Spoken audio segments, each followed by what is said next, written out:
Hello, this is a guy who likes fanfiction and is too lazy to read, so here is Gladiator in audio form. Check the description for the links to the author. Chapter 276. Southern Air Temple / Secret Writings. 5. By the Guru's preference, the group rested for the night, leaving their upcoming adventures of self-discovery for the next day. After enjoying dinner as best they could, Momo scurried off and returned with fruit he laid before Aang, who was always deeply grateful over opportunities to enjoy a different diet from the water tribes. Each of them had tucked in and done their best to rest properly. The Avatar tossed and turned for hours, too tense, too self-aware, too worried to fall into an easy sleep, too deeply disturbed by the apparent battle waging inside him between his soul and that of every Avatar that preceded him. To think that he had been attacking the others while immersed in that vision with all his past lives, he had no idea what he'd done. He didn't know where it had ended, when it had begun.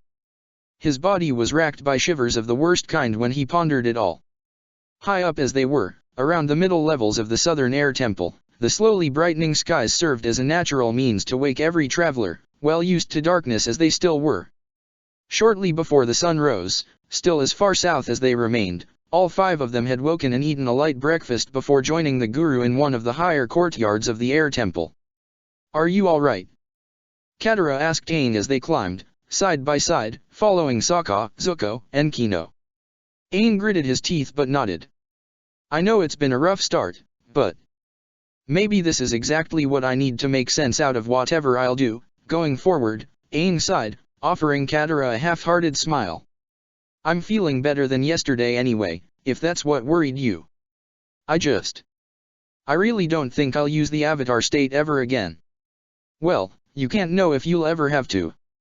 Katara sighed, rubbing his back gently. "But if you don't want to, I hope you never need to use it again. I don't like it. The idea of losing track of my own body, of being in conflict with myself." Aang said, grimacing. "What if I wind up breaking balance even further because I have no idea what I'm doing?" "I'm pretty sure the point of this whole chakra thing is to ensure that won't happen," Katara said, smiling encouragingly at him. "We have no idea how it's going to turn out, true, but you'll be okay, Aang. We're here for you, and you're always ready to learn new things, right? As long as you keep your mind at the ready, I'm sure you'll make it work." Aang breathed out slowly but nodded, returning Katara's smile. By then, the 3 ahead had reached the courtyard in question, surrounded by dry trees, depicting a damaged mosaic on its flooring. An assortment of swirling colors gathered around a center. Guru Puthik sat there, legs crossed in a meditative stance. Should we come back later?" Kino asked Zuko, whose eyebrow twitched as he eyed the Guru warily. "None of that, young man, I have been waiting for you," Puthik said, smiling even before he opened his eyes. "Are you ready to begin yet?" "Guess so," Aang said, breathing out slowly. "Though, you do have to explain a few things, first. What are chakras?" "Oh, I'll get to that very soon. But first," the Guru said, rising to his feet. Behind him stood 2 rows of bowls, filled with a yellow substance. Sokka winced instinctively at them as Puthik gestured at the drinks he had prepared for their group. "Drink up," he said. "Do we have to?" Sokka blinked blankly. "It looks sketchy. So distrustful." The Guru laughed, grinning at Sokka. "If you already are so quick to put up walls, young man, you may just have trouble unlocking your chakras." Sokka huffed as Kino dashed forward, picking up the bowls of yellow juice and distributing them to the rest of the group. The scent of the drink didn't help matters in the least. "Heck, it smells like onion and banana juice," Aang said, with an awkward smile. "Because that's what it is," Puthik declared, still smiling brightly, disregarding how his initiates scowled at him for his choice in beverage. "Does this seriously have something to do with this whole chakra unlocking business?" Sokka asked, blinking blankly. "Indeed, it does. That's why you drink it first before unlocking them," Puthik announced.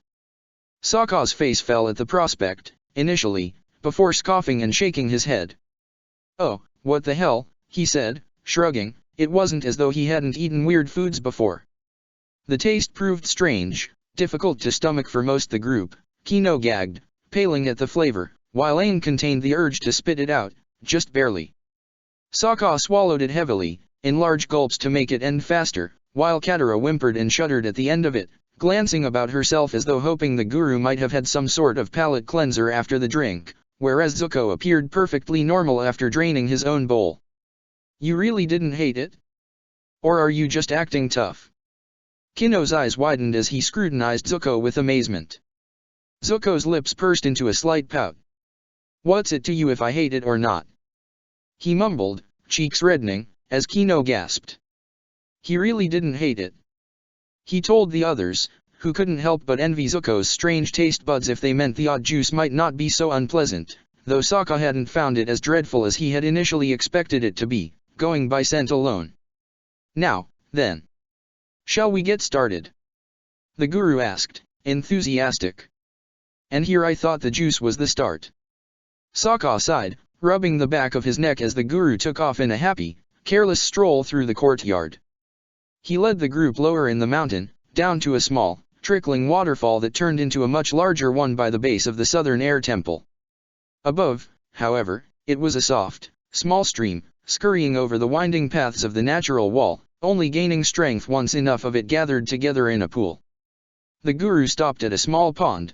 The stream carried on past the accumulation of water, but he focused on the trickling water paths, first of all. As far as I understand, none of you have ever heard of chakras. Guru Puthik asked, with an awkward smile. The whole group shook their heads, and he sighed. Oh, that is what I am here for, after all. Very well, then. Look at this creek, it flows smoothly, doesn't it? The water will pool at this pond, as it would pool in other ponds, if there were others beyond it, too. Kino blinked blankly, as Guru Puthik sighed, with an awkward smile. Well, do forgive me if I'm struggling to explain. As it happens, the Eastern Air Temple has a much better sequence of creeks and pools to explain this subject, he said. I had initially received a vision that I might be able to help Aang in the Eastern Air Temple, but he never did arrive, and I could never contact him, even after the comet came and went. Then, about a year ago, I received another vision, the Avatar, traveling to the Southern Air Temple. It took me a long time to get here, but once I did, I spent many nights attempting to contact you. I hoped to reach you eventually, and it seems I did, after all. Only when I was ready to leave, it seems, Aang said, with a small smile. But, what's this about the ponds and the creek, anyway? Pardon me, I got sidetracked, he laughed, gesturing at the pond anew. The energy inside our bodies is no different from this creek, you see, it swirls and travels, it flows smoothly, and in each of our bodies there are ponds, too, like this one. They are large gatherings of energy, and those concentrations of energy are the chakras. To ensure true balance within oneself, the chakras must not be blocked so that energy can flow through our bodies freely. Sokka frowned, crossing his arms over his chest. So, it's basically points of high chi concentration? Hey, now. Sokka. Katara blinked blankly as Sokka grabbed Kino, turning him around and staring at his back pointedly. There's these points in the body that are very tricky to chi block properly, you see. He said, poking points in Kino's spine, making him flinch with each nudge.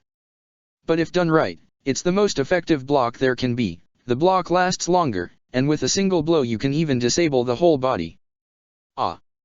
Then you know more about chakras than you realized, don't you? Puthik said, smiling proudly. And you are experienced with chi blocking, then.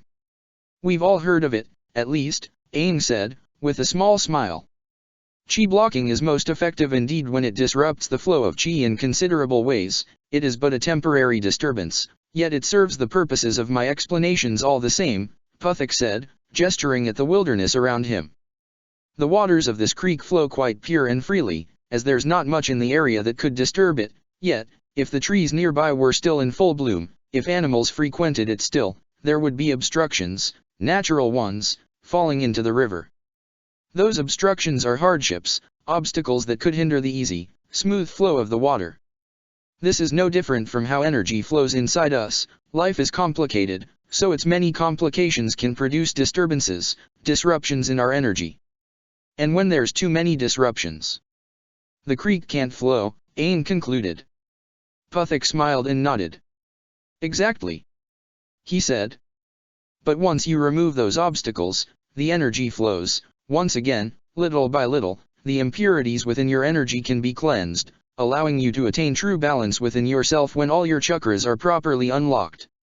It shall enable you to reach your full potential as the Avatar, and of course, it shall enable your friends to unlock their own full potential, just as well. Huh. Sounds interesting, Katara said, smiling positively at Puthik's explanations. The energy inside us flows like water. I wonder if we can unlock our own connection with our past lives if we do this, Kino said, eyes narrow as he tapped his chin. Sokka smiled a little. Might as well try, though I heard that's impossible, he said. The Guru's explanations had, however, taken his thoughts to inevitable places, to Azula and her struggles with chi corruption after her battle with the bloodlust spear. His heart clenched as he recalled the wound, healed into a scar upon her skin. It had cut across her shoulder's tendons, severing and corrupting her chi paths in the area. Had it reached her chakras?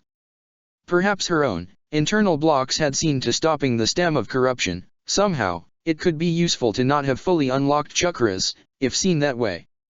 Still, if she opened her own chakras now, would she be able to regenerate her energy? Would this guru happen to know anything about that? It might not be the right time to ask, and perhaps it would be ridiculous to want that knowledge when his journey was only just beginning, when he couldn't bring the information to Azula all that soon. The next location chosen by Puthik was a cavern. Hidden in the heart of the mountain, their new destination lacked lighting, so Aang and Zuko led the way with fire until they found a wide enough space in the cavern that Puthik approved of. Sokka, instinctively uncomfortable in a cave, remained tense as he took his seat among the others, all in a circle around the guru. There are 7 pools of energy within our body, all of which are connected, joined together by our chi network, flowing into each other. Each of these pools has its own purpose and qualities, and certain kinds of emotional muck can obstruct the flow of energy that crosses through each of them, the guru started, his voice echoing against the cavernous walls. The first chakra is located at the base of the spine, it's the earth chakra, and it deals with survival. The very foundations of your lives, your roots, your independence, all of them are related to the earth chakra. Sokka crooked an eyebrow, uncertain of how to interpret the guru's words. Each swirl of energy within his body connected to something in particular? Did chi respond to thoughts, somehow? Was that, perhaps, one way to regenerate chi, too? The earth chakra is blocked by fear. What are you afraid of? What thoughts, what memories, paralyze and prevent you from taking action when you need to? When grounded and steady, we thrive. When fearful, we tremble and break our own. So, what are your fears? Think on them, evoke them, bring them to the forefront of your mind. Do not shy away from them now, or the chakra won't open as it should. Evoking fears, a harsh first task, Sokka thought, unsure of how to proceed. It was so dark within this cave he couldn't quite tell if the others were focused already, trying to answer the questions to themselves, or if they were even more puzzled by the challenge before them than he was. Still, he breathed in and closed his eyes, attempting to focus, as best as possible. Fears, it wasn't so hard to think on a few of them. His whole body shuddered as the image of Azula's broken body, damaged by the corruption, by Roan's attack, manifested in his mind. A surging jolt of fear twisted his stomach painfully enough that he gasped and leaned forward. Azula, in her father's control, unable to fight back, kneeling helpless as the Fire Lord raised a fist covered in furious fire and slammed it into her. The Fire Nation fleet, pouring in, unopposed, with no one to defend the Water Tribe. Soldiers, marching upon the village, his father and grandmother in lethal peril. The visions you are having, are only visions. The voice of the guru broke through the silence, and only then did Sokka realize the others weren't faring any better than he was. His heart raced while Katara whimpered beside him. Zuko's heavy breathing echoed in the room, and Aang seemed to have nearly fallen over, much as Sokka himself. Kino's figure seemed the more composed one, though even he seemed distraught by whatever vision he had glimpsed, too. In recognizing your fears, you recognize what threatens your survival. It serves as a means to protect your chakra. Identifying your fears is the first step in learning how to manage them and then, to let them go. To let them flow through you, the way the creek we saw flows into that waterfall, your fears can overwhelm you, they can shake you, and they will continue to do so unless you learn how to give them no more power over yourselves. Sokka swallowed hard, breathing deeply as he rose back to his proper sitting position. Yes, he was afraid of everything he'd visualized. He had fears, countless fears. Perhaps, above all else, he feared death, not for the emptiness, blackness he expected might await him, but for the finality, the sense of knowing he would no longer have a chance to do anything to continue helping build and shape their world, or to protect those that mattered to him. This very fear had caused him to fight back, as hard as he had, in the amateur league. It was the same fear that pushed him to do everything in his power to save Angela from Ose's hellish demands, even while knowing he might fail at his endeavor. He had been ready to die for her while intending to make his every choice count in order to save Angela from strife. Those fears, knowing them and acknowledging them somehow made them more real, and just so, it lessened their power. Yes, they existed, he might never be able to shake them off, but he had lived with fear all his life, hadn't he? He had learned there were many things more important than fear. He had learned to take action when fear threatened to strike. He had learned to strengthen himself when faced with the kinds of challenges he might have been better served hiding from. He had stood before his every fear, and he had refused to shy away from them, and so, he determined to do the same now. His fear wouldn't control him. He wouldn't allow fear to break his foundations and spirit, he would survive. That's right. Well done, the Guru said. Sokka didn't know why he was certain he spoke to him, but he nodded in acknowledgement of the words, all the same. Katara, beside him, rose back to a proper sitting position after nearly crumbling over the image of the firebender who had killed her mother, as well as Sokka's near-death state when he had been rescued by Zuko. The overwhelming terror of not seeing her father again, upon dreading he might never return from the war, all of it had gathered together in the pit of her stomach, along with the fear of losing Aang to his inner conflict merely the previous day. She had tried to help, and yet things had been resolved for the better all the same. Sokka had survived, her father had returned, Aang had returned to his usual self, and her mother had died. She gritted her teeth, clenching her fists. Now. You are almost there, let go of fear, young lady. Katara huffed, struggling to let go of the strongest of all her fears. The fear she couldn't seem to shake, the fear of not finding her way through the darkness ever since her mother had been taken from them. She had survived, Kia had not, and she had lived out her life without her mother ever since. A tear escaped her eyes, but she breathed in and stilled herself. Her mother's protection had ensured she could live on. It had seen to it that she could grow up, grow stronger, that she would no longer need to live in fear, for no firebender would ever hurt her, or her family, the way that one monster had. That she was still here meant her fears hadn't won. She could conquer them, she would. Taking another set of deep breaths, it seemed as though each exhalation meant she was letting go of a new fear, until peace and calm settled in her heart, instead. Very good, said the Guru, and Katara smiled, despite she suspected he couldn't see her. Kino, beside her, released a shuddering breath before rising to his proper sitting position, his fears of being caught, dragged back to the Fire Nation. Yes, he feared that enough, but somehow? He trusted it wouldn't happen. His fear of failing to find food and cover in winter, it was a perfectly valid fear, but he had friends who always supported him through those ordeals. Even his fear of authority seemed nothing now, after living alongside none other than a prince whom he had even learned to make fun of, taking him far less seriously than he used to take every superior officer near him. Maybe he had let go of his fears long ago, or he didn't cling to them quite as tightly as he had thought he did? Interesting, Guru Puthik said, startling Kino. Your earth chakra was far cleaner than it usually would be. Guess that's a good thing. He said, smiling guiltily. Katara, next to him, snorted with amusement. Well, now, are you some sort of chakra prodigy, Kino? She asked. He grinned and shrugged. Might be. He replied enigmatically.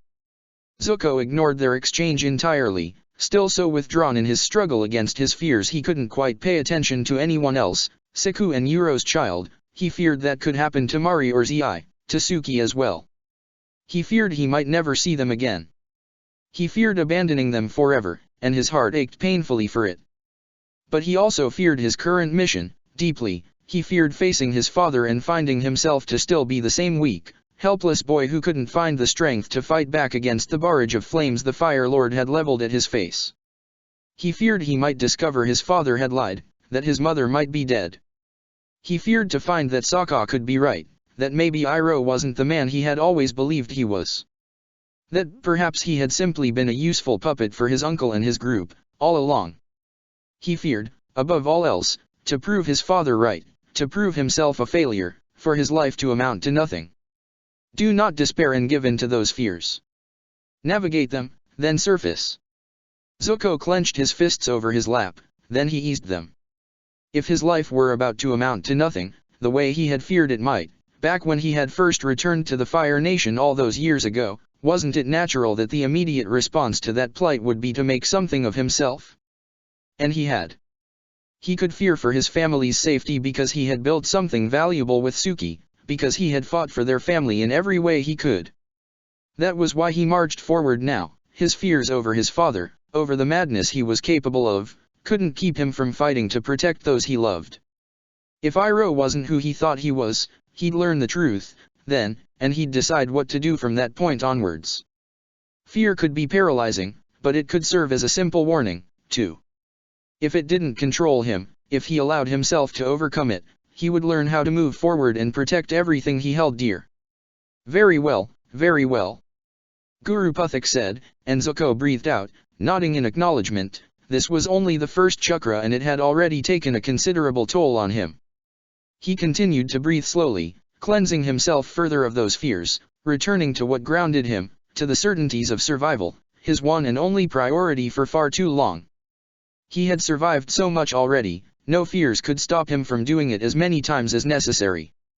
Aang was the only one left. His heart was clouded by fear since the previous evening, though. He feared his past lives now, just as much as he feared the Fire Lord. Just as much as he feared losing everyone he loved for the second time. He was afraid, so afraid, and he knew it was pointless to be so scared. He knew he gained nothing from that fear, and yet. Let your fears flow, and then, let them go. The Guru's words reached him anew, and Aang's tense shoulders relaxed. The visions weren't real. His fears were of what could be real, but not of what was, not just yet. He hadn't made mistakes that couldn't be amended. He would fight back, just as he had learned to in the Water Tribe. He wouldn't surrender, he wouldn't run away, not anymore. Yes, he had countless fears, but they weren't stronger than his own spirit, let alone were they strong enough to break him. He was in control, and so, he relaxed his body as every fear seemed to slip through him in a gentle, simple, and smooth flow. There we are, all 5 of you have opened your Earth Chakra, Guru Puthik announced. Aang breathed out again, smiling in satisfaction at the revelation. That had been intense, but it had been worth it. Their next stop turned out to be further south down the mountain. Guru Puthik found a grotto behind the waterfall that brought Sokka far more memories than he'd expected to recall, memories that inevitably brought a blush to his face as he took his place among the others.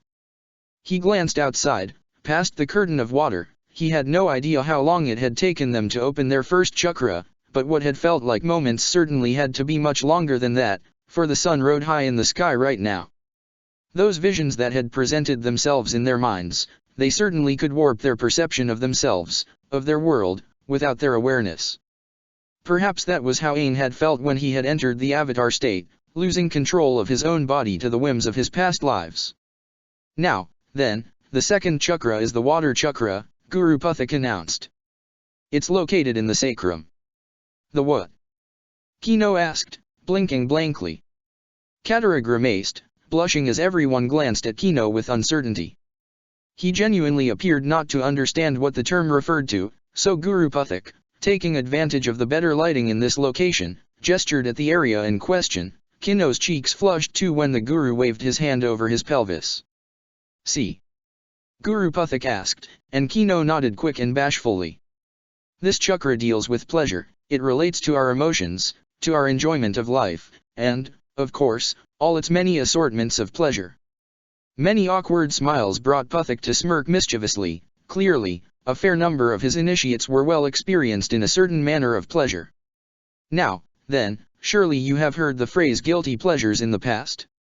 It is no whim that what blocks the water chakra happens to be guilt. It prevents you from truly experiencing life and understanding yourself, your needs, and what brings you true enjoyment.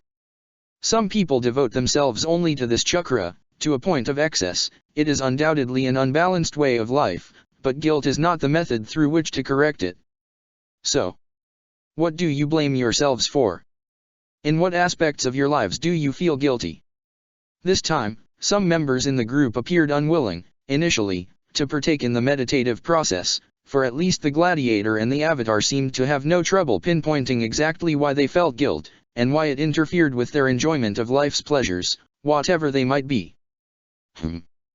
I ate all the food in the igloo when we were in that blizzard, Kino suddenly blurted out, startling the others. His eyes were closed, his mouth twisted as he spoke out loud. And I'm always causing trouble even if I don't mean to. I feel like maybe everyone else in the tribe could have been more useful than me on this trip, but I keep hoping I'll prove them wrong somehow. Still, I do feel guilty because I'm here, and they're not. The whole group fell silent after Kino finished speaking. He blinked blankly as he exited his quick state of meditation, finding everyone appeared perplexed by his willingness to share his thoughts. Wasn't I supposed to say it out loud? He asked, with an awkward smile.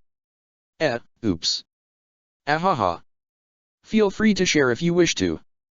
Guru Puthik smiled too, as Kino lowered his head bashfully. You must accept what has happened, the wrongs you've done. Take them in, and know that they do not define who you are, young man. I guess they don't, Kino said, smiling brightly. How are you doing this so easily? Katara asked, looking at him in chagrin. Kino blinked a few times and shrugged.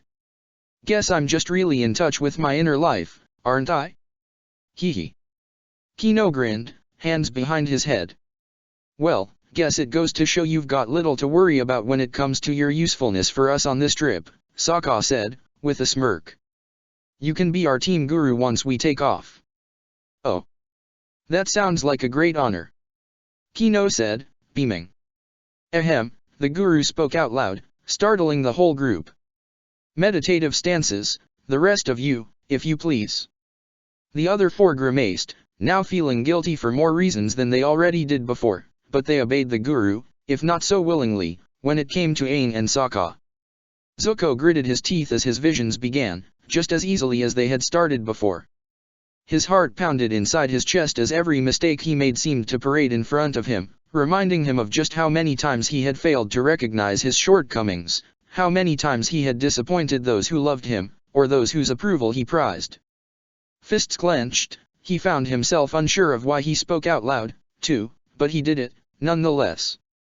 I feel guilty for leaving my family, he said, earnestly. Kino gasped and glanced at him, as Zuko's words broke the focus of the rest of the group. Of leaving my wife and my daughters when I don't know if they can face the coming months without my help. I know they are strong, but I never wanted to leave. I feel guilty because I left the Fire Nation, too. I feel guilty for not fighting back, taking a stronger stand against my father when I had the chance. If I had, maybe I would have been able to help people who needed it more direly. Instead, I ran away. I turned my backs on them, and in doing so, many awful things happened.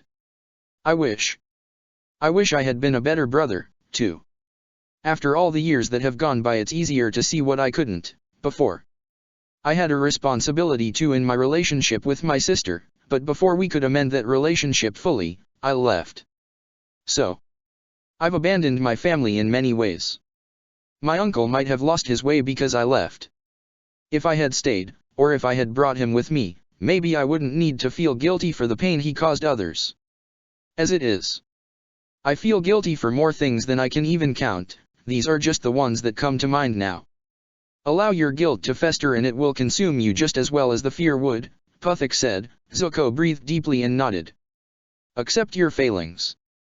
Know that, if the opportunity to do better arises, you shall. You have a right to your own happiness, to living your life as best you can, so does everyone. Your guilt feeds on your insecurities, gnawing at every thread you leave for it to cling to.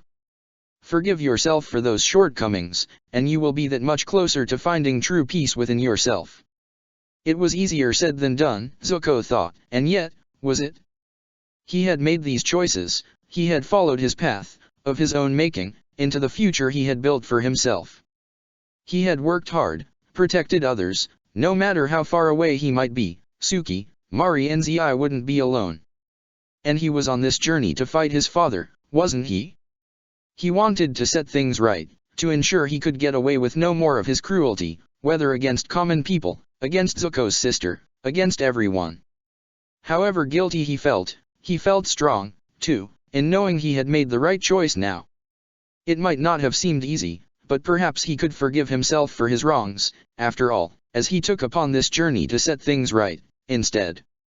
Once Zuko seemed to have received the proper instruction, the three remaining members of the group focused anew. Katara had little trouble unraveling her own sense of guilt as well, and a part of her suspected some people within this group might appreciate hearing her thoughts. "I've been reckless with my emotions," she started. Zuko and Kino glanced at her, surprised that she would follow their example in speaking aloud. "I've let them rule me and guide me into making mistakes that have hurt people. They've hurt me, too, sometimes, such as when I lashed out at Kino, and he hurt me by accident. I've also hurt others with my assumptions, with my certainty that I see the world more clearly than they do when I have no way of knowing if I'm right.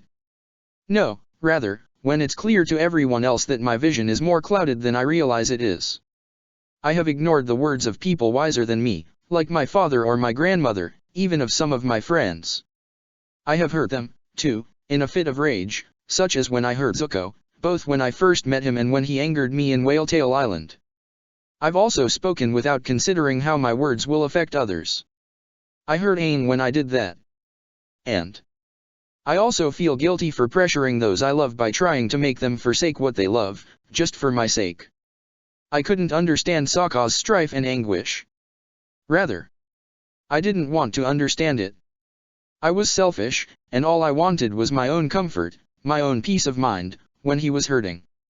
I blame myself for failing to see beyond myself, for letting my heart drive me in moments when it's leading me astray. I want to do my best to ensure that never happens again." "Then, forgive yourself for those wrongs," Guru Puthak said. Katara breathed deeply and nodded. "Accept your actions, and let that guilt flow through you anew until it's replaced by that forgiveness, by the knowledge that you can and will make better choices. You are no lesser for your mistakes, for the pain that you have caused, or that has been inflicted upon you. You are not barred from finding happiness because of those mistakes." Katara breathed deeply, smiling as the last of those words dawned on her. Her father had encouraged her to find a new path, and she had backtracked on that, impulsively returning to her starting point, over guilt. Now, though, her own erratic actions became clear. She could be more than a guilty, terrified woman who let her emotions take the wheel.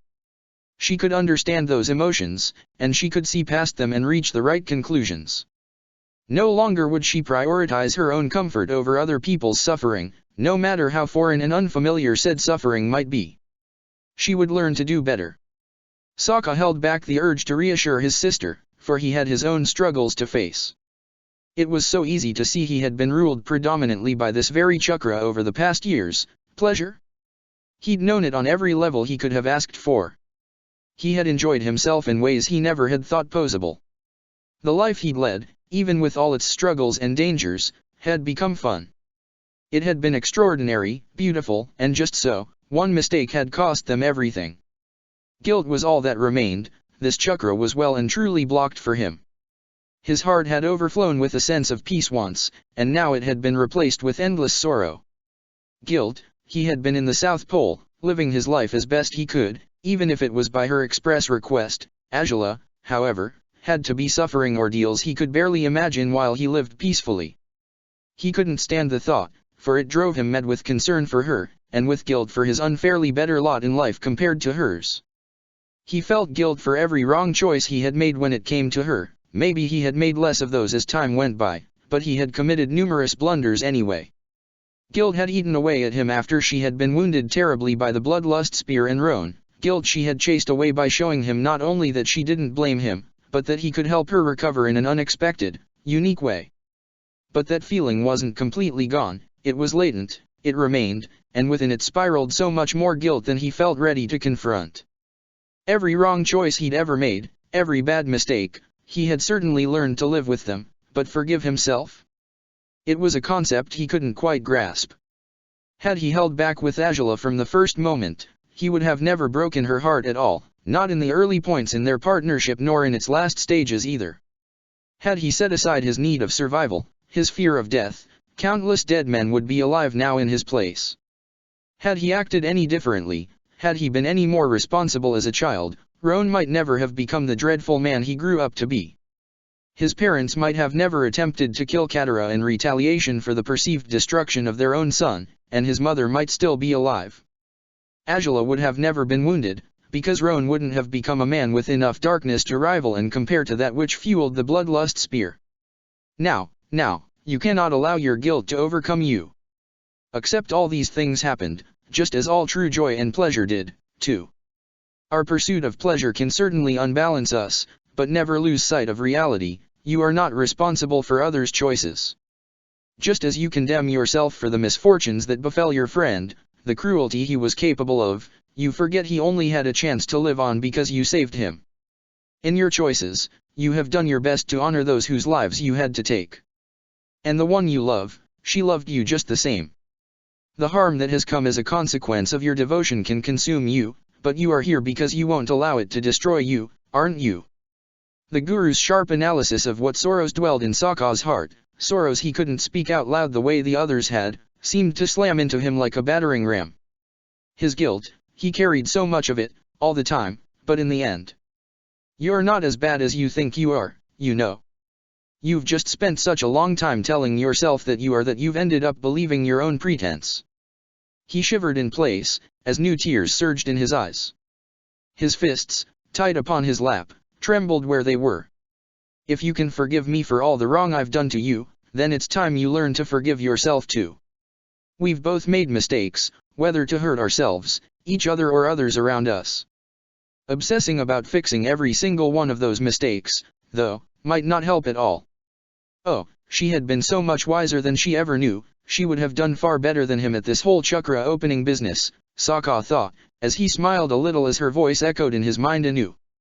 Yes, he had felt guilt for so many things, for so many mistakes, but she had forgiven him.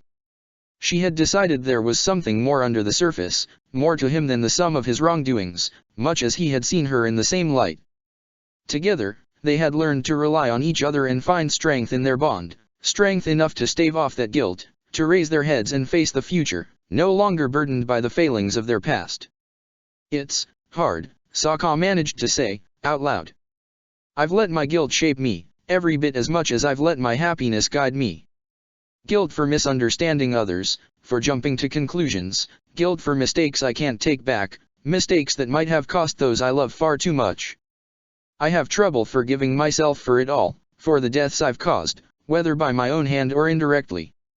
I have tried to live with these burdens as best as I could, but I carry them with me, wherever I may go. You are strong enough to carry those burdens, for you wouldn't be here if you hadn't been, the Guru spoke next. But perhaps it is time to ask yourself if you must carry those burdens at all. Haven't you honored those you wronged most? Haven't you made amends for your mistakes and for others too, even at the end, when I stood by the funerary pyre of someone I once had cared for, and grew to despise, Sokka said, closing his eyes tightly. His choices led him there. And your choices led you to stay true to who you are, didn't they? To face the consequences of your actions with your head held high, even when the fire swirled towards you. I had nothing to hide. Nothing to live in fear of anymore. It wasn't wrong, loving her, it never has been, Sokka said, shuddering as the tears spilled down his cheeks again. His tight fists clenched again. Maybe we did lose balance, along the way, but the lives we led were beautiful, even so. Acknowledging a problem is the best way to remediate it. Guru Puthik nodded in Sokka's direction, though his eyes remained closed, and he missed the gesture. I've made bad mistakes for sure, Sokka said, breathing deeply. They are a thing of the past now, I can't take them back, but I can do better. That's why I'm here. My guilt shaped me so far, but my knowledge of what's right pushed me forward, no matter how hard it could be to think past this blockage. In doing so, I guess I've broken past the block anyway, no matter if every time I look back I find there's so much I could have done better, so much I should have done better. You have skipped past it, yes, but you haven't forgiven yourself, not yet, even when many others have forgiven you, by now. Your tribe loved you unconditionally, your family loved you unconditionally, the woman you loved did just as well. Your wrongdoings have been forgiven by them, long before you even thought to forgive yourself. Guru Puthik smiled. Isn't it wonderful to have so many kind-hearted loved ones as you do? Yeah. Saka said, with a small smile of his own. Perhaps it is time to let go of that guilt, don't you think? Puthik asked. Saka swallowed hard, and he nodded. I guess so, he said. Maybe it's time I let myself be more than the sum of my mistakes. You always have been, the Guru said. Saka's chest ached. Somehow, he could hear Ajala's voice in his heart, echoing those words. And so, for the first time since he was a child, since the dark day in which Roan had fallen behind, trapped in that cave, for the first time in well over 20 years, Saka released a breath and, with it, he released the chains that had clung to his soul. When he drew in fresh air anew, he felt revitalized and bereft of the twisting, encroaching pain he had grown used to, for so long, for all his life, truly. His pleasure, his happiness, and his emotions didn't warrant being shackled and burdened by his sorrows. He could step forward and face the future, aware of where he'd gone wrong, but no longer so ready to let those wrongdoings consume him. Of all unwanted burdens, this one in particular had taken a bigger toll on his soul than he realized. It only seemed fitting that his pursuit of pleasure, that his profound, massive blockage of guilt, would have been the likeliest culprits for his own unbalanced chi and chakras. Well done, the Guru said, smiling at Saka. You were certainly heavily burdened in this area, though I will also tell you to be cautious not to let this particular chakra guide you too strongly. Balance, as you know, is the goal and the right way to go about things. I know, Saka said, smiling a little as he dabbed his eyes quickly, doing away with the lingering tears. So, while being overcome by guilt isn't the answer, neither is being a hedonist. What? Saka blinked blankly, feeling heat rushing to his cheeks. I'm not. I mean. Hey. The Guru laughed, as did some of his friends. Immediately, Saka wondered if his awakened chakra would close up again, but he huffed at the thought. He might have allowed pleasure to guide him a little too much, in the past, but if he had let go of his guilt, it meant he'd let it go in that respect too. He didn't regret making the most of every moment he had shared with Ajala, whether those of physical or emotional intimacy, or even the simple, pure enjoyment of each other and the valuable bond they shared. One member of their group, however, appeared far too overtaken by his guilt to even hear the Guru's advice to Saka. Ain gritted his teeth, snarling at himself, unable to control his overflowing energy that swirled in every wrong way, it seemed. Oh, dear. Puthik said, glancing at the avatar. Ain. I can't forgive myself when my mistakes have cost so much, Guru Puthik, he said, shuddering. Everything my past lives showed me, everything I have taken for granted. I can't do it. I can't just pretend I can live with it, when all I want to do is turn back time and change everything. But I can't do that, I can't do anything, Ain, you must learn to let go of that guilt. To accept what has occurred. I can't do it. I don't know how, not after this. Puthik sighed. Ain remained shrunken in place, clinging to his guilt even more powerfully than Saka had held onto his own. Katara gazed at him mournfully as Kino bit his lip, unsure of how to help his friend. Zuko frowned, though, understanding easily why the Avatar couldn't forsake his guilt. Guilt was, on great measure, what had pushed him into starting this journey. The Avatar's intervention had only made it worse, and now he was so overcome with it that he couldn't see anything past that guilt. I'm afraid I may need more time with Ain, Guru Puthik said, glancing at the other four. This won't be easy, but I'm certain we can work through this. All of you can take a break for now, however. Ain and I shall find you once he's ready. The sudden setback didn't come as much of a surprise. though what surprised each member of the group was finding that, as desperate as they had been to move forward to the next stage of their journey, everyone seemed to understand that they needed to be patient until Aang resolved his difficulty with this second chakra. Perhaps the upcoming chakras would be a struggle for them, too, but all around, this strange process had been liberating thus far, filling them with a different kind of emotional, spiritual strength than any they had known. "All right," Sokka said, nodding in Puthik's direction as he and the rest rose from their seat at the grotto's floor. "We'll go back to the temple." Puthik offered him a confident smile. Sokka wasn't all that sure of how, exactly, the guru could be so sure his attempt to reach Aang wouldn't fail, but he hoped he was right to believe as much. Without another word to distract the Avatar and his spiritual guide, the four took off silently, retreading their steps until, after about 20 minutes worth of a hike, they were back in the temple's premises. "Whoa, either the day goes by too fast or we were in there for way longer than I thought," Kino flinched, realizing it was already sunset. "And we skipped lunch. We can try to have a stronger dinner, then," Katara offered, smiling at the other three. "Momo, the lemur, found fruit for Aang in both our journeys here, surely you guys can find some too, both for us and for him, when he's done."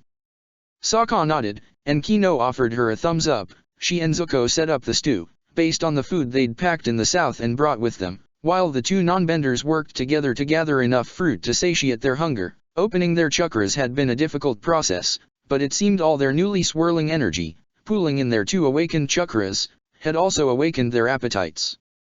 Despite intending to wait for Aang, the darkening skies and the surging hunger eventually overcame his friends with need for nourishment. They left plenty of fruit for the Avatar, but the Water Tribe siblings and the two deserters of the Fire Nation ate ravenously, sitting with Appa and Momo by a small fire they'd set up in the courtyard, where the Sky Bison had waited for them. An hour after their feast was finished, Kino took to resting against Appa's large fur. Zuko did the same, though at a safe distance from the sloppy sleeper. Katara and Sokka didn't seize their chance to rest properly just yet. The Gladiator waited silently, sitting against a wall, hoping to catch the sound of footsteps that would reveal Aang was finished with his complicated process of opening the water chakra. Just then, his sister approached him, taking her own seat beside him. "This journey hasn't been what I expected it to be, so far," she confessed. Sokka smiled a little, raising his eyebrows in her direction. "Want more action and less introspection?" he asked. Katara laughed and shook her head. "Not really. If anything, I'm kind of happy for it. It feels like he's preparing us for the hardships we'll face in the next months," she said. "I know you might be a little desperate to get going as fast as possible, and I don't really blame you, if you are. But, you've felt it too, right? The change inside us. The way each chakra unlocks. I felt it more strongly with this last one," Sokka admitted. "I guess I'd practically blocked this chakra altogether. Too much guilt, a lot of it related to, well, to the pleasure you'd found and chased." Katara asked, with a weak smile. "I'm not judging you, to be honest. I've been pretty bad about this chakra, too. I didn't even realize it, but I've always kept all sorts of pleasure at bay because of my guilt. The minute my guilt flared up again, I'd feel so bad about any sort of happiness I'd felt and I'd just reject all that happiness, and I'd hurt others by doing that, just as much as I'd hurt myself. However much of a hedonist you were, I'll hope you never did that." "Ha ha," Sokka scoffed, as Katara chuckled at his reaction. "I don't really know if I'd say I was a hedonist. I mean, sure, okay, maybe it's not as undeserved as I thought it was." "You don't need to elaborate," Katara laughed. "But anyway, I did feel unworthy of my happiness because of my guilt many times. Didn't stop me, though, because I wanted to make her happy, above all else," Sokka said, softly. "I slowed down to think about it, once, how I'd spent so long being so keen on making her happy that I barely ever slowed down to think of how amazing it was that Azula loved me and did all the crazy things she did for me. Oh, I don't mean. Well, I don't mean only in bed." "I said don't elaborate," Katara grimaced, covering her ears with her hands. Sokka slapped her elbow, rolling his eyes with mild amusement. "She did heaps of things for me, including taking an extra day on our journey to Whaletail Island just so I could hang out with you, you prude, Sokka scoffed. Katara winced at that, offering Sokka a weak smile. She went out of her way to give me, well, the most unforgettable birthday week ever.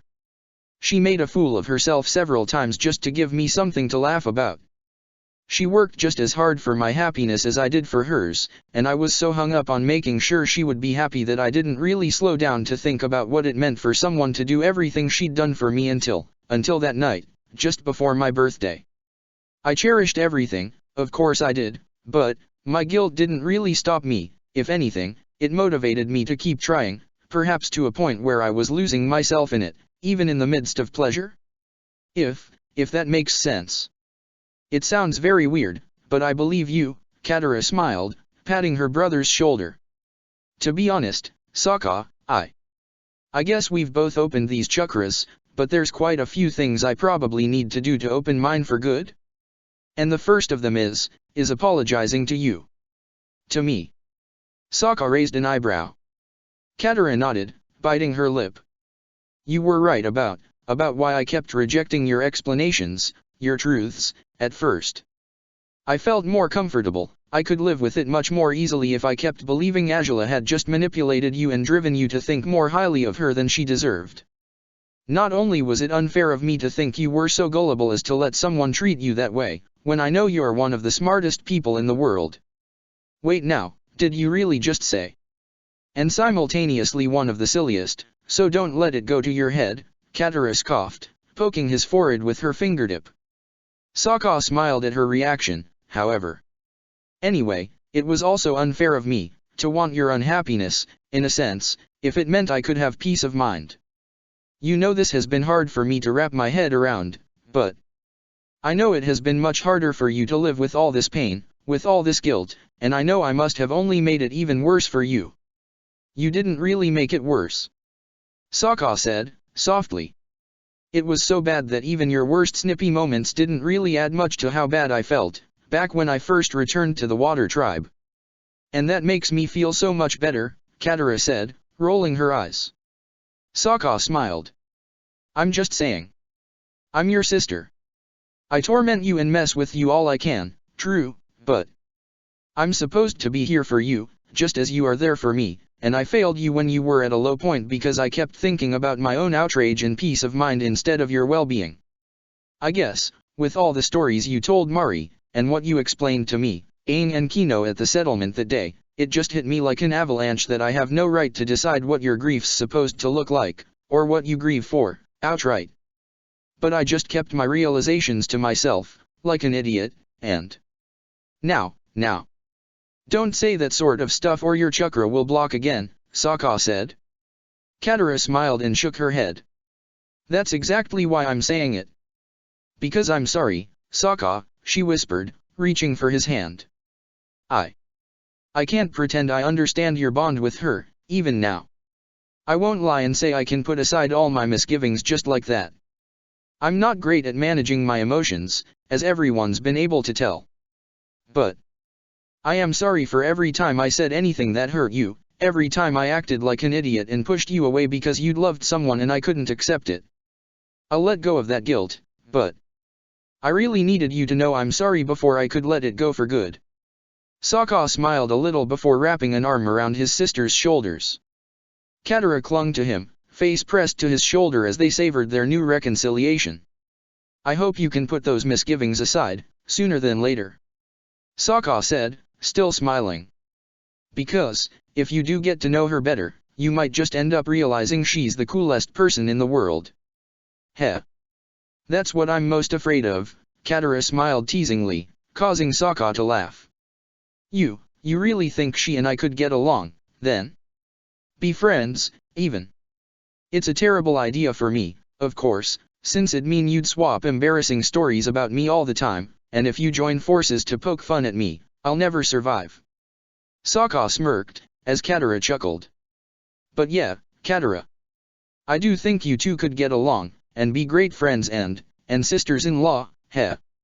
Of course. Well, then. I'll look forward to that, Katara smiled, patting her brother's back gently. You don't really have to apologize for all this, though. Sokka said. I mean, it wasn't fun, but I understand why it was hard for you, for everyone, to accept it. If you'd been any readier to accept it, I probably would have lost my mind because I would have thought I didn't deserve all your kindness and unconditional family love and whatnot. Well, now you know, you dork, that you deserve that and more, Katara said, stubbornly. Bet she and I would agree on that much, at the very least. Yeah, probably, Sokka smiled weakly, thinking of himself as a common point for Azula and Katara to get along someday. It sounded idyllic, hard to believe even, but he would welcome it, if that was the case. Opening their chakras was a complicated process, clearly, and one that had only just begun. As Katara relaxed against him, slowly drifting into sleep, Sokka's eyes raked the skies above, clear and dotted with stars. What he was learning with the Guru's influence might truly serve more purposes than he could imagine right now, yet his primary hope was for his chi to remain connected to Azula's. He hoped their spiritual bond would never break, regardless of the distance between them, and, if so, that perhaps through that ethereal, distant connection, she might be affected by his gradually unlocked chakras. If she was, they might help her replenish her health further. She was so far away, but he could still feel her, and his heart raced at the thought of seeing her again. He suspected he might relapse with guilt sometimes, that it might be easier to set it aside on some days than on others, but for now, he found peace in the notion of returning to her side, of finding his way back home to the princess whose life force would always be entwined with his own. It was hard, at times, for Azula to stick to the plan and not show herself more friendly than appropriate with when Rei was around, most of all when Song gave her reasons to smile vindictively, as she had just now. I have to say, I never thought someone as slight as myself could terrify a man well over a decade older than myself, Song was saying, with soft chuckles. Your bad temper must be even more fearsome than your endless rambling, Azula smiled. I mean, think about it, merge both things together and that means you'd have impossibly long scolding sessions with anyone who makes you mad. I suppose that's why it took me so long to wrap it up, then, Song snickered. I know you must have wanted to do it yourself, but I kind of enjoyed avenging you with Pharaoh, if just a bit. Honestly, if he'd at least sent someone else to help with your shoulder I wouldn't have had that much reason to do it.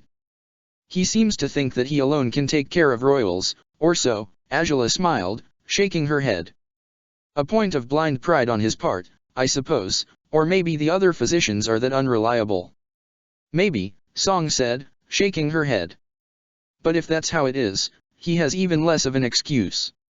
You went months without any treatment, how the hell does he think you'll get any better without it? Ugh, it's maddening. So, yeah, I've made sure to set him straight now, and he's sworn he'll gather all the ingredients I asked him to find. Though, as you know, the tonic I'll make for your Kai's condition won't be enough to fix your injury all by itself. I'll make sure to do my exercises, yes. Azula said, with a teasing, droning voice. Song smirked at her. I did go on a walk today too, didn't I? I'm doing what you expected of me, when? I suppose so, Song said, biting her lip. Though, you know, I've been thinking I'll have to stick around after the birth too, to make sure you make a full recovery, not just from birthing but from all this chi corruption, too. You shouldn't bend much yet, that much is a given, but you'll plan on getting back to it later, right? Yeah. Of course, Azula said, later? Later when? What sort of later was there to look forward to? It seemed that this subject had been on Song's mind lately. She wanted to find out what Azula's intentions would be after her child's birth. Where Azula had been a visionary in the past, however, she couldn't quite see anything beyond that point in her future. She wanted to ensure Xin Long was free before then, and she'd likely have Song running away somehow, taking the baby with her. She wouldn't be able to do it alone, so perhaps Renkai would have to go with her, and Rei? Azula glanced at the young woman, who was focused on her task as she poured tea by one of Azula's cabinets. The sight of it brought memories, of course, of the tea she had brewed so often, the tea her dim uncle had pretended could have made her sterile. She nearly scoffed at the recollection, finding her so-called sterility had been well and truly disproven by now. The baby was still growing steadily within her, as far as Song could tell, Although Angela's frequent visits to the bathroom had decreased, well, for the sake of vomit, that was. Instead, she visited it for other purposes now. According to the healer, the changes in her body as it prepared to accommodate the baby meant that her bladder would be under new pressures. Within the space of 2 hours, Angela had needed to relieve herself around 5 times, for Song insisted that she had to continue drinking plenty of water to ensure the process wouldn't wreak havoc over her sensitive body. The tea they would drink now was, as well, part of Song's ideas to ensure Angela wouldn't dehydrate herself with her frequent bathroom visits. That wasn't the only change so far, however. Her nails appeared to be growing twice as fast as usual, which certainly had taken her by surprise. She had always preferred keeping her nails long, but now she found herself filing them down each morning to keep their length manageable. And today she had woken up to find that, after thoroughly washing her hair the previous day, it was somehow oily and felt thicker than ever before. Even now, distracted by Song's chatter, she found herself frequently running a hand through her tresses, aware that she'd need to wash it all over again today, as thoroughly as possible. It was, again, a symptom of her changing hormones. From what Song had explained, these small inconveniences were new reminders of her condition just when Angela had thought it might slip her mind more easily lately, as her frequent nausea finally had started to fade. None of that, though, had anything to do with whatever future might await REI after Angela's child was born. Angela would have cherished her companionship if she kept her around after the birth, but would it be what was best for the young woman? If either Jose or Zhao found out the truth about Angela's child's true father, if they couldn't be tricked into believing it had been a stillborn or anything as heartbreaking as that, wouldn't they target REI for not finding out the truth about Angela's deceit, or at least, not informing them about it? Perhaps she would be better off running away along with Song. The young woman turned around just then, smiling brightly as she approached them. She had prepared the tea herself and she had been quite enthusiastic about sharing it with Angela and her midwife. She had gradually taught herself how to successfully brew tasteful tea during her years in Zhao's estate, ever hoping to provide better service as the admiral's maid, back in those days. She believed she had improved at the task over time, and she truly hoped her tea would be up to the princess's standards, though her giddy anticipation seemed quite out of place to Angela upon realizing there were only 2 cups on the tray REI was bringing to her bedside. "You know, I did call Wen a pain in the ass a few times this week," Angela said, and REI slowed on her footsteps upon realizing she was addressing her. 3 times and counting, Song reminded Angela, grinning as Angela rolled her eyes. "And you're proud of it, to boot," she smiled. "Hopeless woman, I swear, but anyways, REI, even if she drives me crazy sometimes, she deserves a reward for her good work at terrorizing Pharaoh. You could have poured a cup of tea for her, too." Oh. This is hers." REI gasped, gesturing at one of the 2 cups quickly. Angela frowned. "Then, I'm not getting any? Guess you heard I'm not the biggest fan of tea?" she asked, with a lopsided smile. REI gasped again. "No. This one is yours. You're way too good at math not to realize there's 3 people here, and only 2 cups on that tray," Angela laughed, eyeing REI in disbelief. "Unless you didn't make enough for 3, in which case I suppose you could share with Wen." "Oh, I'd share with you for sure." Song smiled at REI, who was already blushing over Angela's amusement, and only blushed further at Song's offer. "The fact of the matter is, there aren't 3 cups here and I don't understand that," Angela finished, with eyebrows raised. "You're not seriously trying to say you prepared all this and expected not to enjoy it yourself?" Well, I thought I'd sit over there with my tea and work on my ideograms," REI said, with a weak smile. "I did pour one for myself, but I left it at the desk." "Oh, but you can take a break for now, can't you?" Song smiled. "Join us. You've been cleaning all morning as it is, might as well catch your breath with us for a change." But, is it really okay?" REI asked, her eyes settled on an empty area of the mattress, right by Angela. Song sat lower down the bed, still with a careless casual air that Angela immediately pinpointed as the source of REI's insecurities. "You can pull up a chair, if you don't feel like climbing on the bed," Angela said. REI's cheeks reddened, but she nodded as she offered them the contents of her tray. I will do that, she said. Song smiled fondly as she picked up her teacup. Thank you for brewing for us, Rei, she said. Angela followed her example, picking up the second teacup. The scent certainly had nothing in common with the tea she had grown so used to during the past years. Perhaps, after so long without even drinking the brew that had grown on her over time, this new batch of tea might be a welcome change of pace. Let's see how it is, then. Angela whispered, bringing the cup to her lips. Rei clenched the empty tray to her chest, waiting nervously for Angela's verdict.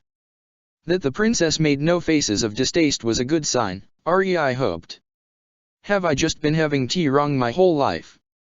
Angela said, once she lowered the cup. Rei blinked blankly, gaping at her in hopeful silence. It's by far the best brew I've ever tasted. Eh? And no, that's not. Rei's flustered words seemed strung up, flying out of her as a kite might. She liked it. She had done it properly, and the princess liked it. Tea? That's not possible, surely. I was never much of a fan of tea, like I said. Angela smiled at her, and Rei's excitement seemed to pause upon hearing those words. But then I spent years drinking a brew with a very strange taste, and, well, I suppose I grew to appreciate other kinds of tea after so long of drinking one of its worst possible brews. I doubt it was one of the worst, Song smirked, nudging Angela's leg gently. Angela scoffed. Seriously? There's bound to be absolutely horrid ways to brew tea that you've never so much as heard of, herbs that would make you wish you didn't have a tongue so you couldn't taste it. That's how all tea was for me before, mind you. Seriously, now? Oh, I'm just saying, whatever awful brew you did drink. It was bad. Very bad. And this is an incredible upgrade, Angela said, cuttingly. She knew Song had tasted the very tea she spoke of, and Angela wasn't sure if the reality of their previous acquaintance might be recognizable if they bickered about it too much. Perhaps there were worse tea brews, really, but as it was, she didn't need to know if there were any. Thus, from now on, we only drink Rei's tea. Eh? Rei gasped, cheeks red again as Song chuckled and sipped the drink. Within a moment, she had let out a cry of delight. I second that statement. Goodness, what did you put in it? It's wonderful. Song sighed, drinking some more, though not too much, as she didn't want it to run out too quickly. Rei giggled, holding the tray tightly as she let herself bask in the reactions of both the princess and the midwife. Her tea had seldom received much response, and she let herself wonder if, perhaps, they were exaggerating their excitement to cheer her up. Even if that were the case, however, she cherished their reactions all the same. For the first time in her life, Rei truly believed she had made friends. She dashed off to the desk, setting the tray aside and collecting her chair first. After setting it down by the princess's bedside, she picked up her own teacup and joined the two women once more. Angela relaxed with her head against the backrest of her ornate bed, savoring her tea as best she could. Or maybe my taste buds haven't really changed that much, she said. Rei's eyebrows rose as Angela frowned, staring down her body, at her pelvic area. And my newfound love for tea could be this one's fault instead. It is ridiculously tasty even for me, so it might not be the baby, Song smiled. Angela scoffed. Maybe you're pregnant too and you don't know it, she decided. Song huffed, narrowing her eyes in Angela's direction. If I were, she said, her voice menacing. That'd make our babies best friends from the womb. What a fascinating concept. Ugh, universe help me, what have I unleashed? Angela groaned, as Rei laughed quietly at Song's ridiculous reaction. Could it be possible? Rei asked, though, surprising Song. I mean, could you be pregnant, too? Eh? Well, not likely, Song smiled awkwardly, waving a hand in Rei's direction. It could have been funny, maybe. Rei grinned. But I suppose not. Though, are you married, Lady Wen? Or? Well, I was going to be, but, you know, this and that, Song said, with an awkward smile. Angela's own careless enthusiasm dwindled, pained upon watching Song deflecting the question that no doubt had driven emotional thoughts into her heart.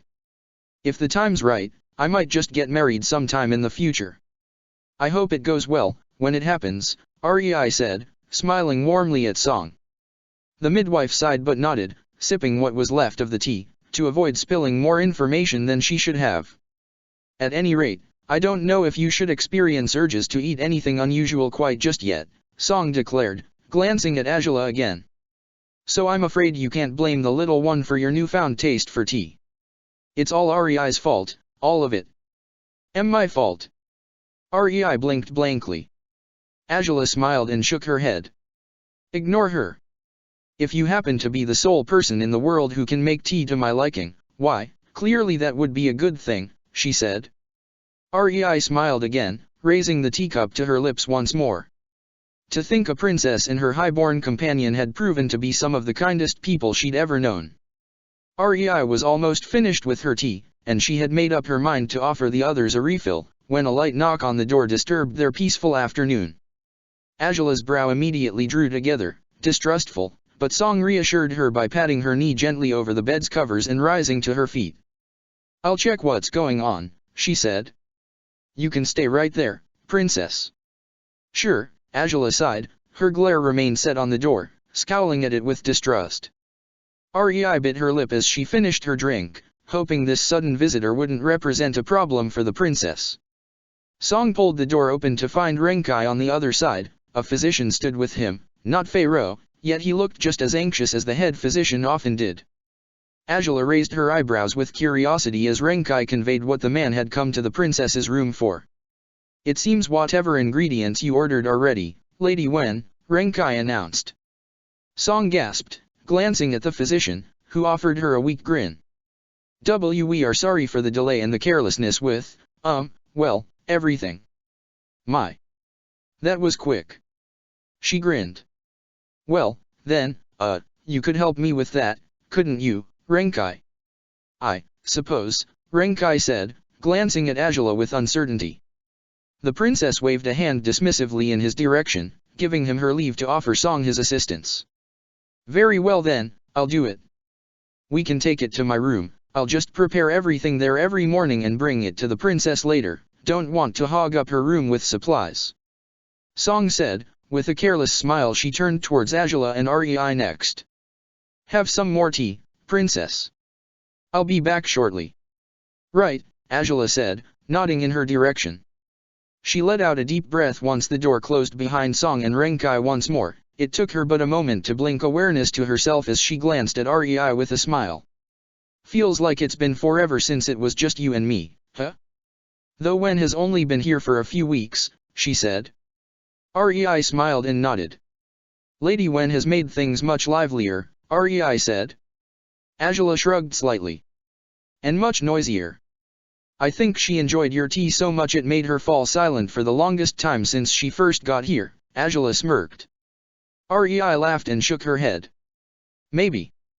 Means you'll have to make more of it, for sure, Angela determined, closing her eyes as she rested against the headboard again. Though I suppose you'll be wanting to work on your studies now. I do, though. Rei started, but as usual, she trailed off without finishing her thoughts. Angela raised her eyebrows. You don't want to yet? You can take a break for longer.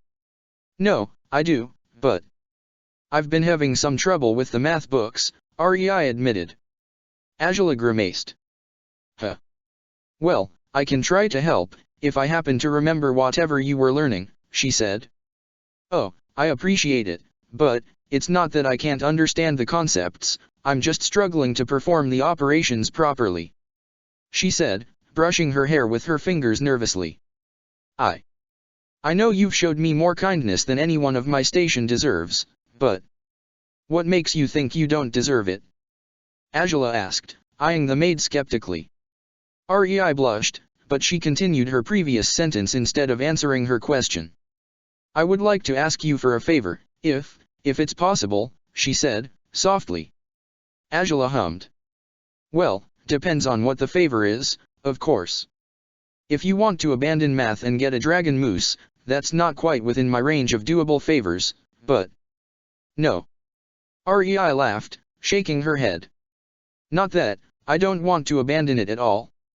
I don't think I've ever known anyone who likes math nearly as much as you do, Angela smiled fondly at Rei. Well, maybe Goro liked it too, but his particular passion was studying stars. Oh? Who is he? Rei asked, intrigued. Angela smiled and shook her head. A person from my past. An acquaintance, I suppose, a nobleman who prefers to spend his fortune and days investigating the stars, Angela explained. Rei appeared utterly fascinated upon hearing that. Anyway, what is this favor you want? Like I said, if I can pull it off, I will. I just need an abacus. Angela froze at Rei's bashful request. Her lips parted as her eyebrow rode higher on her forehead, still puzzled by what Rei had asked for. Soon enough, she was smiling weakly. All this preamble, for an abacus? She asked, amused. Rei blushed again. Here I thought you'd ask us to swap rooms for one night or so, or maybe permission to go out and watch a theater play during your work hours. And no. I just need an abacus, Rei said, biting her lip. Some operations are, well, difficult to keep track of. So, well, I don't really know how to use one, it's true, but I hoped. Well, I do remember how to use them, so I can teach you that, if nothing else, Angela smiled, setting down her empty teacup on her nightstand. Oh, you don't have to, if you tell me where it is, I can fetch it myself, Rei said. Angela shook her head. A generous offer, but as it happens, I can't quite remember where I put it, she shrugged. Rei blinked blankly. My old abacus is a relic from my past in the Royal Academy for Girls, you see. Oh, then you haven't used it at all since then? Rei asked, smiling a little. Well, I didn't need to, so no, Angela shrugged, pushing her covers off her body and slipping her legs off the mattress. Song's insistent recovery regime would likely yield results eventually, but for now, Angela's body seemed to resent any form of workout that truly required effort. Her legs hurt after the walks she'd taken lately, but she forced herself to stand on them, nonetheless. I don't mean to pry, Rei said, as she rose to her feet too, following Angela quietly to the nearest set of cabinets in the room. But you don't seem to have liked your time in the Royal Academy for Girls. Oh, I hated it, Angela clarified, and Rei raised her eyebrows, surprised. While I suppose you could say there were a few upsides, and I did make my first 2 real friends there, the downsides were far greater, all in all. Nothing I learned there was anything I couldn't have learned through other means, and with better lessons than the ones we were given back in the day. I used to overwork myself spontaneously, doing more schoolwork than the other girls in hopes that it would encourage the teachers to give us genuinely challenging lessons. They never did change their methods, though they praised me for my initiative, and then the girls in the class despised me for causing the teachers to expect more work from them than they cared to do. In the end, there's not a lot of positive things I'd say about that place, not at all. Rei followed her with her gaze as Angela took to rummaging through cabinets, some mostly empty, others filled with inks and inkstones, orderly papers, then jewelry boxes, a few hair adornments she didn't ever wear. You seemed so surprised that I hadn't gone to school, so I thought you liked it, but I guess not. School is a necessity, I have no trouble acknowledging that, Angela sighed, closing the newest cabinet, frowning. I'd hope, frankly, that public schools would do better at teaching their students useful skills rather than how to perform tea ceremonies. I was terrible at that, and I have never needed to perform one in my whole life ever since I went to school. The fire-bending lessons? They were average at best, pointless at worst, and I had far better tutors here than the ones they provided, and they were non-bending tutors, to boot. Imagine just how bad their fire-benders were, Angela raised her eyebrows with that last question, and Rei giggled quietly at Angela's cutting judgment of her old school teachers. Then there were the ones who'd supposedly teach us basic housekeeping lessons, Angela recited, rolling her eyes. Never did I learn how to cook, though, so when I got lost in a forest, I could have died because they never prepared me for surviving on my own, not for real. You got lost? Rei asked. Angela smiled weakly and nodded. A long time ago, she clarified. And nothing they taught me in school served me for anything then. The one time I tried to make use of their sewing lessons, well, I proved myself fully deserving of the lowest of my grades ever. I sucked at it entirely, couldn't make heads or tails of how the stitches went together. I was just grateful, really, that I was a royal and wasn't likely to need to sew at all in my daily life. I don't like sewing either, Rei smiled, shaking her head. It makes me nervous. I messed up with the fabric once, and sewed both sides of one shirt together. Ah. So it happened to you too, then? Angela gasped, smiling as Rei giggled at their surprising common ground. Well, it's settled, if someone rips their clothes in this room, Wen is designated to fix them. I hope she'll be better at it than we are. Oh, of course she must be, Angela corrected herself, quickly. She didn't need Rei to realize Angela had seen Song's sewing handiwork for herself, during a rather chaotic morning in which her ripped shirt had needed to be mended. The thought slowed her on her tracks, as the barrage of memories struck her like a storm. But she breathed deeply, shaking her head before turning to Rei with an awkward smile. Can't find any of my school things around here, so I guess we're checking the other side of the room now, she said. Rei nodded and followed Angela dutifully, as the princess rubbed her chin. I mean, it's entirely possible that my old staff would throw away everything I didn't make much use of anymore, but that was a rather fancy abacus. Tossing it or putting it in storage seems like something they shouldn't have done without my permission. If it's too fancy then you don't have to lend it to me. Rei said, blushing. Angela snorted. If someone's impossibly careful with fancy things, it's you, Rei. Besides, why not? She smiled. That abacus was made for someone to use it, and I certainly haven't done that. If you like math so much, the fancier and prettier, the better for you to enjoy yourself while you work, right?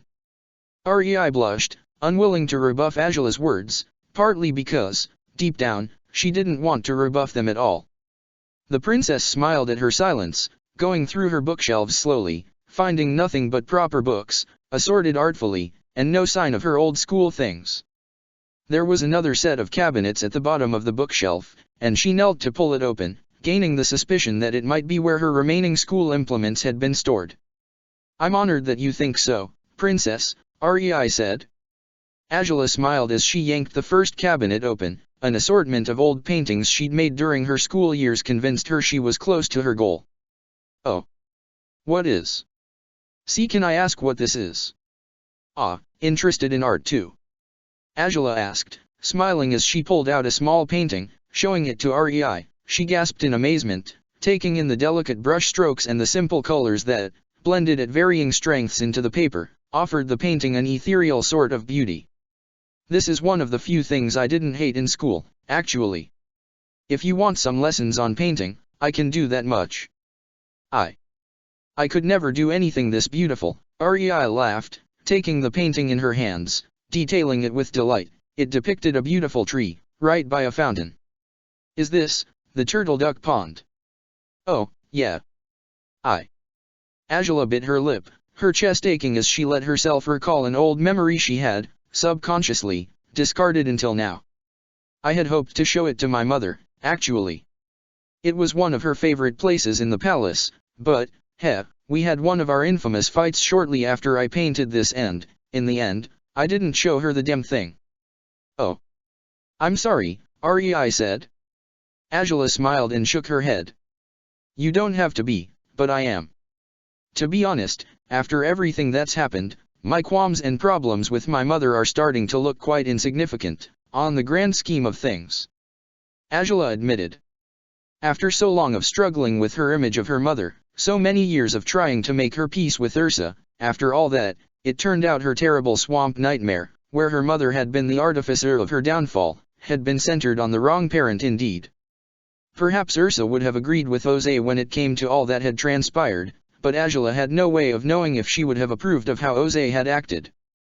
In truth, considering how Ursa had often tried to defend the broken and downtrodden, even if the broken and downtrodden were merely turtle ducks, Angela couldn't help but hope that, if just this once, her mother might have felt the need to protect her, for a change, if she had been here, of course. Which she wasn't and wouldn't be. Pointless to dwell on that, Of course, but anyway, the offer to teach you still stands, Angela said, closing the cabinet and opening the next one. Oh, is this? Somehow, Angela sensed a shadow hanging over her discovery, at long last, of the abacus's hiding place. It was underneath a few papers that she, herself, had placed inside that cabinet a few years ago. Angela hesitated for a moment, frowning as echoes of more recent memories arose inside her. She had used this particular cabinet not that long ago, or at least, definitely not as long ago as when she had set aside the abacus that nestled in it. Still, she was here for that particular object, nothing else. She reached for the abacus, tugging it out of its spot, trying her best to focus on the task at hand, to not lose sight of what she was doing. She'd close the cabinet right after the abacus was out, all else be damned. But upon yanking out the abacus, some of the pages were caught in the wooden object, between the operation bar and some of the tiles. Thus, they fluttered out, along with the abacus, and her heart seemed to stop, abruptly, as she caught a glimpse of the words scribbled on the topmost, yellowing page. Oh, wow, princess! It really is beautiful. Rei gasped, her eyes set on the abacus, disregarding the paper as her eyes gleamed with amazement. The only abacus she had ever seen before this one had been utterly plain and unremarkable, with far less rows to properly handle operations with large numbers. Where Rei expected Angela to offer her the abacus, and for their quest to be fully finished, however, she found the princess had frozen where she sat. Immediately, Rei tensed up. She had seen Angela's vulnerable, miserable facade several times before, especially during her earlier time serving her in the palace. But she had never seen her heart breaking, directly, until she did that day. Prin dash. She started, but she froze upon realizing the princess's gaze was trained upon the topmost paper that had dropped out of the cabinet along with the abacus, a paper that had been scribbled on, with a rushed penmanship Rei had never seen before. At first, she wondered if that was how the princess used to write during her younger years.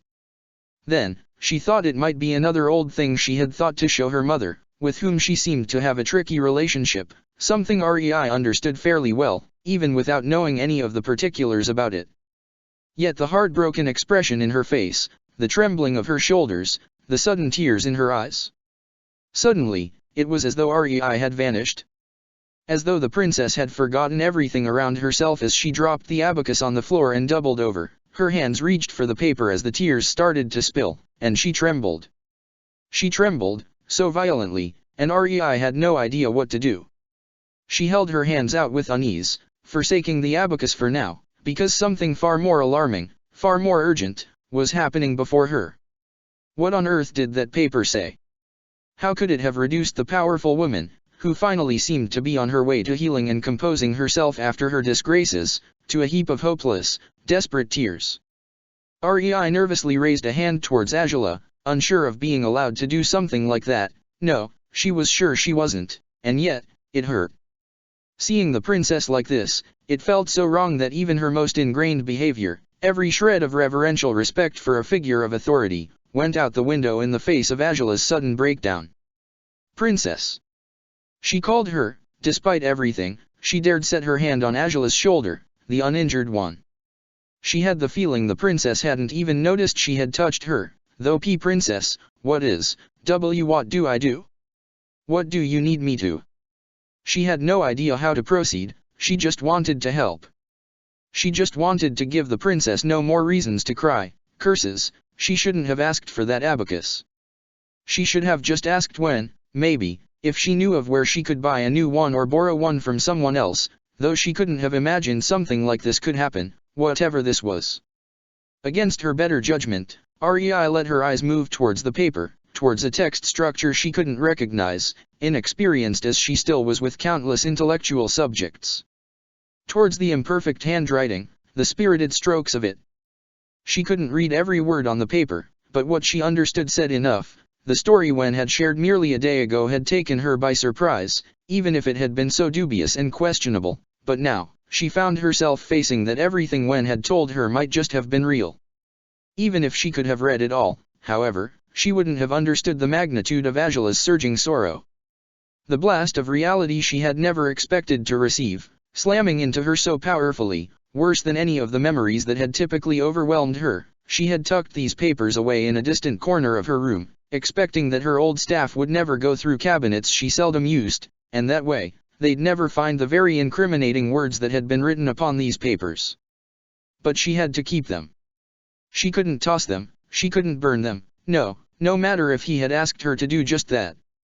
He hadn't made that request out of fear of what would happen if their relationship were discovered, no, he just hadn't wanted her to embarrass him any further with more teasing and mockery about his green artistic sensibility. It hadn't been a matter of tragedy, not then, not at the time, and yet. A sob broke out of her, and a shameful whimper, too. She couldn't hold back her reactions, she couldn't contain the pain. It flowed too powerfully through her, and those words had set her sorrow free all over again. His heartwarming antics, which she had cherished profoundly, now devastated her with the unbearable reminder of how much she had lost, of how badly she longed to regain it, to turn back time and cherish everything, over and over again, the way it was meant to be cherished. To never take anything for granted, to never make fun of him again for something that now served as some sort of lifeline, even if one that had shattered her poorly amended heart completely. Curses, she missed him. She missed him so badly. The location of the haiku had slipped from her memory after so much that had happened. She had forgotten her abacus was in the very same cabinet. She had never thought to need it again, just so, she had hoped that she could keep those poems safe, forevermore, exactly where they were, within that scarcely used cabinet. Instead, she had come across them just as she had been recovering. Just as she had been trying to learn to walk forward, to raise her head and face her reality. Yet even if she found herself clinging to each word on that poem, to every single one of them, no matter how carefree the compositions were, they were an unwelcome reminder that nowadays she walked without him. She couldn't read it again, even if she hopelessly, mindlessly, wanted to. She wanted to read them all, over and over, to feel him close to her through his handwriting, through every remnant of memories he had left behind, whether intentionally or not. Every single memory that brought her back to the dream she had lived by his side would feel like a priceless treasure. Yet, with eyes so filled with tears, she couldn't read those words anew, those words she knew by heart. Molten, deep, rich gold. Unique eyes, unique princess.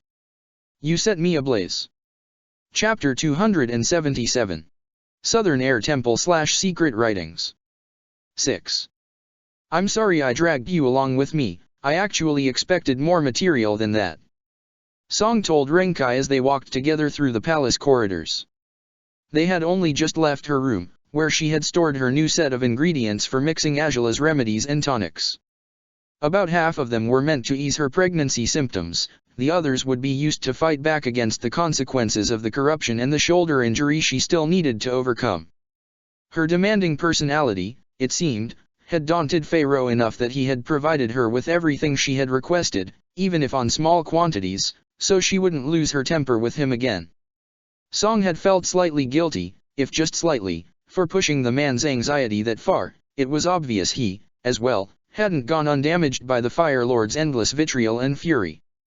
The consequences for Ose's actions were felt on every level of Fire Nation society, Song supposed, if on different measures, but even so, Pharaoh's wrongs towards Angela shook off whatever compassion she felt towards the man. She hardly could hold back her outrage, even now, after she'd learned he had sent no one to help Angela recover during the first month since her wretched wedding, let alone the weeks that had preceded it. Even if Angela wouldn't have taken kindly to assistance, the lack of it, and his unwillingness to offer any solutions, would never sit well with Song. It's quite all right, Renkai said, nodding in her direction. You couldn't have known how much work it would be. It was no problem. You're so gracious and kind, Captain Renkai. Thank you, Song said, smiling at him. He bit his lip, glancing at her through the slits of his helmet. You needn't call me by that title. If you don't want to, he said, softly. Song snorted. And why not, Captain Renkai? She said, hands behind her back. You ought to be forcing everyone to use your rank to address you, if anything. They might just take your authority for granted unless you remind them of it. They? Who's they? Renkai asked, raising an eyebrow before shaking his head. You know what I mean, though. No, I honestly don't, Song said, though she glanced at Renkai with a gentle smile, one that let her true self shine through. Renkai gritted his teeth at the sight of it, however different she could seem. Even a small glimpse of the young woman he had known before, even if distantly, was another blow that reminded him of so much that had been lost, of so much he had to fight to protect nowadays, including her. You're Renkai first, yes, but nowadays you're a captain, too. Nothing wrong with accepting that, is there? If you don't think so, then I suppose not, Renkai whispered, softly. If it doesn't make you uncomfortable to address me that way, it's all right. Good, because it doesn't, Song declared, beaming bright. Wen was back, and Renkai, despite himself, smiled for it. They had marched together back to Azula's room, and Renkai would stand guard outside it again, as he ever did. Whether it was a duty he had chosen for himself, or one the general had imposed upon him, Song wasn't quite sure which it was just yet, but he seemed to spend most his time standing there. She bit her lip and nudged him gently with an elbow. You know, you could get a chair, maybe, she suggested. If you really have to stand out there all day. A chair? No. That would be unnecessary, but thank you for your kindness, Renkai said, shaking his head promptly. Song chuckled. Fine, then, fine. Let me know if you change your mind. We could take out one of the chairs in the dining room. We don't even use half of them, she said, with a leisurely shrug. Finally, they stopped at the crimson door. Song wasn't surprised to hear no noise inside the room, considering she had left Azula with Rei. The younger woman was typically silent unless coaxed to speak, and as much as Azula's mood had improved over time, Song doubted she'd be up for spurring Rei into boisterous conversation for the sake of it. Still, Song hoped to make matters livelier once she convinced them all to play mahjong together someday, as she had promised Rei they would. They weren't quite ready for it yet, she supposed, but with the progress Azula had made lately, it might happen sooner than expected. Have a good evening, Renkai said, reaching to open the door for Song. She smiled and nodded graciously at him when a soft gasp inside the room, in Rei's voice, reached them. I'll still see you on my way out, so, you could have saved that for later, she said, with a shrug. Renkai blushed under his helmet but nodded, keeping his hand on the doorknob as Song entered the room. She realized something was wrong as soon as she crossed that threshold. It wasn't quite Rei's earlier gasp, or the vacancy of Azula's bed, it wasn't just the bare desk, bereft of the studious young woman that typically sat on it at these hours. If anything, it was a blend of all those elements, as well as a strangely heavy, unsettling atmosphere inside the room. The source of which became obvious to Song quickly enough. Rei gazed at her in chagrin and desperation, a hand on the shoulder of a crouched, hunched princess, kneeling before a tall bookshelf. Azu.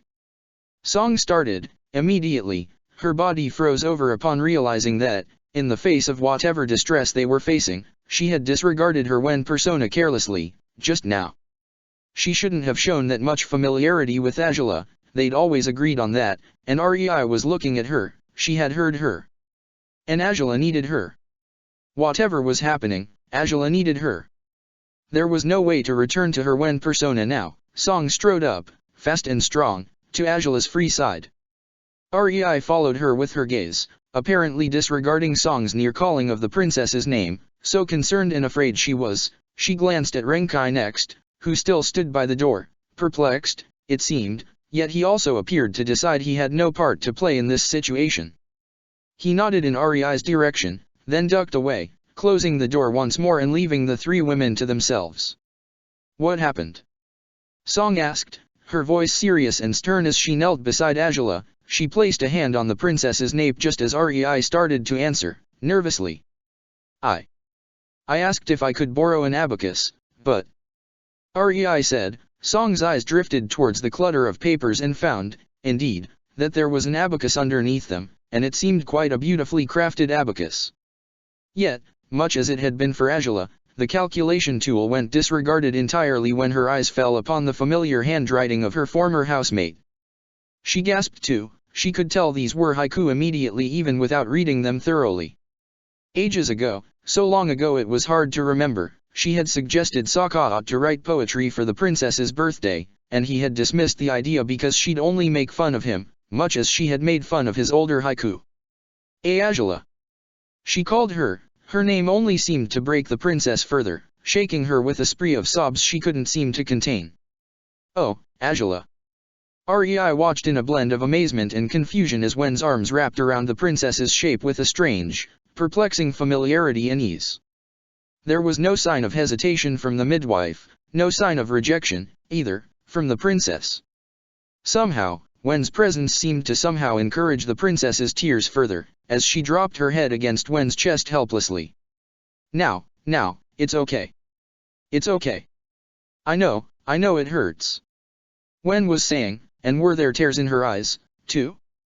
There were, Rei could see them. Why? What on earth was the meaning of this? Did Wen simply have a knack for crying when others did, or was Wen capable of understanding the meaning of these papers while Rei remained mostly oblivious to what they were? I forgot, Angela suddenly said, her voice frayed, weak, shriller than Rei had ever heard it before. I left them there. I'm so fucking stupid, You're not, okay? Everything's full of memories.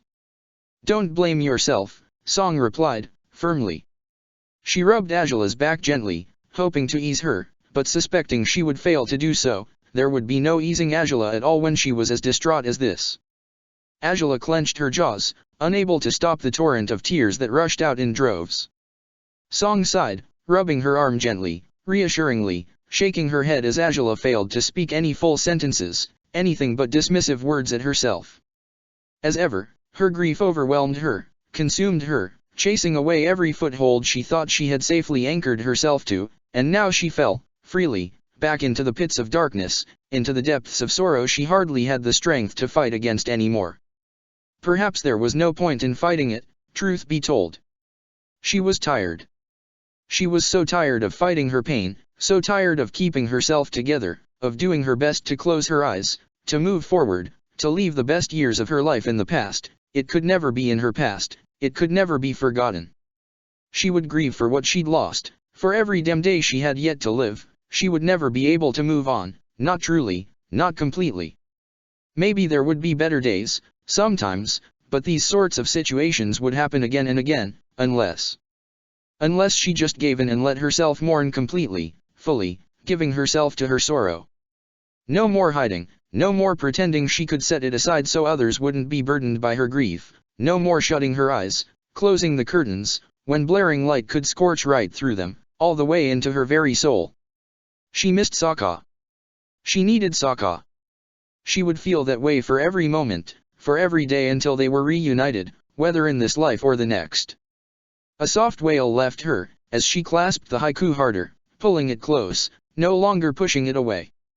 Song sighed, gritting her teeth as she cradled Angela in her arms. She had acted similarly, felt similarly, when Lo and Li had given her Ruishi's letters.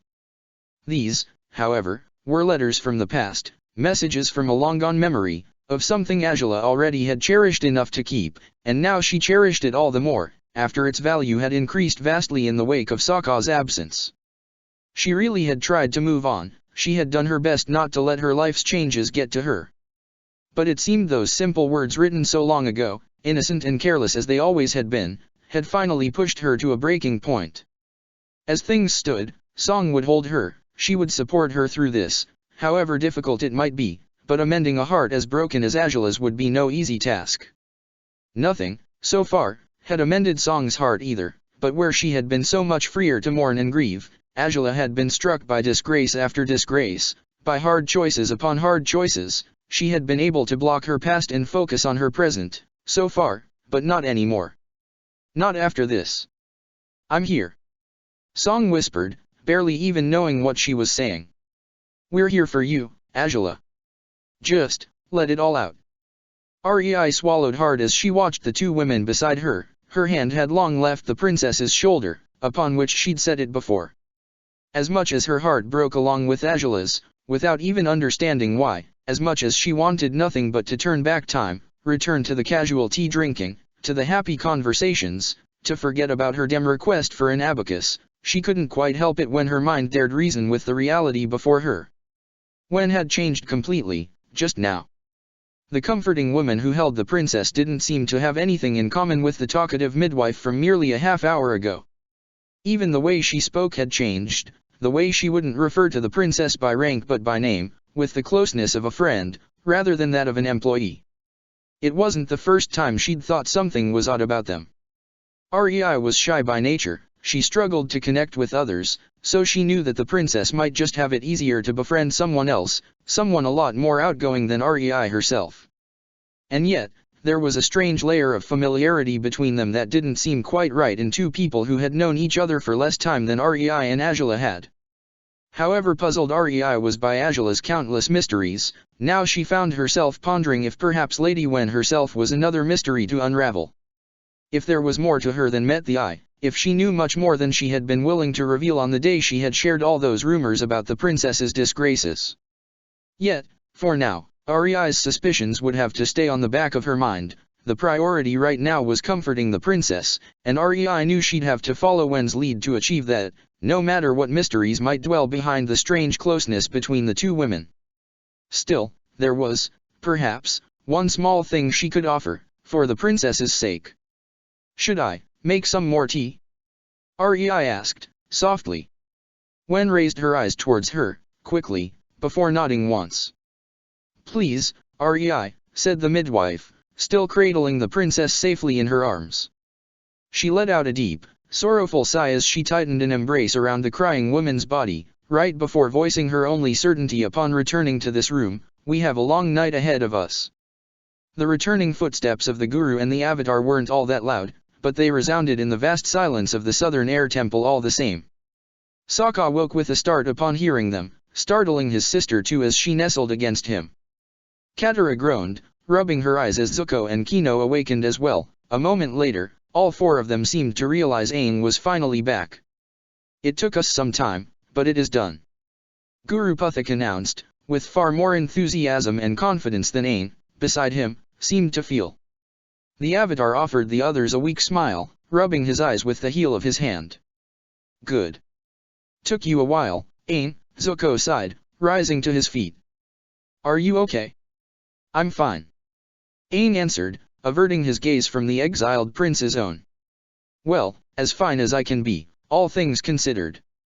The past avatars, they bear guilt of their own, and I guess in some way, they've lost control of it.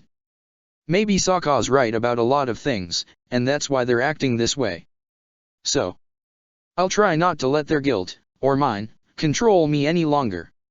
If I'm going to be the Avatar, I have to learn to look past what's expected of me and to take in what I truly am meant to do." Good, I guess," Zuko said, blinking blankly at Aang's unusual bout of seriousness. "He wouldn't behave like this forever, would he?" The usually cheerful air nomad still appeared sad, though he certainly had calmed down, at least. "If that's done, then I guess Aang should get some rest while the rest of us get to work with breakfast, or whatever," Sokka said, before yawning. "Rest? Oh, no," the Guru said, smiling and shaking his head. "No more resting, not until your next chakra is open." "Wait, really? Right away?" Sokka asked, grimacing. "He won't even let you catch your breath, Aang?" Kino asked, nudging the Avatar gently. Aang offered him a sad smile and shook his head. "The sooner this is done, the better, remember," Aang said. "If he thinks we should go for it now, then I don't think we should dawdle." "If you're sure." Kino pouted, as Puthak smiled at the group, hands on his hips. "It's necessary to do it now, too. The sunrise is the ideal moment of the day to open the fire chakra." Sokka's heart immediately jolted at those words. He guessed they'd see chakras for each element, yes, but he shouldn't have been quite so foolish as to cling to the fire chakra so much, should he? Perhaps it wouldn't be a good chakra for him at all, not because fire made him think of Azula, immediately, did it mean he'd do well at the next stage of their spiritual journey, but he deeply hoped it would be. The sleepy group, including a Katara so groggy Sokka had to ferry her carefully, hands on her shoulders, advanced to a long, natural walkway at the heights of the temple. By the time they reached it, the dark skies above were starting to brighten up. Sokka had no doubts the sun would be above the horizon by the time they finally unlocked this chakra properly. And here we are. Puthik announced, taking his seat facing the east. The others followed his example amid yawns and groans. Now, no time of the day is more powerful than the sunrise. Can't say I feel all that powerful, Katara said, grimacing as she tried not to slouch while sitting down. We didn't even have breakfast yet. Oh, I shall prepare some more onion and banana juice after this chakra is well and truly open, Puthik declared, beaming. The fire chakra is located in the stomach, so it should certainly open your appetites plenty. 4. Onion and banana juice? Heh, Katara smiled awkwardly, deciding not to protest, while also hoping she wouldn't have to drink another drop of that odd concoction.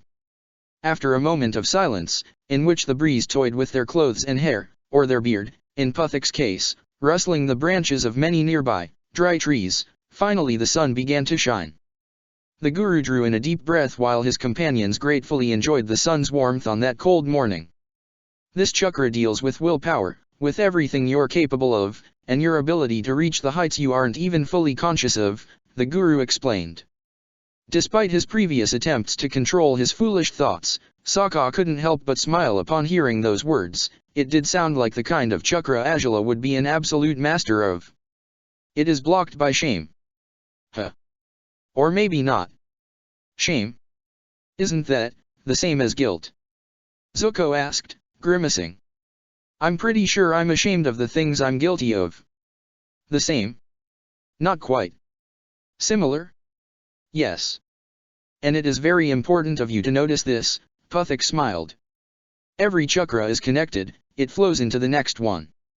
Therefore, let it all flow together. If the source of your shame is also the source of your guilt, by all means, acknowledge them, discover your truth and live it, as best you can. Zuko blinked blankly but didn't reply, still slightly perplexed by what this new stage of opening their chakras entailed. Guilt, shame. He was ashamed of a few things, maybe. I'm ashamed of not having been better when I could have been, I suppose, Kino blurted out. Again, he faced the challenge of the chakras by speaking out loud, causing the others to feel even more self-aware than they already did. When I was younger, I was raised by the Fire Nation into believing all sorts of awful things that I didn't reason with until I met Aang and Katara. Then, I regretted my past. I felt bad for ever believing the things I did, even if I know it wasn't really my fault, because I was only taught to live my life this way. Yet, in my ignorance, even my innocence, I couldn't tell apart the truth from the lies all that easily. But, after everything, I've learned to accept that my past doesn't define my future, somehow. Very good, Puthik smiled. You truly are a natural, young man. Kino grinned, wiggling in place.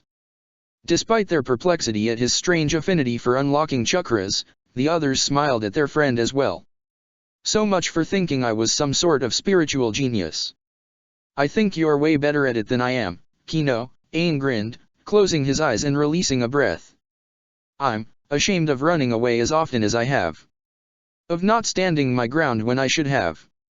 I'm ashamed of my fears, because they've stopped me from taking action when I should have. I'm ashamed of the times I've hurt others without knowing it. In the end, I guess I'm also ashamed of my own ignorance, the way Kino is. Of not understanding or thinking about things as thoroughly as others do. I'm ashamed of not knowing all the things I'm expected to know. I am, after all, the Avatar. But I don't know if I can be this great bridge between spirits and humans, even if I do keep on following this path. I don't know if I have it in me to do so. You should be ready to accept all parts of yourself, Aang, Puthik said, nodding in his direction.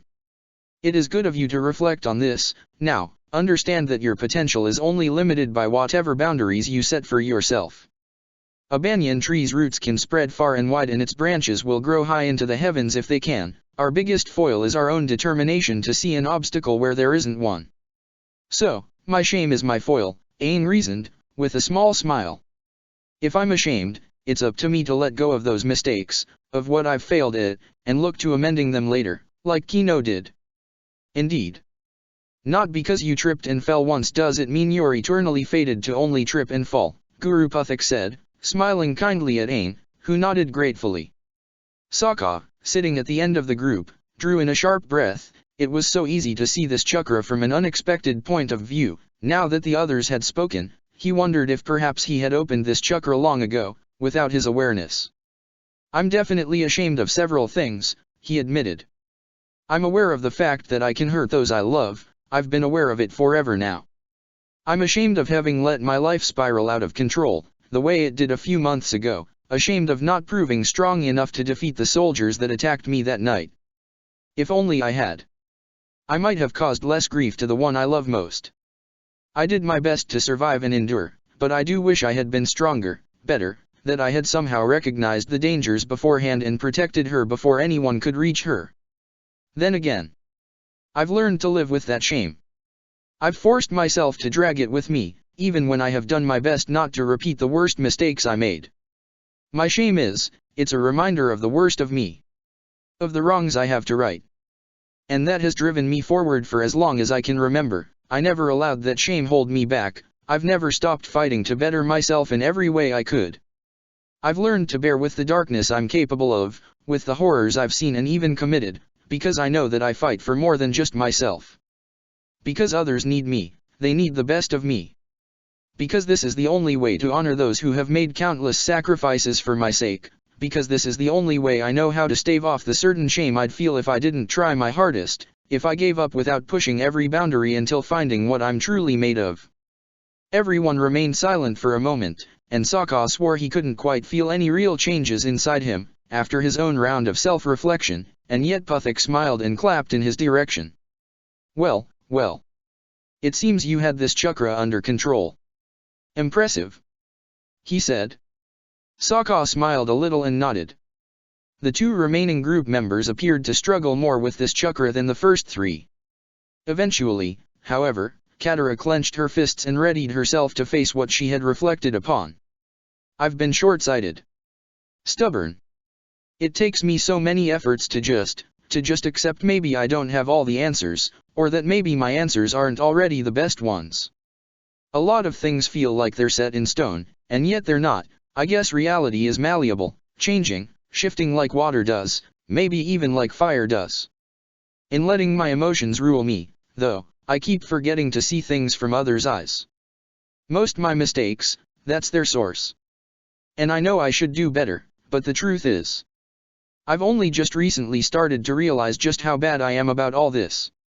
It must have been obvious to everyone else, but I guess I let the very worst of my emotions fester inside me, control me without my awareness, and somehow it feels like it might be too late to set myself on a better path now.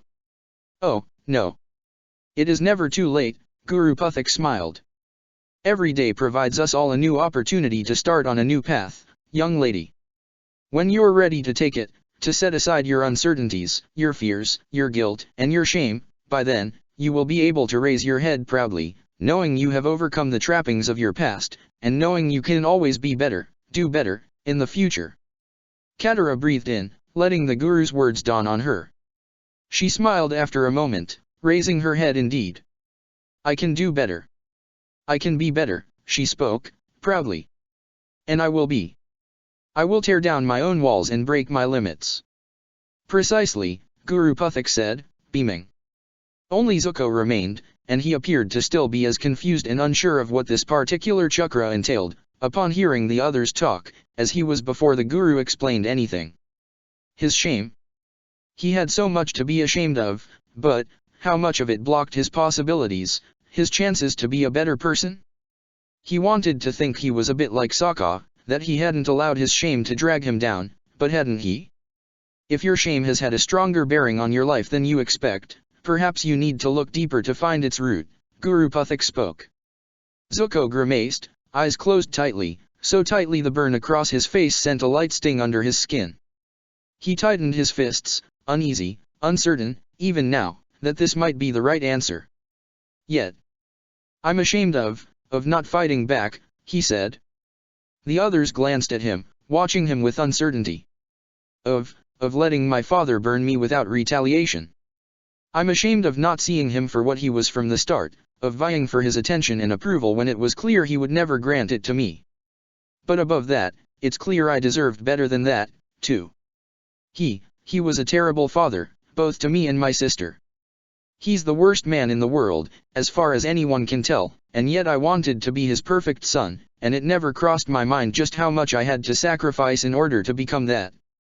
I nearly hurt the woman I love, she nearly turned against me, all because of how deeply blinded I was by my father's wretched demands and expectations. I was ready to send Ain, someone who has become one of my best friends, to his death, albeit to satisfy him. I was wrong to ever think highly of him, wrong to ever let him shape me into the man I became. There were so many others around me who were much more valuable, who helped me far more than he ever could. This shame you feel? Guru Puthik said. It's lined with resentment, not only at your father, but at yourself. Your disappointment in your past choices, just as it was with the others, does not need to become an overwhelming pit of anxiety, instead, it can serve as a guideline.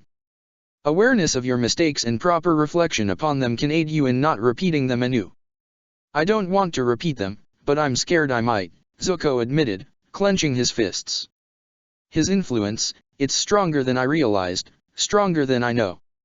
When I thought I'd broken the cycle, when I confronted him, I still wound up caught in his web, acting like a fool, all because of the garbage he put inside my head. It probably has caused me more damage than I realized. I've lived with this shame for this long, and it's made me cowardly. It made me hold back in many moments when I shouldn't have.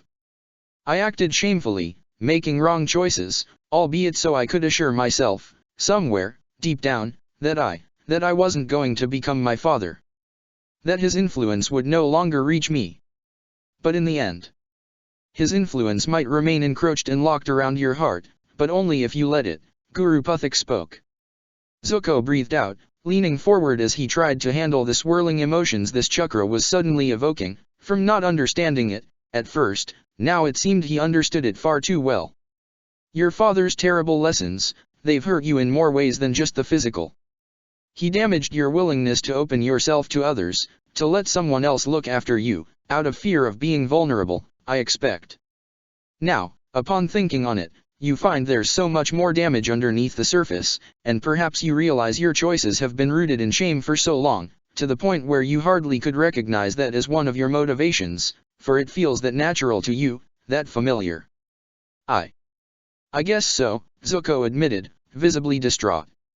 I want to be proud of who I am, of what I've done, but I don't know if I can be. I'm proud of my family, my daughters, but not of myself. It isn't pride you should seek, that, as well, is your father's influence speaking through you, the Guru said. Zuko grimaced, rubbing his forehead with his fingertips. Honor, on the other hand. Heh. At this point, I have no idea what the word really means, Zuko spat out, shaking his head.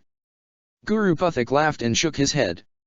Oh, I think you do. Someone you carry in your heart has taught you more than you ever had understood about honor, hasn't she? Zuko's eyes widened, Suki's image manifested inside his mind. Suddenly, he found himself walking through their entire history anew, as good as watching it before his eyes, the honorable fighter he had been dazed by in the arena, the distraught young woman who had killed a man for the first time in her life, yet even if it was out of necessity, she couldn't seem to let go of her compassion for the man and sorrow over her choices. After the hellish experiences she had endured, she had still found a way to raise her head high, to live her life however she could, even if fears and horrors still haunted her at every turn. He had wanted to help her, he had done so. He had become a source of emotional support for her, someone she could hold on to while she found her bearings, but she had never clung to him with mindless, thoughtless desperation. Even when she had rushed to him, when he had been about to leave, she had done as much with a clarity of heart, mind, and purpose he had never experienced. She had been at peace with herself, with her choices. Suki was the epitome of honor, wasn't she? And so, she lived her life without shame. She lived her life without the fear of mistakes Zuko never seemed to outgrow. His caution went back to that, hers obeyed another logic. She protected others, she fought for others, she lived her life to the fullest every day, no matter if all she could do were chores. She didn't complain, she simply did her duty. Was that part of it, too? Was that why he was constantly, frequently, lost? He had a duty to his family, and he hardly knew whether he served them better here than at home, he was the one who would provide food, the one who ensured the igloo wouldn't collapse by maintaining it frequently. That willingness to fulfill his duties, was that something he had learned through Suki, without his awareness? He hadn't ever thought that hunting trips were a pain, or pointless. His frustrations while building their igloo were merely a matter of impatience that he had set aside sooner than later.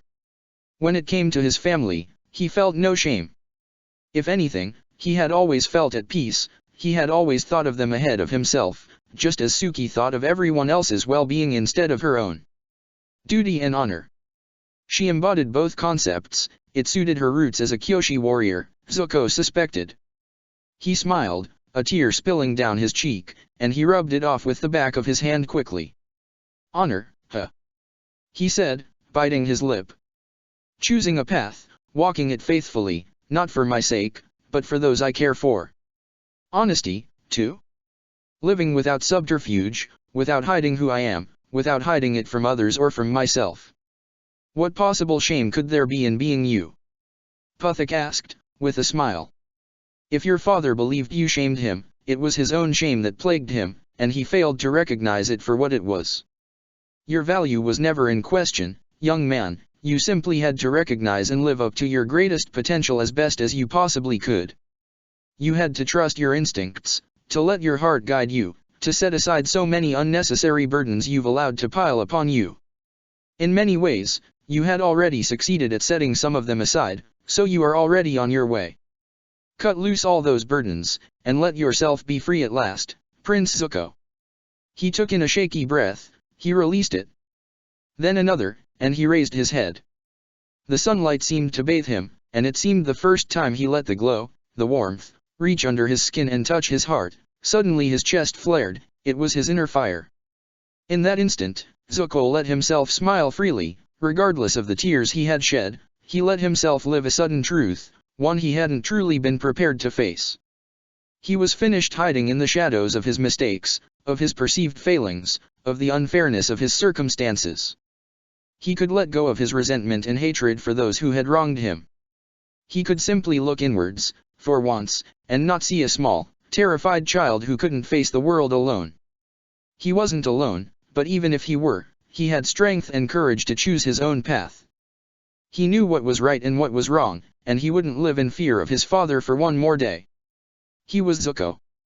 It didn't matter whether he was a prince or not, he was Zuko.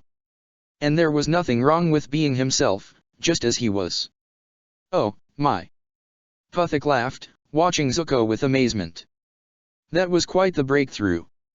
A firebender's fire chakra certainly should be open, for his own sake, and now yours is almost overflowing. Zuko laughed, a casual, careless laugh, of the sort he usually reserved for Suki alone. The sort that he only felt safe to let out when he was with her. When he was at peace, when he was at his best self, when he was the man Suki had always known and believed he could be. Perhaps it was time to be that man at all times, as best he could, not merely for Suki's sake, but for Zuko's own sake. Suki was certainly an example to follow in countless ways she surely wouldn't be aware of, but just as he had done his best to offer her every helping hand, every shred of support he could, she did the same for him, and she did it now, too, no matter how far away she might be. Wonderful, then. All fire chakras are successfully open. Puthik announced, beaming. The sun had already risen thrice its height over the horizon, but even so, it seemed to be the chakra the whole group had opened most easily. Now, more onion and banana juice. Really? Is that all we can do for breakfast? Aang asked, with a weak smile. I don't mind, Zuko chuckled. The others glanced at him judgmentally, and he only smiled proudly at his words. Even owning up to your weird tastes in food, are you? Sokka smiled. Well, good for you, Zuko. Good for you. The group returned to the courtyard where their supplies waited. While the guru allowed them to have some breakfast, he insisted that they would have to drink the onion and banana juice once they were done with the food.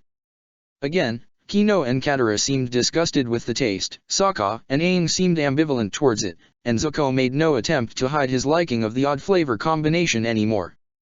Say. I've been a bit confused so far about how you see through us so easily, Kino told the guru as they followed him to their next destination in the Southern Air Temple. I get that it's some spiritual thing, but, back when we started out, we didn't speak our fears aloud, right? Yet you saw through them just as easily as if we had. Oh, young man, Puthik smiled, glancing at him wistfully. We are all connected. Energy, it binds us. It swirls everywhere.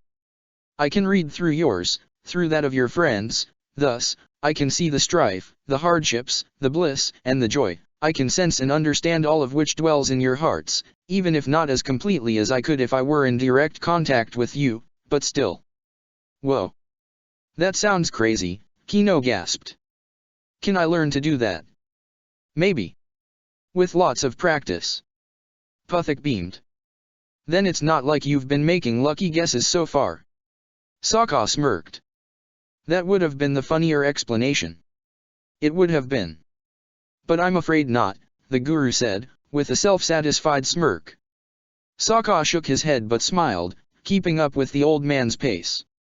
Finally, they reached their new destination. Up in the heights of the tallest towers of the temple stood another set of beautiful statues shaped as notable airbenders, it seemed. Aang sighed as he recognized Yangchen's figure, but he didn't let her scare him away. He had finally understood the toll his guilt took upon him, upon his possibilities, and he wouldn't let it continue to do so, not if he could help it. The best step to avoid that was, of course, to face that guilt head-on and let go of his failings, relinquish his shame, accept himself, just as he was. Very well, gather round, said the guru, taking his seat at the foot of one of the statues. The breeze would blow powerfully in the open space, between the tall pillars that decorated the beautiful, open courtyard. The next chakra is the air chakra, and it is located in the heart. I suspect some of you may have it, half open, perhaps. Most of you have experienced love, after all. It's the chakra of love. Aang repeated, perking up upon hearing those words. Puthik nodded sagely. The love we give and receive, yes, Puthik said. Love can move us to do great things, it cannot be denied. There are countless forms of love as well. The love we feel for our families and our friends is no lesser than that which we feel for a lover unless we choose to make it so. Love is a form of energy, it swirls around us, it is part of us, just as every other chakra. But while it can come easily to some, it can also vanish just as quickly. The air chakra deals with love, and it is blocked by grief. Immediately, Sokka clenched his fists over his knees, sitting cross-legged across the guru. Zuko, beside him, let out a deep sigh. Katara, on his other side, tensed up as well, and Aang, at Katara's right, frowned mournfully at those words. All of them had experienced great love, and just so, great grief that matched said love perfectly. Do let yourselves reflect on this chakra, my friends. I understand it may be another painful experience, but it is needed, for all of you, Puthik said. Those who have grieved and mourned the most, they are the ones who most need to remember that love is no lesser just because it was lost. His words struck a chord in Sokka, who closed his eyes, frowning painfully. No, the love he'd lost was no lesser just because he and Azula were apart. The image he ever evoked in his heart's eye, the woman upon whom he'd stake his whole existence, if need be, there she was, gazing at him with a heartfelt smile, with those golden eyes that seemed to shine their brightest when she laid them upon him. Her hand rose, and gold flames burst from her hand, twirling over her fingers, the fire of their love, a fire born from every moment they had shared, every heartbeat that pulsed at unison, every swirl of energy that danced together, at the same rhythm, in the same pattern, mimicking each other until they merged, until their very essences were one and the same. And then she faded away. Sokka yelped, unaware that he'd raised his hand to reach for her.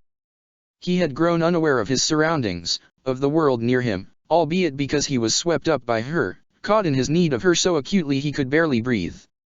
Stay calm. Your grief, it is great, almost overwhelming. Sometimes you fear it might overcome you, for a loss so near and dear to you, so vivid that you still bleed from it, cannot be forsaken and forgotten. It is what guided you this far, isn't it? Grief for so many you've lost, not only her. For your family, for your tribe, for your lost friend, for every man you ever had to slay in battle. For everyone you sent a lantern for. Sokka clenched his fists tighter yet, his whole body shaking, each loss the guru spoke of seemed to pile on top of the one that hurt the most. So much he had lost, so much that was gone, and he couldn't let go of, even so. Zuko, next to him, gritted his teeth. It wasn't only the grief he felt for those the tribe had lost, or the grief he felt upon being away from Suki, Mari, and Zi. It was the grief he hadn't quite wanted to acknowledge so far, the grief he felt over the Fire Nation, over his lost connection to his people. The grief he felt over his cousin's demise, the grief he felt over his uncle's choices, whatever they had been. Grief for the sake of the sister who had to face the weight of the world alone. Grief for the mother he had never found again, whom he deeply, desperately hoped would still live. Similar thoughts crossed Katara's mind. Her mind immediately rushed to Kia, and she had the most vivid vision of her mother as she closed her eyes. Her chest ached, tears burned down her cheeks, and just as fast as she had come, she was gone again, just as Siku and Yuro's child. Just as all those villagers, warriors, whether experienced or not, that she had tried to save, but all her waterbending healing hadn't been enough to keep them alive. So much grief seemed to eat away at her, for everything she loved and lost and everything she feared she might yet lose if she didn't fight, tooth and nail, to ensure it wouldn't be ripped away violently, as all those lost lives had been. Aang breathed deeply, trembling at the powerful vision of so many air nomads, of so many mentors and friends, all of whom had looked to him with hope, who had treated him with kindness, raising him to be an open-hearted avatar, a vision of the old friends he'd lost of the Southern Water Tribe, like Toki, or of the Fire Nation, like Kuzan, and all of them faded away, just as easily as they had for him, in reality. Within the space of moments, he had as good as been transported over 100 years into the future, and he had found himself utterly lost upon being unable to reclaim so much that was now out of his reach. The love you felt for them, and the love they felt for you, it is a form of energy, like I said. It exists, it swirls, it flows inside you, and it dwells inside your heart. No matter how great the loss might have been, that energy has touched you and changed you. The pain you feel will flow away, but the love will remain, and it will be reborn into new love. Aang and Katara tensed up suddenly. At the same time, upon hearing those words, their minds supplied them, immediately, with thoughts of each other. Where they had lost so much, they had still found new valuable bonds to protect. Such as the bond they shared. They opened their eyes to find themselves gazing at each other. Katara's lips slowly shifted into a smile, as did Aang's. Their cheeks sported tears, yet they knew they had certainly found a path to see the love they'd been given, the love they'd received, reborn inside their hearts. A deep understanding flowed between them, allowing them to wistfully wonder, for moments, if perhaps their chi, their energy, might be attuning to each other's, much as they'd heard was possible between two people with truly intimate bonds. Very good, Puthik spoke. Even growing aware of his presence didn't stop Aang and Katara from smiling warmly at each other. Perhaps they had reached the agreement they had, but they had also accepted their love for each other, in doing so. Even if they wouldn't act upon their feelings, even if they would keep it reined in, their love was as true and strong now as it had been when they'd spoken it aloud for the first time, on Appa's saddle. Zuko breathed deeply, letting the Guru's words wash through him. It was strange to feel so much grief over being away from his family, only for his family to be, once again, the answer. A small smile spread over his face as he allowed his heart, his newfound potent inner fire, to surge with the affection he felt for them, no matter how far away they might be. He wished they'd never been apart, but the love he felt for them was renewed, strengthened, every day. He did this for their sake, for the sake of all those he had cherished, all those who cherished him, in turn. Even for those who couldn't have cared less for him, come to think of it, because the world they all fought to create would be a better world for everyone, not just for those he loved. Even so, that love was what guided him, what had pushed him onto this journey. He'd return to Suki when the time was right. She would wait for him, he knew she would. And he would ensure to bring true pride and honor to her when he returned, no matter what. Sokka let out a heavy breath of his own, yet he remained crouched, his body bent over as he struggled to handle himself against the tide of overwhelming emotions. New love? What on earth was that supposed to mean? He hadn't let go of the love he felt for Azula, nor for anyone he'd lost. His heart belonged to her, and that was why it hurt so badly ever since they'd been torn apart. His grief guided him, in a way, it was entwined so deeply, so closely with the love they'd nurtured that he could barely tell them apart anymore. Now, perhaps you needn't be so stubborn, my friend, Puthik said. Sokka snarled, failing to see the way out of this particular conundrum. Love and grief are indeed intermingled deeply inside you, but didn't you live your life as best you could, honoring that love as vividly as possible, Gladiator? Somehow, the word seemed to shift the world into focus, to make his heart skip a beat, as a new torrent of images crossed his mind's eye. Memories of his past, of the life he'd shared with Azula. Of the fights in the Gladiator League, of the training sessions, of the careless, joyful meals they shared with Song and Ruishi, of the greatest of achievements and successes, of the darkest, hardest moments. They had stood together through it all, they had endured everything the world had thrown at them, until finally they'd been forced to walk different paths. And yet, the love remained. Grief was love lost, it was the known, inevitable consequence to having loved at all. He had loved so powerfully and passionately, giving himself to Azula in every way that counted. She had done the same for him, and he never had any reason to doubt she loved him just as fiercely as he loved her. They had been matched, equally matched, and your souls will be entwined for eternity, won't they? Your energy, it is connected to hers, even now. The words brought Sokka to open his eyes, to raise his head towards the Guru in utmost shock, even if he knew that had to be the case. Even if he had hoped so. A bond as intimate as yours?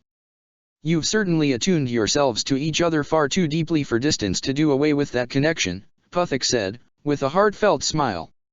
Renewal, it doesn't mean discarding. It just means change, repurposing, you could say. Channel the love again, set aside the grief. Let love be your guide, let it inform your choices, your actions, let it build up your strength. For it is the love you received, and the love that you gave, what shaped your life and gave it meaning. Even if you are no longer by her side, even if so many of your loved ones are gone, surely, that love still dwells within you. No doubt you still feel it, don't you? Sokka swallowed hard, closing his eyes again as tears slipped through his eyelids. As another flurry of images crossed his mind, everyone he had lost, everyone he had ever assumed he might never see again, whether torn away from him by death or by circumstance, all of them shot through him in a rush, and he barely could breathe again for a moment, a long moment. Until it was her, again. Closer to him than before, her hands upon his face, her clear eyes clashing with his own. He was loved. And he had loved. He still loved, desperately and deeply, and that love was much stronger than his grief. She smiled, for just a moment, for just a twinkle of an instant, and the vision faded away. Sokka breathed heavily, trembling as he calmed himself down, as his heart pounded ferociously inside his chest. Maybe he still had some work to do, to truly loosen his grief all the more, but the heavy weights upon his heart seemed to have unclasped their hold around it, if just for now. To think the answer was love, to think it was that simple, yet complicated, and altogether beautiful. He wiped the tears while letting himself breathe out again, and then he smiled. The love they shared had joined them together, for good. Perhaps as he mourned, as he ached for her, she would be thinking of him, just as well. He lowered his gaze to his right hand, yanking off the glove that concealed most their scar, and he smiled warmly as further tears spilled down his cheeks. No, he wouldn't let go of this love, not even if all were lost.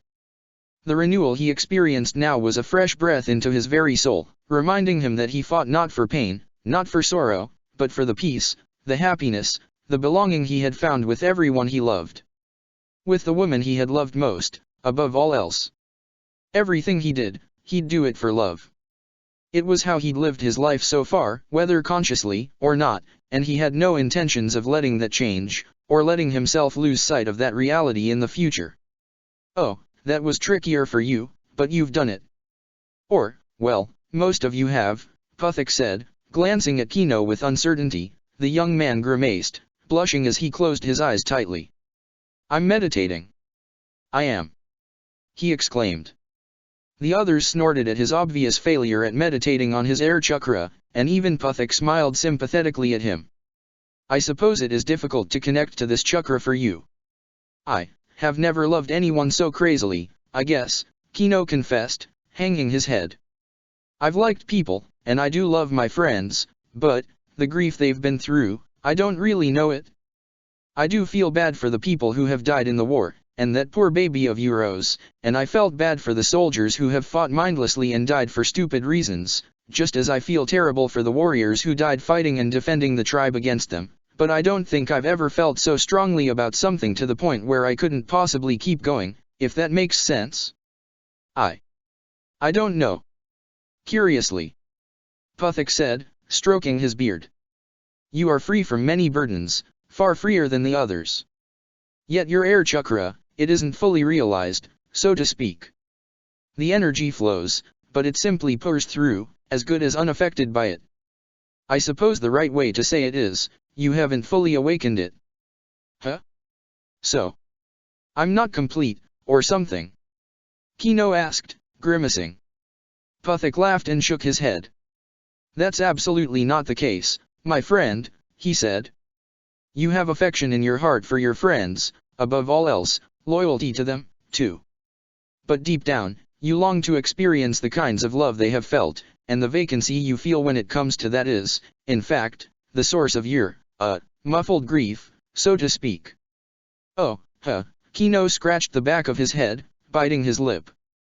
So, you think I'm somewhat blocked by my wishes of being in a crazy big love affair that hasn't happened. Indeed, Puthik smiled. You mistakenly assume that's the only kind of love you could be thinking of, when it comes to this chakra, and so, you blocked part of it by the absence of such a bond. Yet, the love you feel, and the love you receive, happen to exist already for you, young man. Learning to recognize it, letting it fill you, that is your task, rather than breaking the grief. Value the love you have already been given, for no form of love is more valuable than another unless you choose to make it so. Kino gasped, impressed by the guru's words. He bit his lip then and closed his eyes, and a smile spread over his face as he let himself think differently, think of the present, rather than the future. Think of the past, too, okay, not really the past.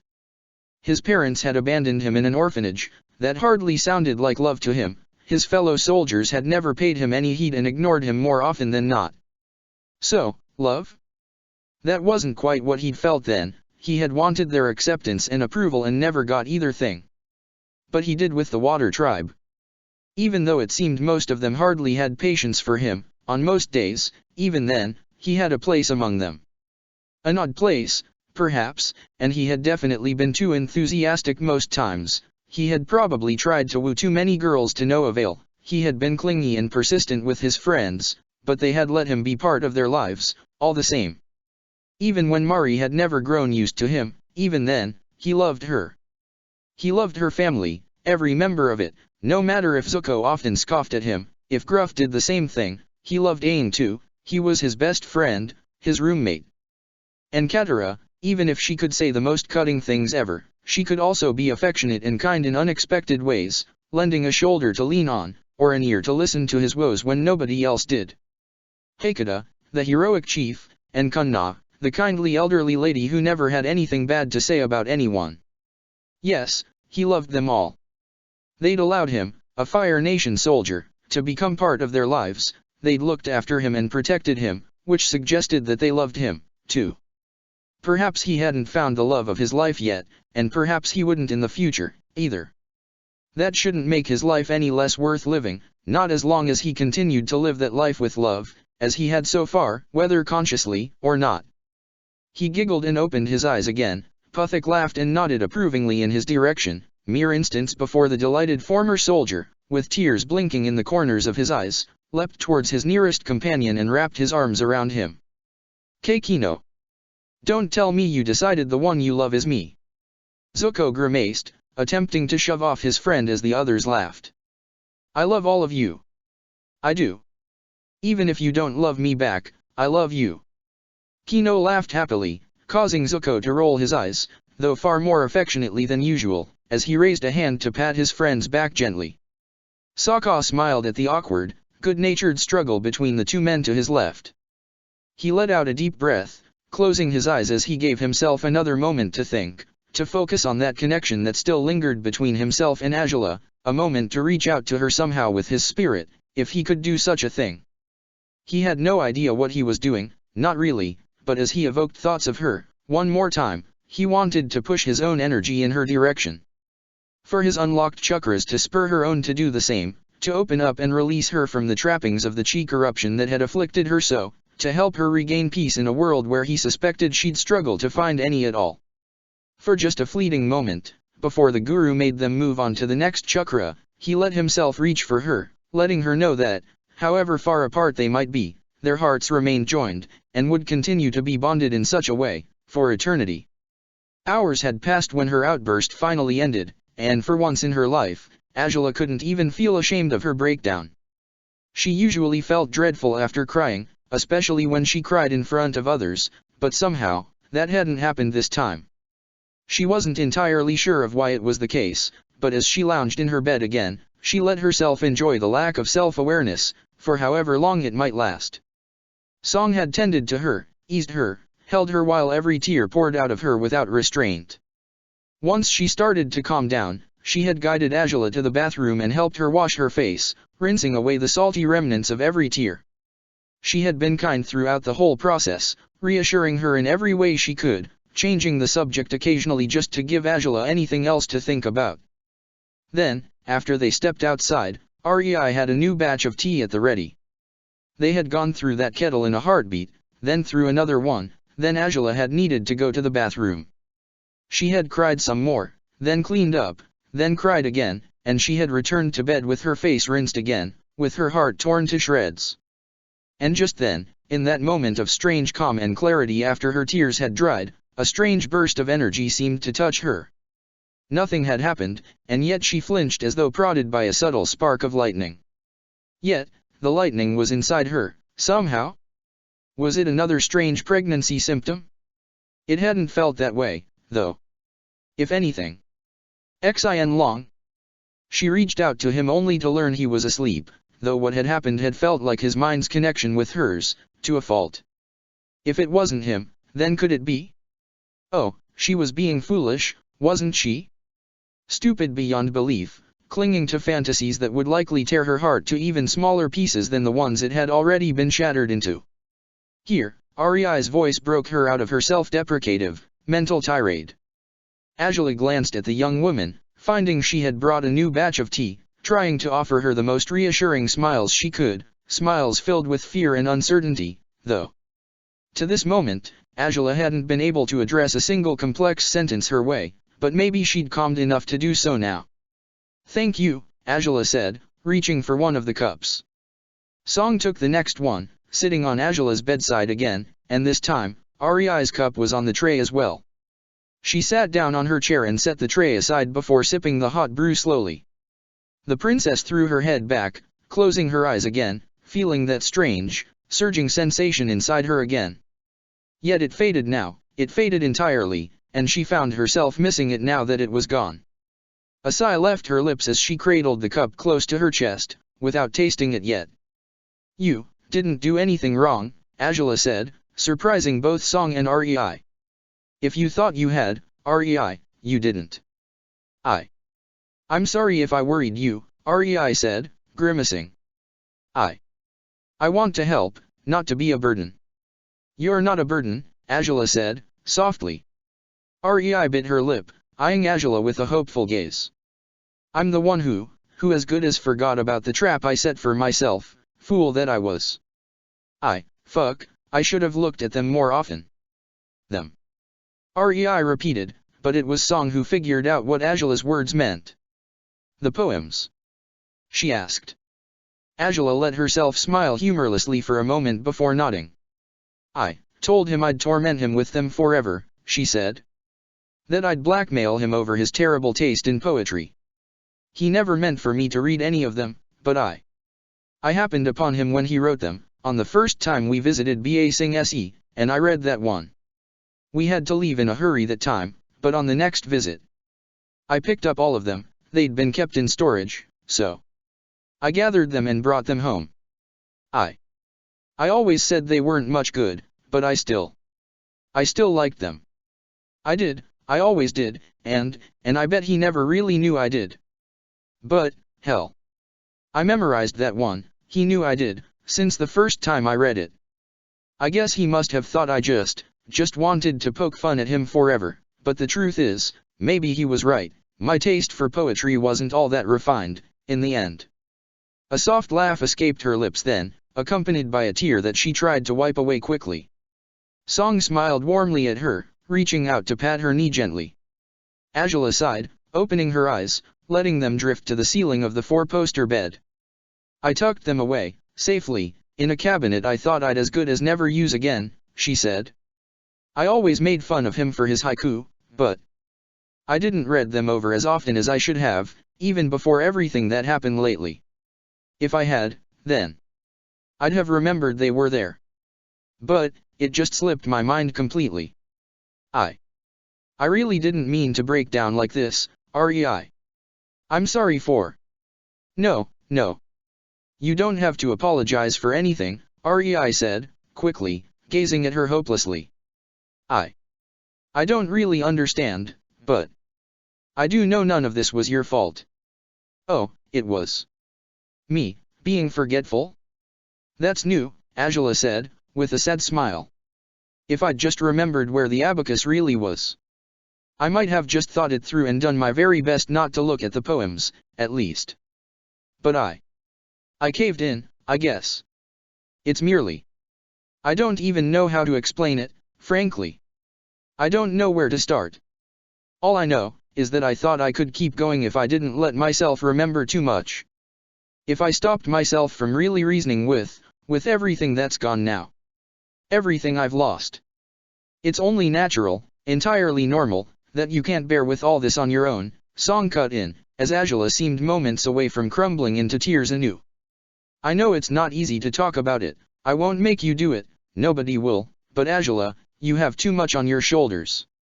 You've been suffering in silence, trying to push forward to whatever this new life is, when you've barely even given yourself time to let go of the old one, I suppose. Oh, I've mourned a lot, if you want the truth. Angela said, releasing a deep breath. Mostly before either of you arrived, though. I don't even know how I survived all that crying, to be honest. It's been a while since I last shattered this way, frankly. Probably since the wedding, actually. Since I betrayed him. Angela, don't look at it that way, okay? Song said, grimacing, but it didn't seem her attempt to calm down the princess would pay off. Angela had tightened her eyelids, attempting to retain the tears, but it was an attempt fated to fail, it seemed. Song sighed, shaking her head before draining over half her cup, and then, to Rei's utter astonishment, the midwife climbed over the bed and crawled to the princess's side, wrapping an arm around her shoulders and reeling her in, close to herself. The embrace comforted Angela, but not enough to keep her from crying again. If anything, it seemed she broke even more easily now that she'd been embraced by a friend. It was wrong, no matter how I look at it, I should have found another way, Angela sobbed, pressing her face to Song's shoulder. I don't know how to live with myself. I don't know how to put up any more pretenses, how to convince anyone that I'm okay when I'm really not, and everyone can tell. What I've done, it's what you had to do. We both know that, Song said, but Angela shook her head. Angela. It's no better, just because I had no choice, she said. I should have found another way, should have honored my vows to him, the first ones I ever spoke. I said I'd love him, forever. I said I'd be loyal to him, forever, and you have been. To a point of self-destruction, some might say. Song said, Angela sobbed, shaking her head. You've sacrificed everything for him, Angela. And I'd do it again. I'd do it over and over again, no matter how stupidly I let myself think that I'd know better if I had another chance, she said, trembling violently. Staying with him, if I had, I'd have regretted that too. We would have been chased by Zhao, by everyone, and then I would have cost him everything he still had left. His tribe, his people. I know I did the right thing by letting go, but it hurts so badly. I miss him. I miss him more every day we're apart, and I know that it'll just get worse and worse, and every damn memory makes me sore and die inside at the same time. I want him here, but I know he can't be. I know he should never be. But I'm still so selfish that I can't let go. That's not selfishness, that's love. You love him, you always have, and you always will, Song whispered, stroking Angela's hair gently. You're allowed to miss him, Angela, you're allowed to grieve and mourn. And yeah, it hurts, okay? I know it, firsthand, but, if I'd held back my own grief, do you really think I'd still be in any shape to be here, let alone to help you with yours? I guess not, Angela reasoned, sniffing, and rubbing her free hand over her tearful face again. I'm sorry I cost you so much, too. Don't say that. None of us blamed you, nobody blames you, Song said, knowingly. Angela as good as hiccuped a sob again, shaking her head. You're more of a victim than any of us were. So please, don't burden yourself with even more sorrow than you already have to carry with you. It's okay to cry, too, it's better, even, if you ask me. You're not any weaker just because this is too much to take, okay? The things you've had to do. I don't think I would have been strong enough to make the choices you did. I don't think anyone else would have been. I don't feel strong at all. It's not because I'm crying, I guess it's the first time I ever cry without feeling I'm pathetic for it, Angela admitted, with a slight smile. But I really don't feel strong at all. Whatever choices I've made, I never have felt any better because of them. Well, maybe you'll feel a little better if you drink some tea, for starters, Song nudged her gently. Angela had managed, somehow, not to spill her cup so far, and the princess released a weighty sigh before bringing it to her lips. There we go. Take it easy, all right. Angela swallowed slowly, allowing the tea to warm its way through her body. She felt unstable, unsteady, unsure of what to do, what to say, at this point. It might not be long before her usual misgivings and shame took over, before she found herself wanting to hide from both Song and Rei. Ugh, they'd really done next to nothing to hide the truth from Rei this time. Song was outright sitting beside her in the most casual, careless way, comforting her the way a mere acquaintance wouldn't have the guts to do. Angela didn't have any doubts Rei wouldn't run about, spreading rumors or telling anyone about any suspicions she might have, but the less she knew, the less she understood, the better. And yet, just one glance at the young woman, through Angela's still tearful eyes, revealed Rei gazed at her with confused concern. Even if Angela had told her just now that none of this had been her fault, she might truly think otherwise. She ought to ease her concerns, but how to do so without explaining the whole truth? Was Rei truly prepared to hear it? Did she even want to? Is there anything else I can do? Rei asked, when Angela's gaze lingered on her a little longer than expected. Angela released a breath, then shook her head. If anything. I should be the one asking you that question, Angela sighed. One moment everything was fine for you, and then, you had to try to pick up the pieces of a mess you didn't even understand. I never meant to let you see me like this. You've already seen me in bad enough shape, as it is. I know you wouldn't want me to see this, Rei said, biting her lip. But, princess, I'm here to help you. Right? So, if you're struggling, no matter how, I want to help. Even if I don't understand anything, if there's any other things I shouldn't talk about, or look at, any cabinets that should be off limits, I'll keep it in mind, in the future. That's gracious of you, but as it is, I don't think that would help, Angela said, closing her eyes. He was part of everything. He was part of every aspect of my life. Even if I try to run from it, even if I try not to think about it, even if I try to block the grief, it never goes away. There's memories everywhere. Even if I had the guts to get out of here, to leave this place and relocate to somewhere he never set foot in, even the most mundane things would make me think of him. Like how you apologize so much, when you don't need to. He was like that, too. He? Oh, Rei's fingers tightened over her teacup. Had she been reminding the princess forcibly of the man she had loved and lost, without her awareness? She had noticed occasional moments when the princess trailed off mid-sentence, when her eyes were overtaken by a sudden vacancy she couldn't explain, Was that why? Because of memories of a past she cherished so deeply? I've tried not to do it again, but I guess I'll try harder, now. No, you know what? Angela dabbed at her eyes with her free hand, and then she managed a fragile, helpless smile. Maybe I'm ready to just accept reality for what it is. To accept my memories for what they are. To cherish what I always did, even if it breaks my heart to even think about it. I'm just tired of trying to close this away and pretend none of it happened. It's taking a bigger toll on me than I wanted to acknowledge. Do you think you'll feel better this way? Song asked, biting her lip. Talking about it? I don't know. Hasn't felt better not to, Angela admitted, closing her eyes. It blindsides me every time, this way. It's pointless, isn't it? I'm done cowering from my own memories, from my failures and my choices.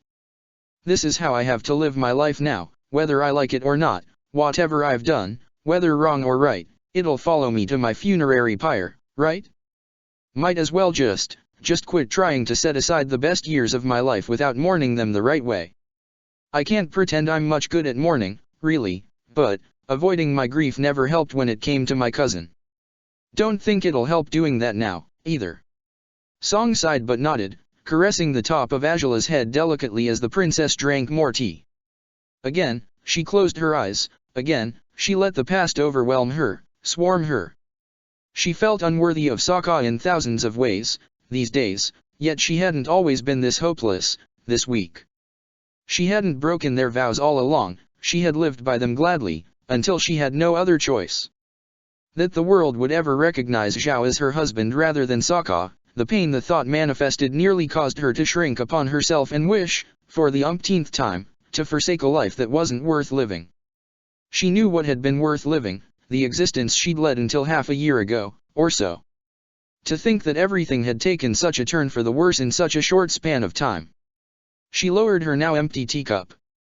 Her eyes drifted off to the horizon as she let herself claw at the memories, at the woman she had been not that long ago, the woman she had chosen to become, by her own volition, as opposed to the empty husk she felt like, these days. Even with the support and help of her friends, both the new and the old, she couldn't keep her head level, she couldn't catch her breath, she couldn't make out her bearings in a familiar world that had become so hostile she barely recognized it anymore. What was his name? Ariai's sudden question, forward and unexpected, brought Angela back from her dark ruminations. The young woman was no less shy than she ever had been, but she appeared to have decided to overcome her natural apprehension, her unwillingness to make any bold, invasive questions, in the wake of Angela's latest words. Did she want to help Angela and, simultaneously, learn the truths she had yet to understand? If just for the sake of ensuring that Rei would never be caught off guard again by Angela's reactions to the memories that assaulted her mercilessly at times, if just for the sake of dispelling the maid's immediate, instinctive fears over whatever wrong thing she'd done, Angela swallowed hard and prepared herself to answer that question. Her heart ached just upon composing the right words in her mind, but she'd do it. She was tired of running away from the pain, she would welcome it now and let it bleed out of her until she was spent, completely. His name is Sokka, and he was my gladiator. Chapter 278. Southern Air Temple/Secret Writings. 7. The foreign name sent a shiver down Ariai's spine. The reverential way in which the princess spoke his title, his role in her life, that sufficed to erase all of Ariai's previous understanding of what gladiators were. The woman before her, the fearless, powerful princess couldn't have been so profoundly attached to a violent, cruel man whose entire existence was cemented in destroying other lives. Just as Wen had told her, on the very day Rei had first heard of the gladiator, he had to be a far more impressive man than anything she could possibly imagine. I honestly don't even know where to start, Angela smiled, as another tear spilled down her cheeks, odd that her chest would burn with warmth, just as much as it ached with longing and helplessness. Not sure anything I could say right now would really help you understand what an extraordinary man he was. Just saying that there's never been anyone like him, that there never will be anyone else like him, merely saying that isn't enough. But, it's still the truth. It's still the truth. Rei bit her lip but nodded. Angela drew in a sharp breath, dabbing at the tears that still tumbled down her cheeks. Once she released it, she spoke again. I had no idea what I was getting into. Neither did he, really, when we first agreed to work together, Angela whispered. Curses, even before that, I'm the one who made him a slave in the first place, in the South Pole. The one time my father sent me out on a mission just so happened to lead us to each other.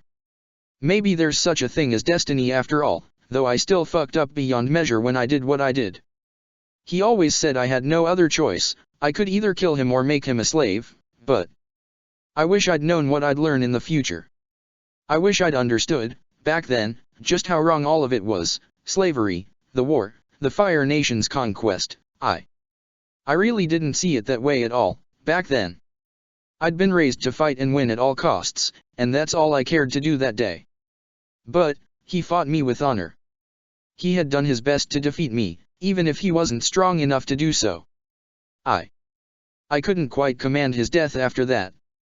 But if I'd just kept him to myself, if I'd just had the insight to want him as my gladiator from the start. Do you really think that would have worked? Song asked. Angela sighed and shrugged. I mean, he wound up in an amateur arena, right? In Huayi's, Angela said. Rei flinched, and Angela glanced at her. You know of it? Or? I've heard about it. It's an ugly place, Rei said, nodding. Angela grimaced. It's supposed to be a little less ugly these days, but I don't know if it really changed or not. At this point, it feels like everything I ever did has come undone, she sighed, dropping against the headboard of her bed, glancing at Song next. But then, you think that, if I hadn't thrown him to the very dredges of hell, he might not have changed his mind about me? That he might have refused to work with me willingly? I guess that's possible, but it would have spared him a lot of strife all the same. The things he went through in that place, they scarred him forever. I'm sure one of his strongest motivations to join me was finally being free from Huayi's nightmares for good. To get another life, a different one, even if he couldn't be sure it would be better, at first. And you did make it better. So much better he fell in love with you, Song determined. Angela scoffed softly, with a weak smile. Not right away, he didn't, not that I have grounds to complain, it's not like I fell for him immediately either, she admitted. Though, he was always unfairly handsome. And he definitely must have thought you were unfairly beautiful too, Song smirked. Angela actually laughed at that, shaking her head. I guess, he did tell me he thought I was the most beautiful woman he'd ever seen, when we first met, Angela admitted, with a fond smile. Though, according to him, I only grew more beautiful as time went by, too, not that his opinion is all that accurate, really. He was impossibly biased. Was he, really? Song asked, raising an eyebrow. Angela nodded. Biased, blinded by love, whatever it was, even after I got this wound, Angela said, pointing at her shoulder. Even after I'd spent days without a proper shower, not a shred of makeup, no hair combing, even then, he'd say I was more beautiful than before. Can you really say he wasn't biased if he'd make such controversial claims? All right, maybe he was a bit, Song laughed, softly. But I mean, he did love you for lots of reasons, not just your looks. Might be he meant something more profound than that. Might be, Angela acknowledged, with a weak nod. It makes sense if he had been looking through my soul, somehow. I was a pretty unpleasant person at the start, but he must have known somehow that there was something worthwhile in me, no matter how bad I was. He changed me. I let him change me, I think I even wanted him to do just that. He was so confusing, so hard to understand, such a true-born rebel, he had no idea how to just sit still and do as he was told, not if he had his own opinions and plans in mind. He didn't obey your commands? Rei asked, puzzled. Angela chuckled softly and shook her head. Not often, no, not at the start, mostly. Hell, we bickered and fought and argued like cats and dogs, Angela laughed, rubbing a hand over her face. I never really wanted to relent with anything, I was so used to winning at everything I ever did. I really saw our relationship, our partnership, as some sort of battlefield and I just wanted to win. I wanted to prove myself to him, every bit as badly as he wanted to prove himself to me. So we were, well, constantly trying to one-up each other. Song asked. Angela smiled and nodded. And constantly making fools of ourselves in the process. But I guess that, precisely because we inspired each other to try harder, to do better, to be better, things took a turn they weren't supposed to. The way Toph put it once, he and I saw each other's worst from the start. We caused each other grief, we made terrible mistakes, and in learning how to move past those mistakes, we actually learned how to be a team. In the middle of so much stumbling, though, across every hardship we went through, every challenge we faced, we drew closer together little by little, until you fell in love. Rei ventured a guess. Angela let out a breath and nodded again. Ironically, I only really acknowledged it as such when we'd only just agreed to stick to our professional bond, and nothing more, Angela whispered. Only upon trying to close the door on a potential relationship with him did I realize that I truly wanted one. I wanted to open that door again later, but I was scared. Scared of a lot of things that, in the end, weren't all that important. Though, I was also scared of this outcome. Scared of what would happen if my father ever found out that I loved the so-called wrong person. Is it all really because of that? Rei asked, gazing at Angela compassionately. Everything that's happened is because he found out the truth? About you and Sokka. I'm afraid so, Angela said, her eyes saddened once again. Rei tensed up, fists tight upon her lap. We went through a lot together, both before we truly gave in to our feelings and afterwards, though, so much more happened afterwards, honestly. We were together, well, and truly together, for almost 3 years. It felt like we only got better, even when awful things happened around us, he and I, our bond only seemed to strengthen every time. We tried, though, to balance our relationship with our duties, with the expectations of the world around us, and, well, we failed in the end. If we'd had a little more sense, maybe none of this would have happened. But maybe it still would have, even if we had known better. Maybe it was just a matter of time before my father reached the obvious conclusion that two people wouldn't have been likely to go the lengths we did for each other if our bond had been strictly professional, as we attempted to make it at first. Frankly, we were awful at hiding the truth. But you still hid it for years. Rei reasoned. Angela hummed, shrugging weakly. Only because people expected I'd know better than to get involved with a water tribe slave, Angela recited spitefully, her voice charged with sarcastic frustration. As if there were any men in this world worthier than him. As if they understood a damn thing about him. As if they had any right to judge him just because of where he was born. Hell, they certainly had no right to judge him for the so-called lowliness of his station. I made fun of him often, when he pretended to be a prince, but he was the son of the Southern Water Tribe's chief. By all effects, by Fire Nation understanding of societal hierarchies, they'd likely have no choice but to think he's on par with me, no matter if he never lived in a palace, no matter if his people had no such uptight society. Then he was a prince too? Really? Rei asked, puzzled. The closest thing you can be to one in his culture, and yet, he wasn't really raised like one, Angela said, closing her eyes.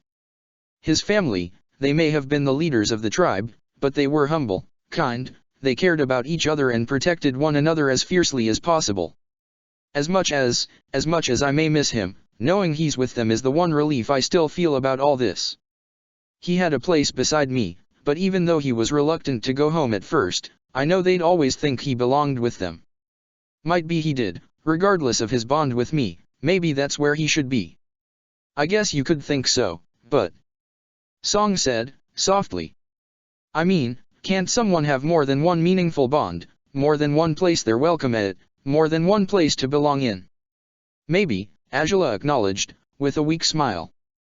But as things are now, he's better off away. He's better off safe as he can be, if he even is. I told him I'd try to stop my father from attacking his tribe, which my father was likely to do, even if he gained reasons to suspect Sokka had taken refuge elsewhere. But I haven't been able to do a damn thing. The minute I came back, the moment he caught Xin Long, I was done. He knew he had me, and I haven't been able to fight back against any of his accursed decisions ever since. I want to believe my helplessness, my compliance, meant my father wouldn't do anything else to hurt Sokka and his people, but I don't know about that, frankly. Even if he's been less punishing lately, it doesn't mean anything in the end.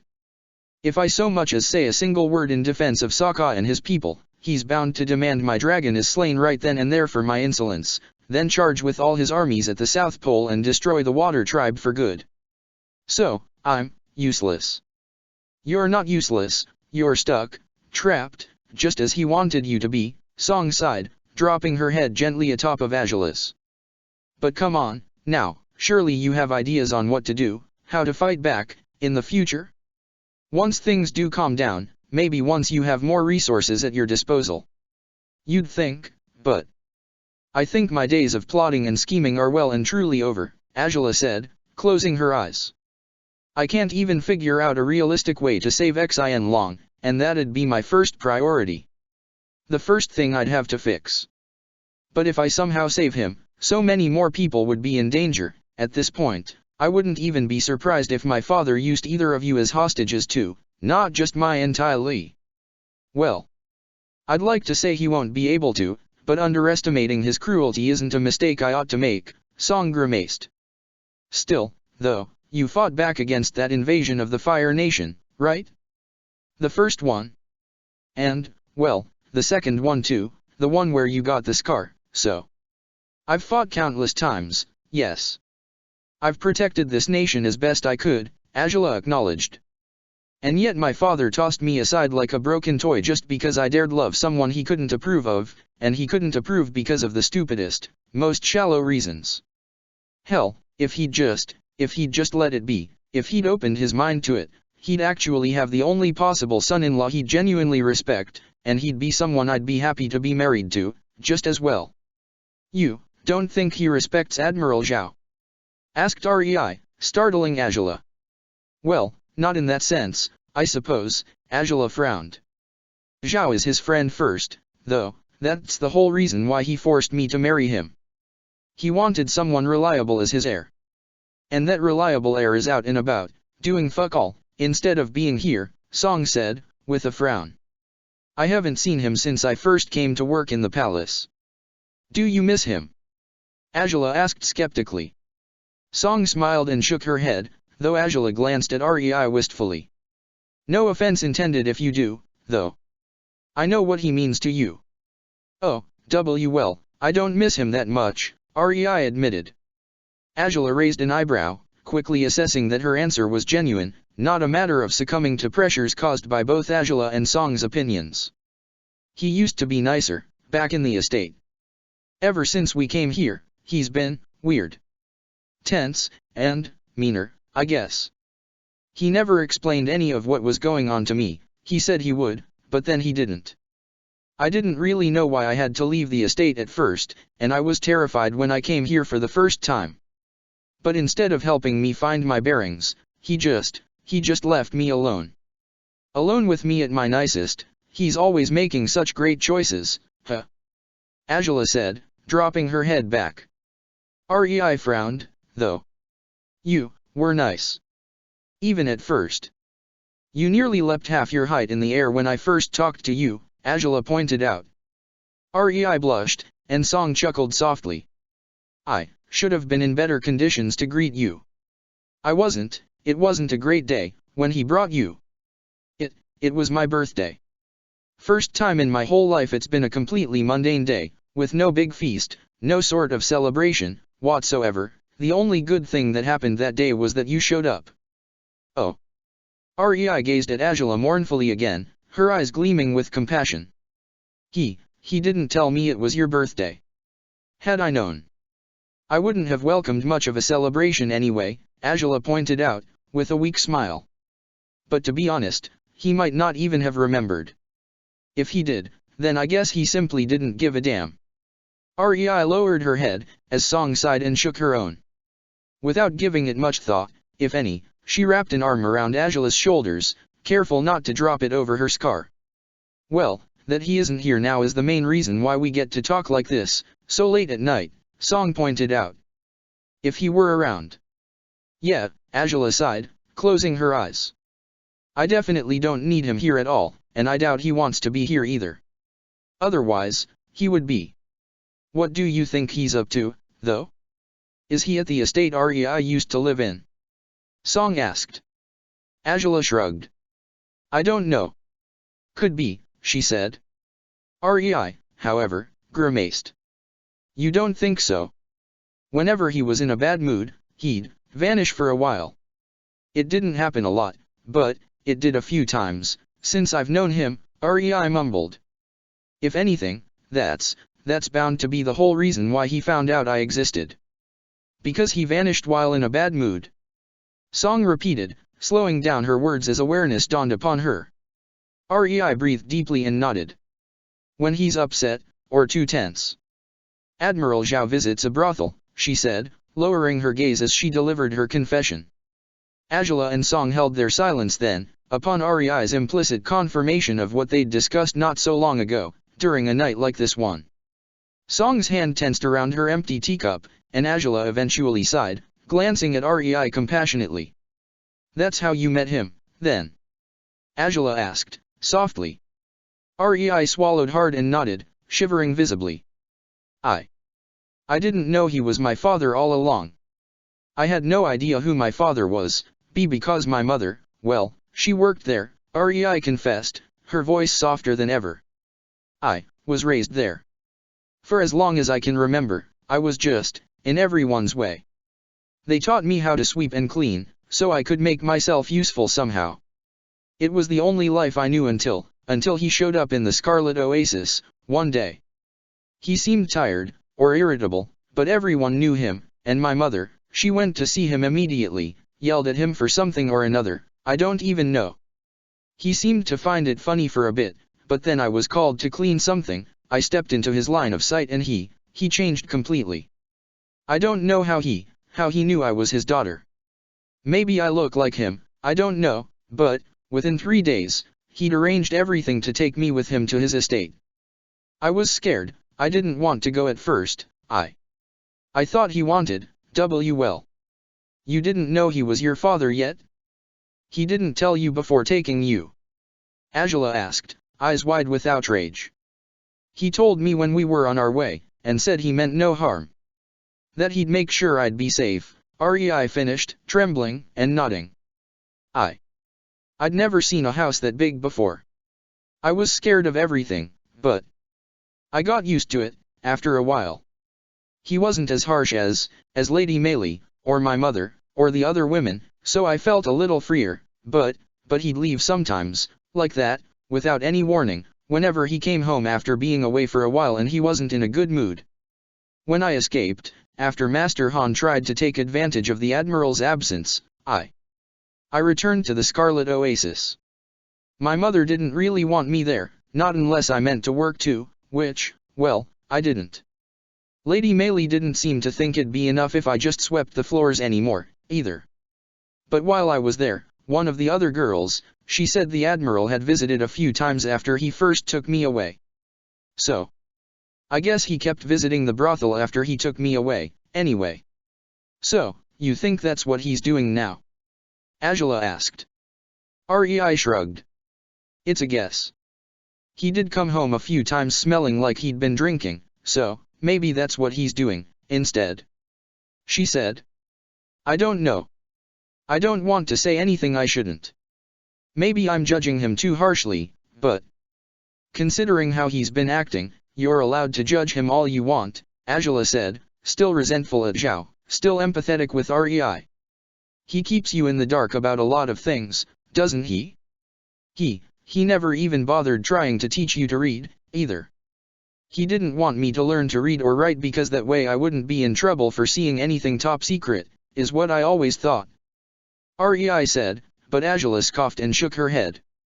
Did he ever say that, outright? Even if he did, it's no excuse. You've been through far too much as it is, Rei, giving you a chance to live a better life may have started with getting you out of that environment, but that was only the beginning of the job, or it should have been, anyway. I guess so, Rei said, lowering her gaze. Though I never really thought he meant to, well, to give me a better life to the extent you might imagine. He needed a maid, so I guess he wanted someone for the job, and when he saw me. It's possible, but there's a few other possibilities all the same, Angela sighed, lowering her gaze. Zhao, he might have felt too uncomfortable visiting the brothel again if his own daughter happened to become one of the women offering her services once she was initiated.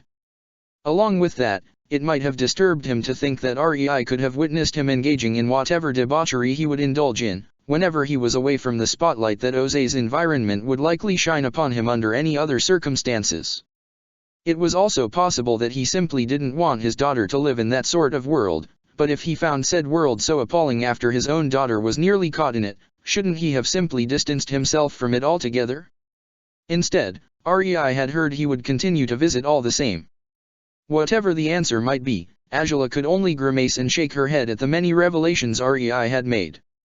Confirming that her suspicions about Rei's origins were correct didn't sit well with her, all in all, but perhaps, now that Rei knew Angela better, it had been time for Angela to know more about Rei's secretive past, too. Either way, I'm sorry you had to go through all that, Rei. For most your life, too. Angela said, breathing deeply. For what it's worth, you deserved a chance to live a better life, all along. But we don't really get to choose where we're born, so. We don't, but I guess being an admiral's daughter, even if an illegitimate one, wasn't that unlucky. Rei said, biting her lip. Some of the other women had children of their own too and, well, once they reached the right age, Lady Meili would consider them initiated and assign a room for them. I knew all along what happened in those rooms, and I never really thought I wanted it, but I assumed I'd have to do it eventually anyway, and I really might have had to, if the Admiral hadn't taken me away when he did. I didn't really want to become a prostitute. I thought, well, that no one would ever want me. I also saw how the guests acted enough times to know that they could be even crueler than Lady Meili. So. You were afraid of winding up with someone terrible, but not quite of sex itself? Song asked. Rei shrugged. I guess it might have felt scary, if I hadn't spent my life hearing about it all the time, she said. Where you learned medicine, and the princess went to the royal school or well, whatever its name is.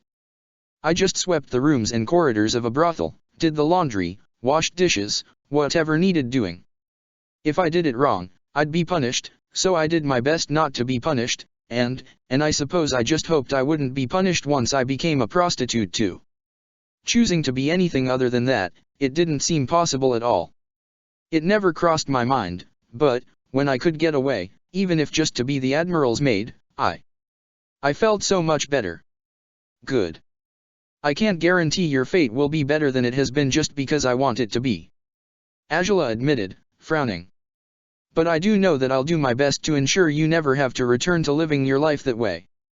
Whether as Zhao's maid, or as the brothel's. Thank you. I'm glad that you're looking after me, Rei said, with a shy smile. I'm sorry too, for everything you've been through. I still don't understand most of it, but Sokka sounds like a much better man than any I've known so far. Well, good. I don't know all the men you've known, but I don't need to. I guarantee he was better, Angela smiled. Yes, I'm biased, but I still know I'm right.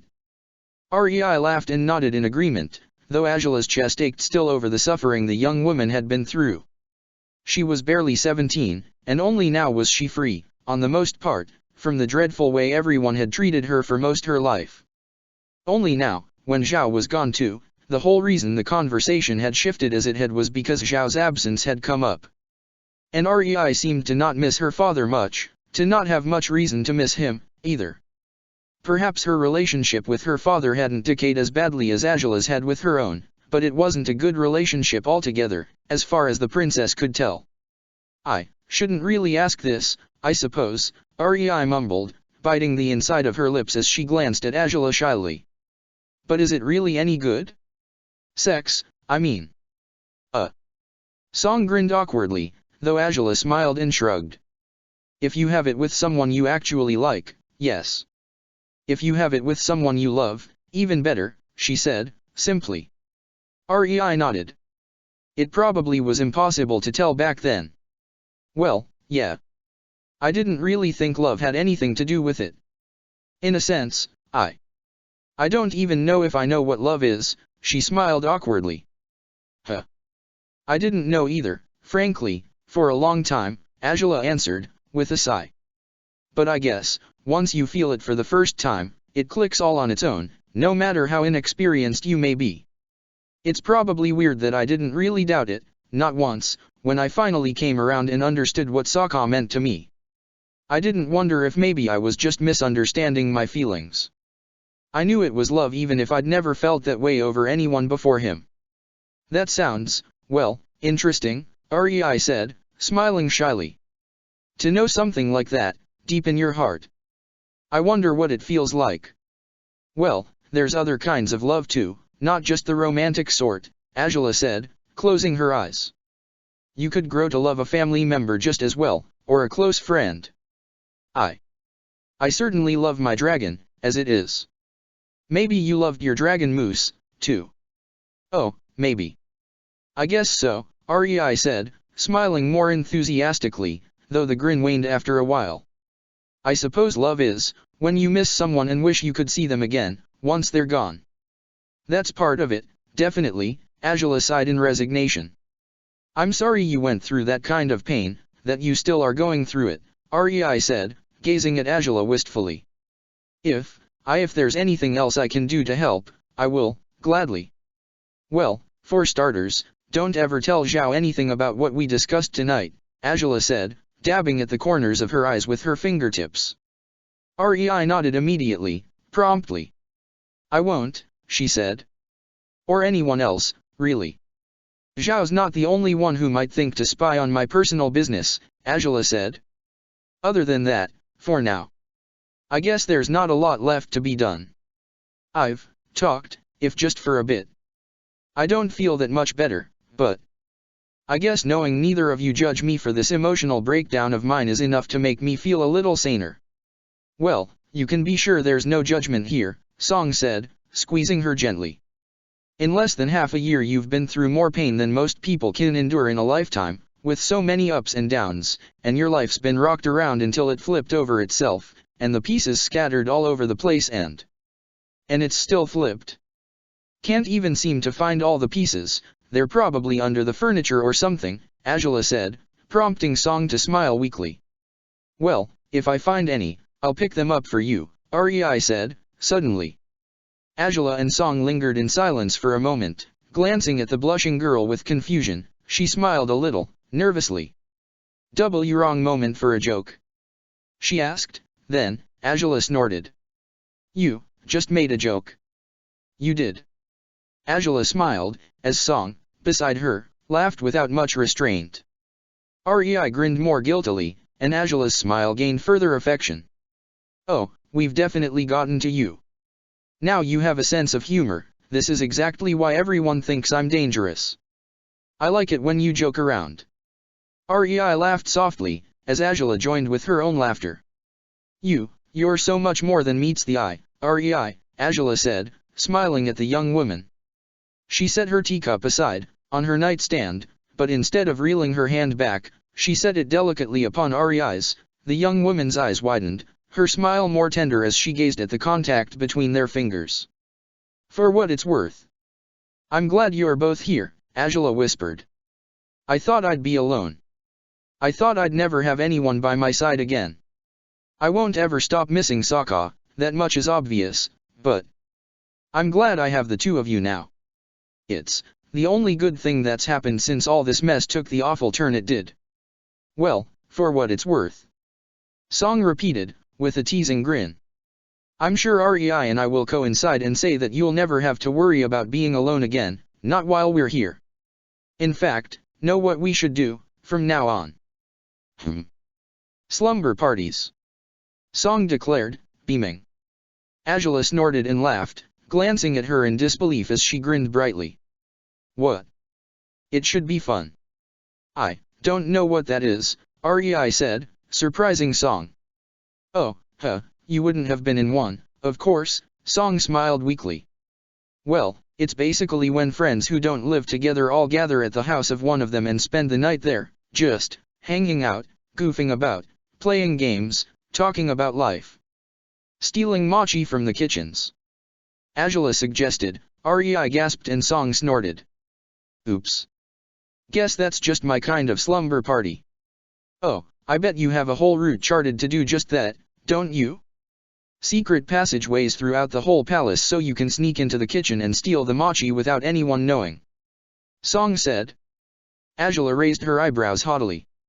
I won't confirm nor deny these foul accusations of yours, she declared, prompting the other two to laugh carelessly at her newly playful demeanor. Her world had yet to make sense again, Angela knew as much, but it wasn't quite as badly broken as it had been anymore. Perhaps she was still upside down, but much as Rei had joked about picking up the shattered pieces, Angela felt both the maid and the midwife were doing exactly that for her, perhaps without their awareness. Their patience, their kindness, their understanding, and unwillingness to condemn her, in some ways, she struggled to feel worthy of any of them. But at the same time, all of it helped her feel real, it helped feel alive again, if just barely. After so much had changed, after so much of what she had cherished and dreamt of was gone, she wasn't only grateful to regain one bond she had nearly lost for good, but to forge a new one that, as fresh as it might be, brought much-needed warmth to her heart and eased her soul. No, it wasn't the same kind of lifestyle she'd lived in the beautiful days she'd spent with Sokka. If she could turn back time and return to them, she might do just that. But perhaps, with all its difficulties and strain, this life, so much humbler and still so dangerous, no matter how static it might feel on most days, had much worth treasuring in it, too. That strange, electrifying sensation brushed against her again. She closed her eyes and allowed herself to feel it, to indulge in the utterly wishful hope that it was, somehow, the remnants of her energy's connection with Sokka's own, and as she heard Song and Rei's laughter, she let herself convey through that bond that she was alright. That she still struggled, and her heart still pained her, but she wasn't alone anymore. She was alright, and she deeply hoped so was he. Well, then, perhaps this is the time for you to share your thoughts, properly. The Guru's awkward smile wasn't in sight for his 5 initiates, all of whom had their eyes tightly closed. They were meant to open their 5th chakra, the sound chakra, located in the throat, and yet none of them seemed to know what they were doing just yet. He had guided them to a large chamber, where every word echoed and rebounded across the room in which he and the group of travelers sat. It seemed his attempts to reach them with this new chakra had forced everyone to look deeper inwards, far deeper than they had, just yet. Sokka, however, found himself interrupted, halfway through his pondering, when a subtle sensation crept over his body. Fire, was it? Or, maybe something sharper yet, like lightning. He closed his eyes tighter, feeling it further. A familiarity, a tender comfort, seemed to wrap around him. He rather relished in it, so much he hadn't heard a single word spoken by the Guru after the strange sensation had begun. But this chakra was meant to be a matter of truth, and it was blocked by lies. What truth did this strange sensation intend to convey, then? Was there a truth to it at all, or was it simply a gentle, comforting feeling that had no connection with their latest stop in their journey of self-discovery? If so, could it be the bond between his energy and Angela's had somehow reacted to his new spiritual awareness? Was this a message she conveyed to him? Or was he simply delusional to hope so? The chakra of truth doesn't relate to uncovering lies alone, it also relates to how you express yourselves, the Guru said. Sokka forced himself to listen, though he wanted nothing but to continue clinging to that sensation. Now that you understand yourselves better with every chakra you've opened so far, it is time to communicate, to speak your truths, be them whatever they may be. Then, it's not just about the lies we tell ourselves. Kino asked. Recognizing those will allow you to understand the truth, too, Guru Puthak answered him. The former soldier frowned. It's hard to make sense of it, recognizing our lies between our truths. Maybe the truth is I have no idea what my destiny is really meant to be. Zuko's sudden words startled the others. He spoke earnestly, with much more naturality than he had with most previous chakras. If the idea is for me to convey my truth, then I think this is it. I don't see a set path ahead of myself. I see choices, many of which can lead me to the wrong paths, and recognizing those paths is no easy feat. I don't really know if I've made the best choices, but I do know I want to make the best I can out of each choice I make. I want to do better, to be better, and if I let myself think there's only one path, one that's already been chosen for me, I don't know if I'll be able to do that. If there's one thing I've never regretted, it's setting out on my own and making choices for myself, choices I took too long to understand I could make. There's bound to be much more honor in learning to make the right choices, in learning to bear with the consequences of one's actions, than in following people's expectations constantly, in the hopes that they might just have better judgment than I ever would. Ah! You speak with true wisdom, young prince, said Guru Puthik, smiling at Zuko kindly. Very good. Zuko offered the Guru a tight-lipped smile, and he closed his eyes again as he savored the strange, physical sensation of liberation after the chakra had been cleansed. Beside him, Aang breathed deeply before speaking. Next. For a long time, I told myself I didn't want to be the Avatar. That anyone but me would have been better for the job, he said, softly. It was just another way to run away from my duty. Whatever my past lives may think, whatever mistakes I've made, however strongly I feel my own humanity, the truth is I am the Avatar. It shouldn't be such a controversial or hard truth to understand, but it's one I've been hesitant to truly accept for a long time. Still, I am the Avatar, and I have a duty to this world that I intend to uphold, regardless of whatever comes next. Guru Puthik smiled again and nodded when Aang opened his eyes. The Avatar smiled a little, unsure if he felt pride over the truth he'd accepted, but he certainly felt better about himself, all around. Then, how about the rest of you? Guru Puthik said, glancing at the other three. Sokka blinked himself out of his comforting, healing sensation upon realizing he had been addressed by the Guru. He offered him an awkward smile, unsure if he should have been so distracted by whatever that familiar yet unknown feeling had been, but that enabled Kino, sitting between him and Aang, to groan and pout, interrupting his meditative stance. It's no use. I can't think of anything, he pouted, glancing at the Guru hopelessly. Give me a hint. A hint. The Guru repeated, perplexed, while Aang and Zuko smiled at Kino's hopeless, reckless request. Why? I have no idea what sort of hint to give that I haven't given you already. Then I guess I just live by my truth very strongly because I can't see much in the way of lies. Kino said, with a shrug. I mean, maybe someone nice might say that, even though I'm not as useful as you guys, it doesn't mean I have no place here, but... You have only just hit the nail on the head and you didn't notice it, Puthik said, raising an eyebrow. I'm not certain whether that's admirable, extraordinary, or simply, lucky. What? What did you mean? Kino blurted out, puzzled. Wait, you're not going to say that's a lie? Hey now, it's objectively verifiable and certifiable that everyone around me is pretty amazing in their own way, you can read their energies, right? Look at them, these three are benders, and this one here's the coolest guy alive. Damn. Thanks, I guess, Sokka said, glancing at Kino with a weak smirk as Kino shrugged. Just telling the truth, he said. Puthik laughed. That all may be part of your truth, and yet your failure to see your own worth objectively is blocking your chi, evidently, Puthik smiled. Kino pouted. If you believe bending is what makes them extraordinary, how would this young man here, non-bender as he is, be the coolest guy alive? It wouldn't make sense, unless people's worth weren't solely related to their bending, or their fighting skills. How does that hint sit with you, young man? Kino was speechless now, blinking blankly as he frowned to himself. He had thought that maybe he wouldn't open this chakra at all. His lucky spree seemed to have gone quite well until the last one, and now everything seemed far too challenging to keep up with.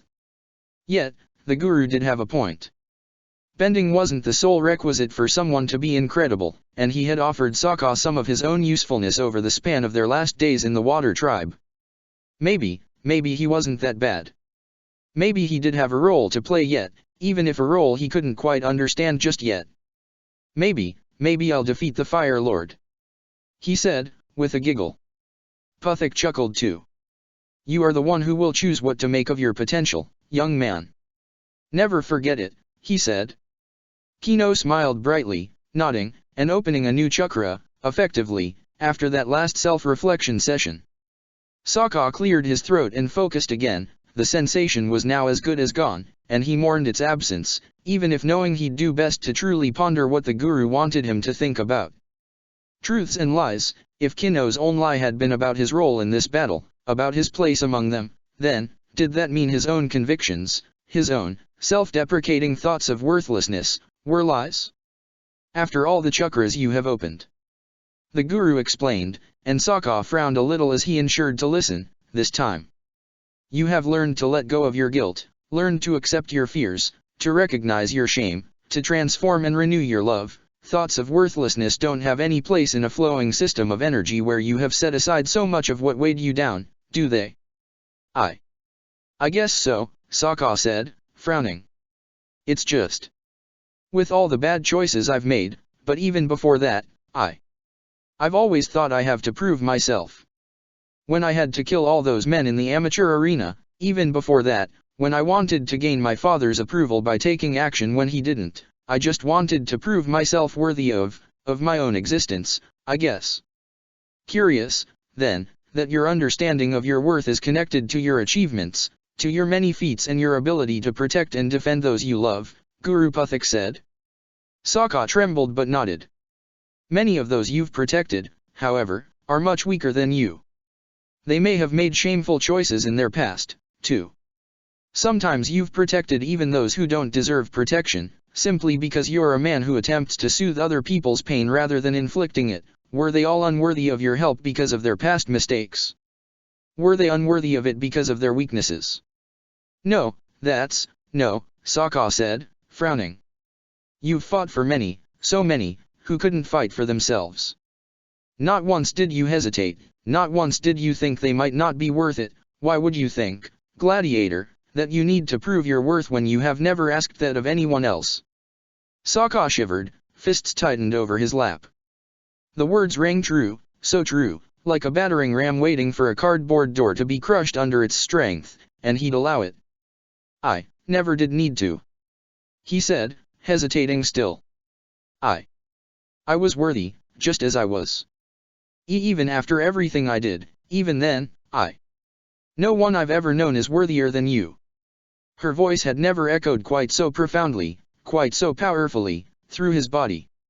Sokka gasped, as that strange sensation gained strength anew, as though his energy truly were revitalized, strengthened by the bond they shared, as though, right now, she were thinking most proudly of how worthy he always had been. As though she were sending such thoughts to him, thoughts to confirm that she believed in him, and saw him far more clearly than he saw himself. Maybe the guru was right. Maybe Ajala was right. Maybe, despite what he'd thought all his life, he was worthy, for more reasons than he understood just yet. The new chakra opened in a sudden burst, so powerful Sokka flinched, and yet he smiled. A strange feeling of liberation had taken hold of him, as one of the deepest thorns in his energy receded at last. After a lifetime of chasing for approval, hoping to become more than what he already was, suddenly it seemed he could look back at who he was, at everything he'd ever stood for, and find he might already have succeeded at a task he, nonetheless, continued to throw himself into, over and over again, albeit to convince himself that his survival, his existence, had to be justified somehow. But perhaps his understanding of worth, of human value, was simply skewed in ways he didn't even recognize. Only now, upon setting it aside, upon accepting himself as he was, only now did he feel any closer to attaining true peace within his tormented soul. Only Katara was left now. The young woman frowned heavily, but she let out a sigh as she finally seemed to choose a way to compose her thoughts. She appeared just as troubled about her lies and truths as her brother had been, just as hesitant to share them, too. Well, Puthik said. Katara gritted her teeth and lowered her head. I've tried to be everyone but myself, she whispered. I wanted to take my mother's place and help my family, but I wasn't ready, I was too young. Then, when my brother was gone, I tried to take his place, too, leading the warriors, and I couldn't be like him, or like my father. I tried to help my grandmother by tending to the ill and wounded too, and I discovered waterbending healing, but even so, I just keep stumbling after everyone, instead of doing what my father told me I should. Instead of carving my own path. Well, now, following others is not, in itself, the wrong choice so long as you aren't following blindly, Puthik said, smiling. Their examples have guided you in your life, but you have let yourself be consumed by following those examples rather than understanding yourself and building your own identity. I know that, but I don't know how to do that now. I'm not sure I really understand how to stand on my own without constantly looking to others to help me find my way. Perhaps you should start by realizing that there is nothing wrong with finding your way with help. Katara frowned, opening her eyes to glance at the guru. He smiled again, nodding in her direction. Once you do, it's possible that you'll find you are, above all things, yourself. None of us become who we are without the influence of those around us, those we love and who love us in return. Perhaps you have consciously tried to imitate those in your family you admired, or cherished, or miss. The mark they leave in your heart is no less real whether you follow on their footsteps or not. You are, above all else, yourself. It is your choices, your actions, your beliefs, that define you. And just as your brother is valuable for who he is, so are you. The standards you try to measure yourself with, they are guidelines and boundaries you've set for yourself. But your potential, young lady, is limitless. Katara's eyes focused on the ground before her, as a shiver shook her body. Limitless? Was she truly capable of achieving greater things than those she loved and admired most deeply? Was that truly what the guru meant? If she let herself grow out of her self-imposed boundaries, perhaps that could be true. If she let herself see beyond the restraints of her position, of being the youngest daughter, the little sister, the one in need of protection, the one in need of a mentor, of a leader to follow. Perhaps she really was capable of more than she knew, so much more than she had ever let herself dream of. She glanced at her four companions, to find most of them were smiling kindly at her. Even Zuko, who didn't smile, nodded in her direction. Her chest tightened, her throat did too, and a slow grin spread over her face next. I am me. I am myself, and that's already something to be proud of, she said. Her smile gained strength as the guru laughed in approval. Her chakra seemed to burst open, as energy rushed through her system, bringing her to smile brightly, blissfully. Good job, all of you, Guru Puthik nodded in their direction. More onion and banana juices in order. Guess so, Aang laughed, encouraging the others to rise to their feet and follow the guru out of the echoing chamber. It was almost noon by then. Once they finished lunch, the guru guided them to another large open expanse from which the sun shone brightly upon them. As strange as this process had been, all members of the tight group found themselves closer to each other than ever before. Zuko, as distraught as he had been over being apart from his family, now seemed to smile a little more often.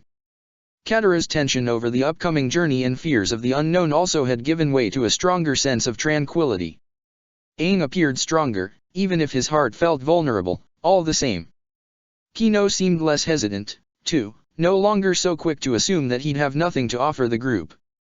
And Sokka found a strange sense of calm inside his soul, one that he had only experienced very sparsely in the past. Seldom had he been at peace with himself, fully and genuinely. Today, it seemed, he had reclaimed that feeling. Would it be as fleeting as it was in the past? Would it fade away over time, as he struggled to overcome countless challenges? It was hard to say, but he hoped it would linger for a few more hours, at least. Under the glow of the potent sunlight, Guru Puthik explained their next chakra. It is the light chakra, he said. Sokka crooked an eyebrow. Sound and light were the first two chakras that had broken out of the four-element cycle. Sound benders, light benders. Ajala had mentioned both, long ago. Perhaps each chakra also had a direct connection to a chi path that enabled a person to control each element. To control sound and light, certain fire benders had been able to bend light, he remembered. Perhaps that was what Ajala had learned about, all along. It is located in the forehead, it deals with insight, and it is blocked by illusion. That sounds a lot like the previous chakra, said Aang, cocking his head to the side. There are always similarities between the chakras, young avatar, said the guru, beaming. This, in fact, is one such illusion, the illusion of separation. Not because each chakra carries a different name or meaning do they stand for something entirely different, all of them are connected, much as everything in our world is connected. Huh? Aang blinked blankly, nodding respectfully at the Guru's words. Everything was connected? The illusion of separation was an illusion? It certainly felt very real to Sokka, always had. He had been separated from his family for so long, for too long, even, and now, upon being separated from Azula, he had spent months struggling to conciliate the pain, so profound and intense, while being away from her. He certainly didn't think her absence was an illusion, if anything, the many dreams he'd found her in seemed to be illusions, welcome ones as long as he wasn't reliving their worst moments, but illusions, all the same. Was he supposed to see through them? To dispel them? Insight, it sounded like instincts, being capable of understanding more than what met the eye, but what on earth about his separation from Azula could feature any deeper meanings than the ones he already knew of? Is it, like what Sokka said earlier? Well, on the night when we first met you, Guru Puthik. Aang's newest guess didn't help matters much, so caught in his confusing thoughts, Sokka raised an eyebrow, glancing at Aang inquisitively. I said what, now? He asked. You know, all that about how the past avatars set up all those boundaries and limits, how they didn't really do their jobs the right way because, instead of teaching people why balance mattered, they just settled for enforcing control as best they could, Aang explained. Sokka blinked blankly. I guess, it could just mean that all four nations shouldn't be separate at all. That maybe we're all one and the same. Huh. I didn't really see it that way, Sokka frowned. There are differences between each nation, between each element, but those differences shouldn't make anyone better or lesser, if you ask me. They don't, Zuko said, sharply. But maybe that's the point. Seeing the differences rather than the points in common might be one of the reasons why some idiot ancestor of mine decided to go to war with everyone who wasn't exactly like him. Whatever marks us as different shouldn't divide us. I definitely stand by that, Sokka said, nodding, but in a world like ours, there's a lot of inequality for lots of reasons that make no sense, altogether. Acknowledging that they make no sense should be a good starting point, right? Katara said. We can celebrate our differences without separating ourselves from others because of them. But still, there's no way I can really feel like I'm the same as you guys, Kino pointed out, tapping his chin. Not just because of our nations, but, you guys can bend, I can't, Sokka can't. And what you all can bend, it's not really all the same, is it? My, Puthik laughed. Yet another illusion that you have yet to see through, all the elements are one, young man. All the, Kino blinked blankly. So wait, does that mean we're all the Avatar? Even if we can't bend? Perhaps. Guru Puthik smiled, and Kino's jaw dropped. I mean, we all have the four chakras that correspond with each element, right? Aang pointed out, glancing between the group. Look at how our process went, we struggled with many of the chakras, all of us. It's not like Katara was better attuned to the water chakra just because she's a waterbender, or Zuko was better with the fire chakra because he's a firebender. It's energy. Everything is energy. Energy. Sokka repeated, closing his eyes. Chi? I mean, all things considered. I did firebend, more than once. Well, the princess did it, right? Kino pointed out, with an awkward smile. But my energy channeled hers, Sokka explained. If that could happen, yeah, I can't produce fire, I can't stir the air, I can't crack open the ground or part waters, but maybe my energy could still channel all those abilities if I figured out how to make it happen, somehow. I mean, maybe I can't, not really, but it feels like my body, my soul, my energy, all of them could channel the power of a bender, somehow. Maybe yours can, too, Kino. That sounds so cool and so scary, Kino said, swallowing hard. Sokka smiled at him and shrugged. And maybe the attunement of chi is unusual, only takes place between people who are very close, so much that their energies mimic each other until they're one, Sokka continued. But if you could attune your chi to the whole world, I guess. Whoa. Aang gasped, eyes widening. The world. That sounds like what this guy has been doing the whole time, Zuko pointed out, gesturing at the guru. Puthik smirked and winked at Sokka, who flinched at the gesture. Now that's some insight, young man. Well done, he said, beaming. The ultimate purpose of opening your chakras is to connect your energy to the energy of the world. To understand it by understanding yourselves, first of all. From the minuscule to the massive, we have the potential to go well and truly beyond the limits of our mortal bodies and achieve an eternity of the sorts that countless have chased after to no avail. True eternity is found in the mundane, in the ephemeral, in what seems to fade with time, but that in truth, exists and endures forever. Sokka breathed deeply, closing his eyes as the guru's words shook him again. Eternity was found in the mundane, then. In the moments where he, somehow, had even broken free from his worldly trappings, from his body even, from the limitations of his existence and touched something far greater than himself. It was a complicated concept to grasp, but it seemed a deeper truth than those they'd confronted earlier. Truly, it was a slow but steady journey, and with each new chakra they unlocked, each of them was closer to truly understanding not only themselves, but the world they had been born to. Then, not even non-benders and benders are all that different, huh? Kino said, with a smile of his own.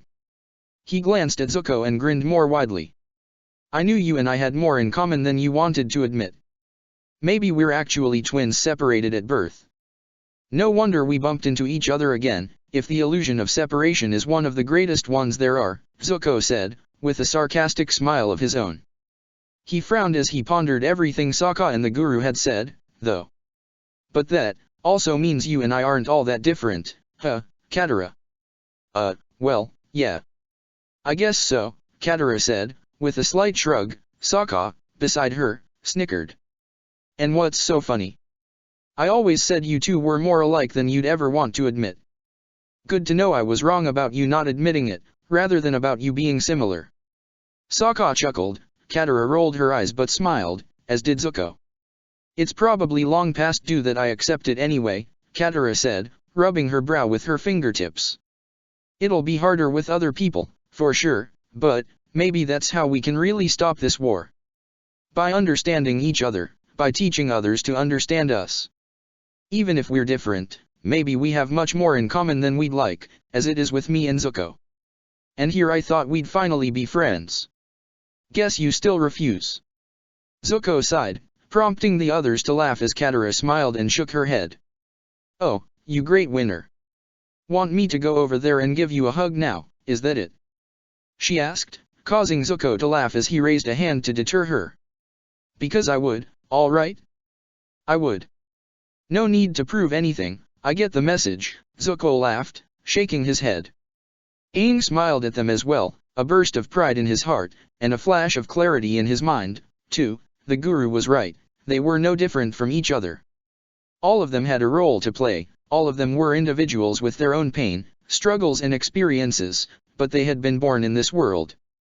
Separating their people, limiting who someone could bond with, blocking out certain truths simply because they were uncomfortable, that was no way to create the new world they wished to build. Now that so much had changed, that it seemed balance as it was known might never return, now, more than ever, Aang had to ponder what it meant to exist in this world, to see through every preconception everyone had taken for granted. It wasn't enough to find knowledge others had compiled, it wasn't enough to listen to other people's wisdom, he had to learn to open his eyes, his inner eye, to truths that weren't apparent at first glance. That was what it meant to have insight, and that was what he'd need if he hoped to shape the world into a better place. This insight also meant questioning certainties, even questioning those he feared might have held absolute truths. So far, he had done his best to shake off the encounter with his past lives, to come to terms with it, to accept both his failings and theirs, to understand their sorrow over their war-torn, destroyed world, but perhaps it was time to consider that their certainty that their world was lost didn't obey a truth beyond Aang's grasp. Perhaps they were simply afraid, and Aang's role, as this new world's avatar, wasn't limited to aiding people in understanding what this new path entailed. His role was to find balance, to help the common people build it and preserve it across their world, to push forward, past the misconceptions and discouraging turns of events that might yet await him. He had to see beyond the obvious, he had to find a vision of his own, a vision of the world he wanted to build. As he glanced at his friends, all of whom had opened their insight chakras by now, Aang smiled fondly, his mind made up, this was the world he'd build. This was exactly what he had been born to do. If 5 people as different as all of them had found a way to become a team, to thrive in every challenge and help each other as they had so far, it would be beautiful, wonderful, if the whole world could learn to follow their example. They could set it for them, then, they could make it happen. By then, his past lives might just regain their own insight and realize, just as Aang had right now, that many things they took for granted could be challenged, questioned, and changed, for the better. You are ready for the final chakra, then, Guru Puthik said, smiling kindly at Aang. He grinned back and nodded, his head, so full of new ideas and understanding of the world, somehow felt lighter than ever before. The new chakra's cleansing had effects across each of them, some more physical than others, and the renewal Puthik had spoken about earlier seemed to rush through them with each newly clean chakra in their bodies. When do we start? Aang asked. Tonight. Puthik declared, surprising the rest of the group. Well, take a chance to nap, if you wish, you seemed bothered that I'd overworked you before, and the next chakra is best opened at night. Let's hope the weather remains as clear as it is right now. Let's, Aang smiled and nodded, strangely, if Puthik hadn't brought it up, he would have forgotten, outright, that he hadn't had any sleep since well over a day ago. The camaraderie between the group had never felt stronger than it did right now, even Katara and Zuko's traditional hostility seemed nowhere around, and even if Kino said anything foolish, the others seemed to laugh it off without as much dismissiveness. After a few hours of casual chatting, of napping against Appa's side and a light dinner, the Guru, who had vanished while they waited for night to fall, returned at last. Is it dark enough yet? Zuko asked Puthik, who smiled and nodded. It will be, very soon, he determined. Follow me. They did as they were told, tagging along after the Guru in comfortable silence, up until the Guru led them all the way to the tallest tower, at the very heights of the temple. Sokka was immediately reminded of the tower Azula had been assigned to stay at on their first visit to the Northern Air Temple. He bit his lip but smiled at the memory, though the others appeared a lot less moved by the odd location the Guru had picked for their final chakra opening session. You want us to sit on that roof? Kino asked, eyes wide as they gazed at the top of the tower from the very base of the building. Like, climb all the way up there? Well, yes. The spire won't accommodate all 6 of us properly, unfortunately. The Guru sighed, shaking his head. Yet again, the Eastern Air Temple is far better suited for these purposes than this one. There isn't much point in complaining, however. Let's go, let's go. Well, it should be fun, Aang said, smiling fondly at the building. I used my bending a lot to climb these towers when I was younger. I got into so much trouble for it. We won't be too upset if you use your bending to hoist us up there, to be honest, Katara teased him, and Aang laughed. Seriously? How many stairs will we have to climb? As many as are needed. The Guru smiled, he had approached the tower's threshold and gestured at them to follow. With a sigh, Katara fell into step behind him, followed by the other 4. The long climb took them well around 20 minutes, Kino was as good as breathless once they reached the top, and Sokka felt distinctly lightheaded, in a way he had once before, back when he and Azula had risen to what they had thought was the top of the world. The air nomads had certainly liked living in strange ways if they were fine with such thin air. The only air nomad around them was evidence of that, too, while Katara and Zuko seemed uncomfortable, same as Sokka. Aang appeared perfectly content to step out into the roof through the small door Puthik had opened for them, careless about how the wind might buffet him, free to enjoy the breeze and happy to ignore the discomfort of the thin air that plagued his friends. Now. Come along, all of you. The Guru smiled, one by one they stepped outside, and once they did, Kino, who had once been scared of heights, now seemed to be scared all over again, clinging to Zuko's back as he eyed the ridiculously long fall to the ground from here. Don't worry, Kino, if anything happens to you, I'll catch you before you hit the ground. Aang smiled. Kino gritted his chattering teeth. Is that supposed to reassure me? He asked, as much as all of them were still wearing their winter coats, the cold air seemed to seep right through the fabric, also pelting the exposed skin on their faces as daggers might. So busy looking around yourselves, at the ground. Guru Puthik said, with a melodramatic sigh that turned into a smile as he spread his arms. When you should be looking up. At once, the five followed his indication to find themselves before a starlit, beautiful, blackened canopy of a sky. Sokka smiled again as more memories flourished in his mind, memories of a night far warmer than this one, spent embracing the woman to whom he would be bonded forevermore. Look around the vastness that extends even beyond this world. Guru Puthik said, as the other five gazed reverentially at the sky. From the very basics, starting with how we survive, now it is time for us to examine our place in the universe. Zuko asked, blinking blankly. Guru Puthik froze before clearing his throat. Something like that. But you make it sound so simplistic, he said, shaking his head. Now, then. Gather round, like always, it's time for all of you to sit and meditate once more. They sat in a circle as always, but this time, they left a lot more room between themselves and the others, and for safety's sake, they didn't face each other, they sat facing the edge of the roof instead, spread all around the spire. Sokka breathed deeply, taking in the sight before himself, feeling alone in a rather agreeable way. Perhaps this would be the most personal chakra yet, he guessed, but what else would the old man make them think about? What could there be left for them to meditate on? The final chakra is the thought chakra, located at the crown of the head, Guru Puthik announced. It deals with pure, cosmic energy, like the one you are seeing right now, all around us. Pure, cosmic energy. Sokka repeated, eyes wide. Were they supposed to connect with the universe itself? That sounded massive. If he couldn't even be sure he was connecting properly with the energy of the world around them, at least, not consciously, how could he try to reach out even further? In a sense, it seemed terrifying. Long ago, he and Azula had talked about their insignificance while underneath the stars. He had reasoned that their problems might feel small in the face of the vast universe that spread beyond them, but were they, truly? Now, more than ever, it seemed impossible to think of it that way. It embodies our full spiritual connection, not only with this world, but the spirit world and every bit of cosmic energy that exists. As it happens, we are all cosmic energy, Guru Puthik continued explaining. Once we tap into that energy, we can embody our greatest potential and become much more than ourselves. But of course, what blocks this chakra is our earthly attachments. What are you attached to, in this world? Sokka flinched immediately, shooting a wary glance over his shoulder. Not too far from where he sat, he could tell Zuko had reacted similarly. Earthly attachments blocked this chakra? Didn't that mean? Think on it, what anchors you to your existence? What locks you down on the ground, not so much physically, but spiritually?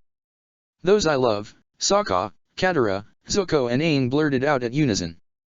Kino blushed, upon failing to give the same answer as the rest of them. We literally went over that in the fourth chakra, Zuko pointed out, and Katara nodded. Earthly attachments do not refer exclusively to your close bonds with others, Guru Puthik pointed out. Sokka frowned at the words, unsure of what to make of them. If the immediate attachments they could think of were connected to one chakra, perhaps it meant any of the other chakras could embody earthly attachments, too. Your dreams, your hopes, your ambitions, your pleasures, your enjoyment, your entertainment, too. Your duty, your aspirations, everything you stake your very life on, everything that moves you, all of it represents an attachment. Then, what, our whole lives count as attachments? Sokka asked. Guru Puthik smiled. Yes. You're on the right track. Sokka grimaced but closed his eyes again. If so, then everything he'd just learned had pointed out his attachments. His hopes for the future, to build a world without war, his willingness to fight for those who couldn't fight for themselves, his eagerness to protect those he loved, his devotion for Azula.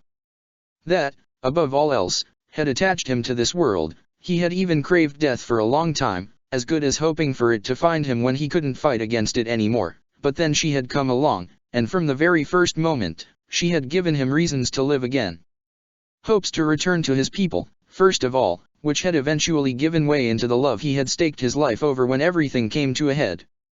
He hadn't wanted to die but to live for her, to live with her, Had this damn chakra been open when he had lived in the amateur arena? It seemed unlikely, considering how blocked his survival chakra had to be in those days, so heavily burdened with fear. Think of all those attachments, now. Zuko gritted his teeth, evoking thoughts of his family, of the igloo he had crafted with his own hands, the first time he had truly worked hard for something that had paid off. The tribe, the people who had grown to welcome him among them, even his uncle, who had raised and looked after him long after his father had discarded him, after his mother was gone. And his mother, too, even his aspirations to the Fire Nation throne. His willingness to build a better world for his wife, for his children, for his friends and everyone he had ever cared for. Katara's thoughts almost mirrored his, her family, her tribe, a world they had to save. Her mother, lost to the cruelty of the Fire Nation's forces, her father and grandmother, who had stayed behind. Her hopes for the future, her eagerness to become a better, stronger waterbender, her wistful thoughts of a life alongside Aang. Kino squirmed, unsteady over this chakra and its implications. He had to think on what attached him to this world, and as it was, his best guess was the lack of impact he'd had upon it. His hopes to actually do something one day, to mean something, to someone. To be important, even if just for one person, to find someone worth fighting for, just as all his friends had. Odd that he could feel as though he could adapt to the world's changes without much struggle, but that one thought, that singular hope, would remain a constant inside his heart. Aang lowered his head, trembling even if the chilly air was so familiar, something he was so used to. His immediate first thought had been Katara. Then, his duty as the Avatar. Everything he was fated to achieve, everything he had been told to fight for, he had so many expectations upon him and he couldn't imagine himself dying without fulfilling them.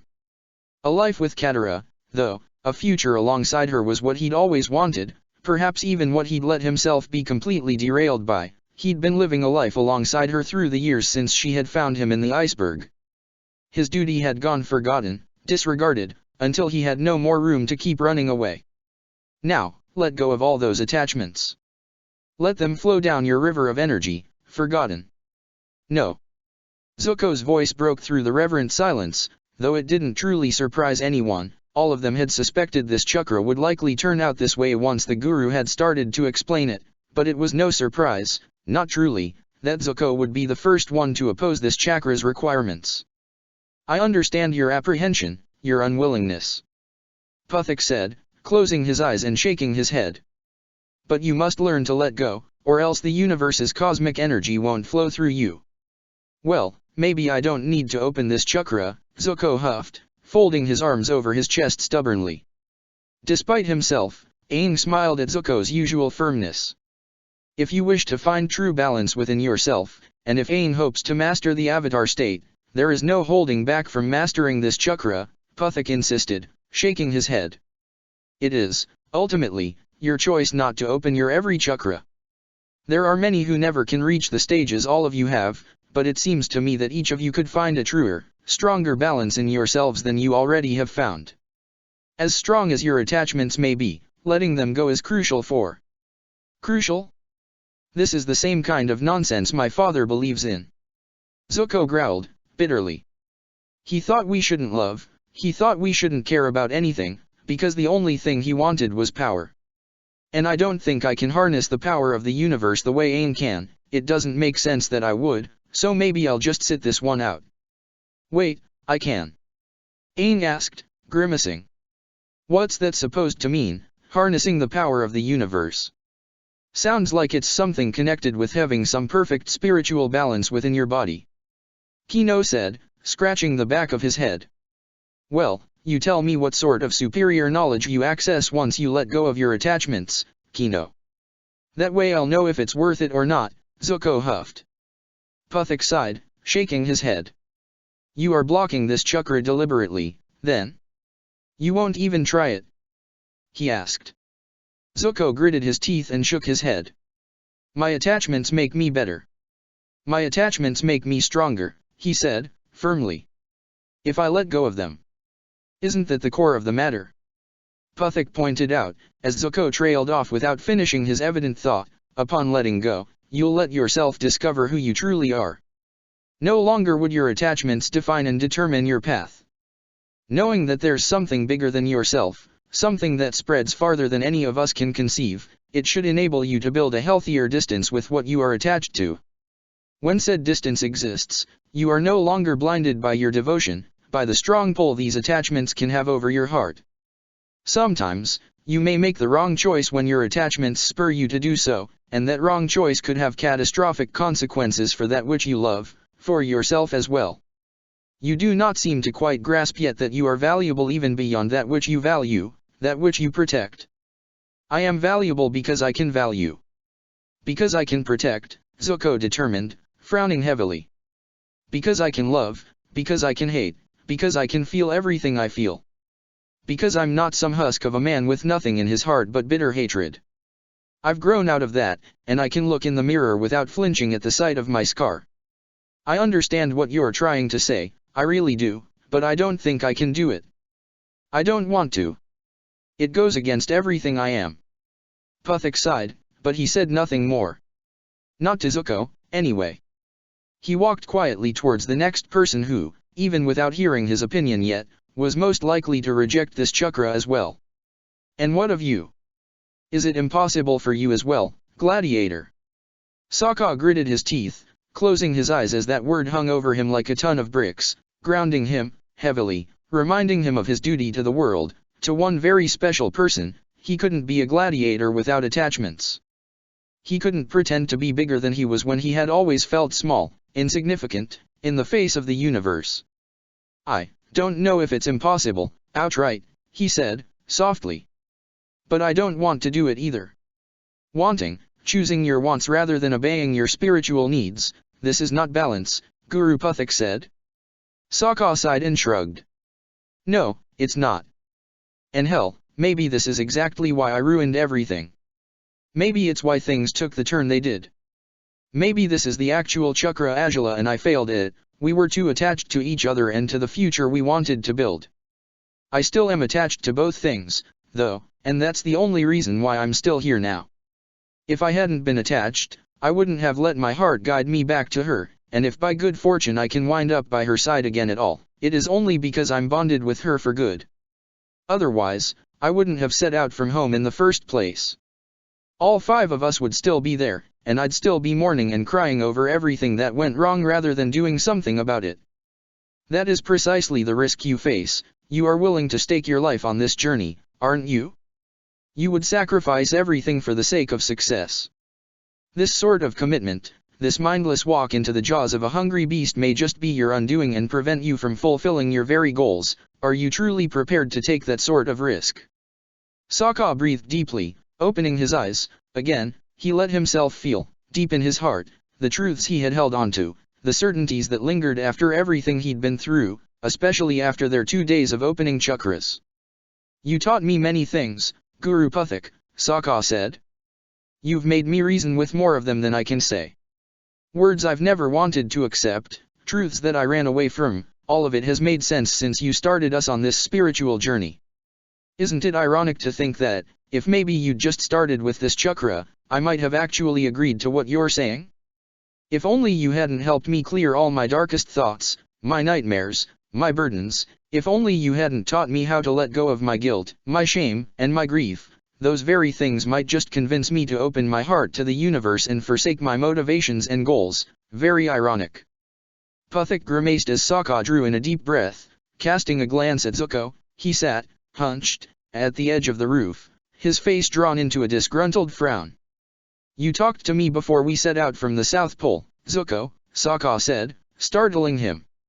You as good as tried to convince me that our journey required for me to think bigger, to embody everyone's dreams, everyone's hopes, and not just my own.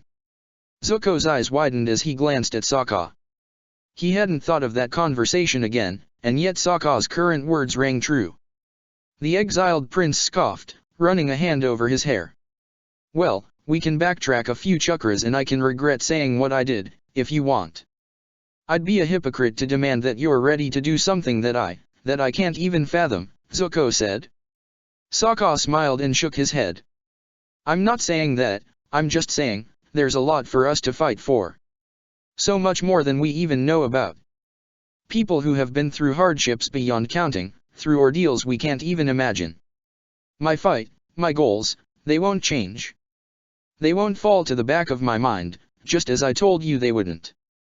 But if I let go, it means letting go of all those dreams. It means letting everything flow away, including my willingness to fight. And see. I'd be fine with it, if I thought someone else might do what I've set out to. If I could sit back and wait for someone better suited than me to pull it off, maybe I would be okay with learning how to do it. But if there's something I've learned, something 100 years of war should have taught us all, is that there's no secret savior, no last-minute hero who steps in to save the day, unless we're willing to become that person ourselves. For countless people, it's impossible to become that hero, that savior, but it's not for me. I have the strength to do it, the courage, the need, and I want to do it, more than anything. If I forsake everything and gain some superior awareness of the mundanity of my struggles, it means I'd risk losing the drive that pushes me to keep going. If I let go of my attachments, I'm afraid I'd risk sacrificing far more than by keeping them close and protecting them with a clear head. You do not know what dangers loom in the horizon, young man. Puthik sighed. Sokka smirked at him from over his shoulder. And you do? If so, please share, he said. Puthik shook his head. My connection with the energy of the universe doesn't quite extend that far, he said. But perhaps, if you craft a connection like this one, you could reach out and feel the one you love. You could navigate the flow of energy and reach for hers, consciously. Wouldn't you wish to do this, Gladiator? Would it be so terrible to build that sort of bridge with the one you love? The bridge already exists. You said so yourself, Sokka said, with a warm smile. Puthik froze. She and I, our energy is connected, it always will be. Reaching for her, feeling her heart beating in turn with mine. I already feel it, somehow. At least, I think that's what this strange thrill is. But, even if it isn't what I'm feeling, even if that sensation isn't our connection and I'm just being utterly mad, even then, reaching out to her with my soul is not enough. Not when she's in a world of misery and pain, while I still have the strength and hope to be able to save her from that nightmare. Maybe there are advantages to this cosmic connection, sure, but I don't think I need those advantages as much as I need to truly set her free. Oh, well. Puthik said, shaking his head. Most falter at this stage, it's true, but I suppose I'll do best to focus on the other three. I can only hope that one day, the two of you will understand my intent. Letting go of your attachments isn't a lesson in forsaking them completely. It is meant to help you focus, find balance, not stake your lives on those attachments and bonds. Well, I'll try to find balance in my own way, if you don't mind, just like we'll build a new kind of balance in this world, Sokka said, breathing deeply. But like Zuko said, don't worry, I bet Aang can pull this off and, if we make a mess of ourselves, he'll be balanced and make us behave ourselves again. That's a lot of pressure you're putting on me, Aang called back to Sokka, who only laughed at the Avatar's reaction. So be it, then. It is a shame that you won't so much as try, but I suppose neither of you are the Avatar, so it's not that severe if you choose not to unlock this chakra, Puthik said, pacing towards the three that remained. Sokka smiled guiltily at those words, but the guilt shook off easily enough as he let himself think of her, yet again, as he found himself wondering what she'd choose, if she were here now. Would she have agreed to let go of her attachments? Would she have known how? Perhaps she would have tried, and he certainly would have encouraged her, but if she so much as tried to convince him to do it too, he would have refused, outright. Then she would have likely scolded him for being ridiculous, he would have told her to let go of their attachments for the both of them, and then she probably wouldn't have wanted to do it anymore, too moved by his unwillingness to let go of her that she wouldn't let go of him either. He laughed to himself, finding it strange, yet beautiful, to think of Azula this way. Was this what his father had explained about how he'd come to terms with Kia's death? How he'd learned to see her, feel her around him, visualize her reactions, sense her very spirit nearby. Had Sokka slowly let go of his grief, guilt, shame, fears, illusions, and lies, albeit to see the world so clearly, even without letting go of his attachments? For he remained as filled with inner peace now as he had been before this chakra, even if he hadn't wanted to open it, even if he had chosen not to. This was the freest he had felt since that final blissful afternoon, spent delighting in his victory over Toph with Agila. "What's so funny?" Zuko asked, softly. Sokka smiled and shook his head. "Just imagining how she'd handle this chakra, is all," he said. "I know we lost balance, yeah, that's why things fell apart, but I guess I've realized I have no idea how to regain that balance other than by throwing myself at her completely." "Huh. That's an image," Zuko smirked, and Sokka laughed quietly. "Suki. I'd want to think she could do it, but I don't think she would. After everything we've all been through, letting go of what keeps us sane and human is no easy feat, huh?" Sokka concluded. "But maybe there are more ways to find balance than that. Maybe there are more ways to access magical cosmic energy than by letting go of what does make us human," Zuko smiled. Sokka nodded.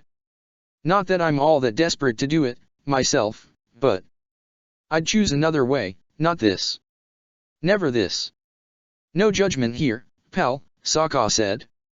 "I'm no better, as you can tell." As quietly as they might speak, Puthik still pouted in their direction, waiting for them to fall silent before focusing on the remaining three. Katara had been unusually quiet so far, a distraught expression on her face. The Guru sighed, gazing at her hopelessly. "Another surrender, I wonder?" he asked. Katara tensed up. "Not, for the reasons you might think," she said, her uneasy gaze flickering at the Guru. I think I understand what you want us to do. I think, both Aang and I understand it." The Avatar glanced at her, the wistful remorse in his dark eyes was reflected perfectly on her bright blue irises. This was exactly why they hadn't let themselves continue their relationship. They'd decided to put it on hold and prioritize other things over their bond. It didn't mean their bond wasn't important, it meant they knew they couldn't honor it, live it to the fullest, unless they set things right in the world first. Much as, right now, the Guru expected them to choose that cosmic energy, the greater good or so, above their mundane life experiences. We have to think beyond ourselves, beyond the world we know, and beyond our attachments, to do what needs to be done. To fulfill our greater potential, Aang said, softly. If I'm to bridge spirits and humans, the spirituality of this chakra would be necessary. I didn't set out on this journey solely to be the Avatar for the sake of ending a war. My duty, my work, my potential, they're much bigger than that. I understand that, Katara said, with a gentle smile. And I know why you have to let go. If things ever came down to saving the world, or just me, I'd ask you to save the world, and you know it. I do, Aang said, with a weak smile. Though, you would be able to save yourself. You're strong enough that you don't need me for that sort of thing. Well, it was a hypothetical scenario, Katara laughed softly. I'm just saying, if this is what your role as the Avatar requires, you should do it. Your past lives, they mustn't have had great gurus if they acted the way they did with you. Maybe they didn't unlock all their chakras, or maybe they got locked all over again, over time. But what I mean is, you have to be the best you can be. It's only right, as far as I can tell. It's only right. Aang repeated, though he glanced at her earnestly. You have to do it too, though. Do your best, and expand beyond every limit and boundary you thought still held you down. I know it won't be easy for me, and I doubt it'll be easy for you, but I bet you'll do extraordinary things, Katara, once you can access your full potential. I'll hope so, she said, smiling a little. Doesn't matter what happens, we'll always have each other, Aang said, smiling gently. Doesn't matter for how long we may need to let go, we'd always be connected, Katara agreed, nodding. After exchanging one more complicit, earnest smile, the two took up their positions for meditation. Guru Puthik sighed in relief, upon finding at least 2 of the 5 had chosen to abide by opening the thought chakra. Though movement beyond them surprised him, at Aang's other side on the roof, Kino had just tensed up, then he relaxed, all in a position of meditation. Puthik raised an eyebrow, approaching him. Whoa! That was something, Kino blurted out, with a careless smile. Puthik blinked blankly, standing behind him. Did you just open your thought chakra? He asked. Sokka and Zuko glanced at Kino with amazement, as the former soldier scratched the back of his head. Pretty sure I did, yeah, Kino said, nodding. I don't think my main attachment is all that hard to let go of, really. So I did. And now I'm okay. I really am, you know? It feels like I'm one with the universe. I am not sure whether this is amazing or terrifying, Zuko admitted, to Sokka's amusement. Kino grinned at them, waving happily in their direction. All said and done, he announced to them, with a wide, toothy grin. The same wasn't true for Katara and Aang, at least not yet. The waterbender seemed to struggle, as letting go of her attachments meant letting go of even more than she had in the previous chakra. Her affection for her family, for her tribe, yes, she needed new balance, for it had rendered her erratic, chaotic, blind to truths that weren't convenient, for no other reason than that. With true balance, with a healthy detachment, maybe she could still look after her family and tribe without ever again risking breaking their hearts with her thoughtlessness and recklessness. If she just found it, if she could claw at it. But it also required letting go of her regrets. She had done that before, and she'd do it again now. She let herself relax, allowing her thoughts to manifest before her, every beautiful attachment, every dream, every hope. All of it was beautiful, yes. All of it deserved to be protected. But maybe just as they might protect the tribe better by leaving it, maybe she could protect that which she loved better by letting it go. No more clinging to her nation as though it were her lifeline after a shipwreck. No more clinging to her bitterness, to the hostilities she'd forged her motivations around.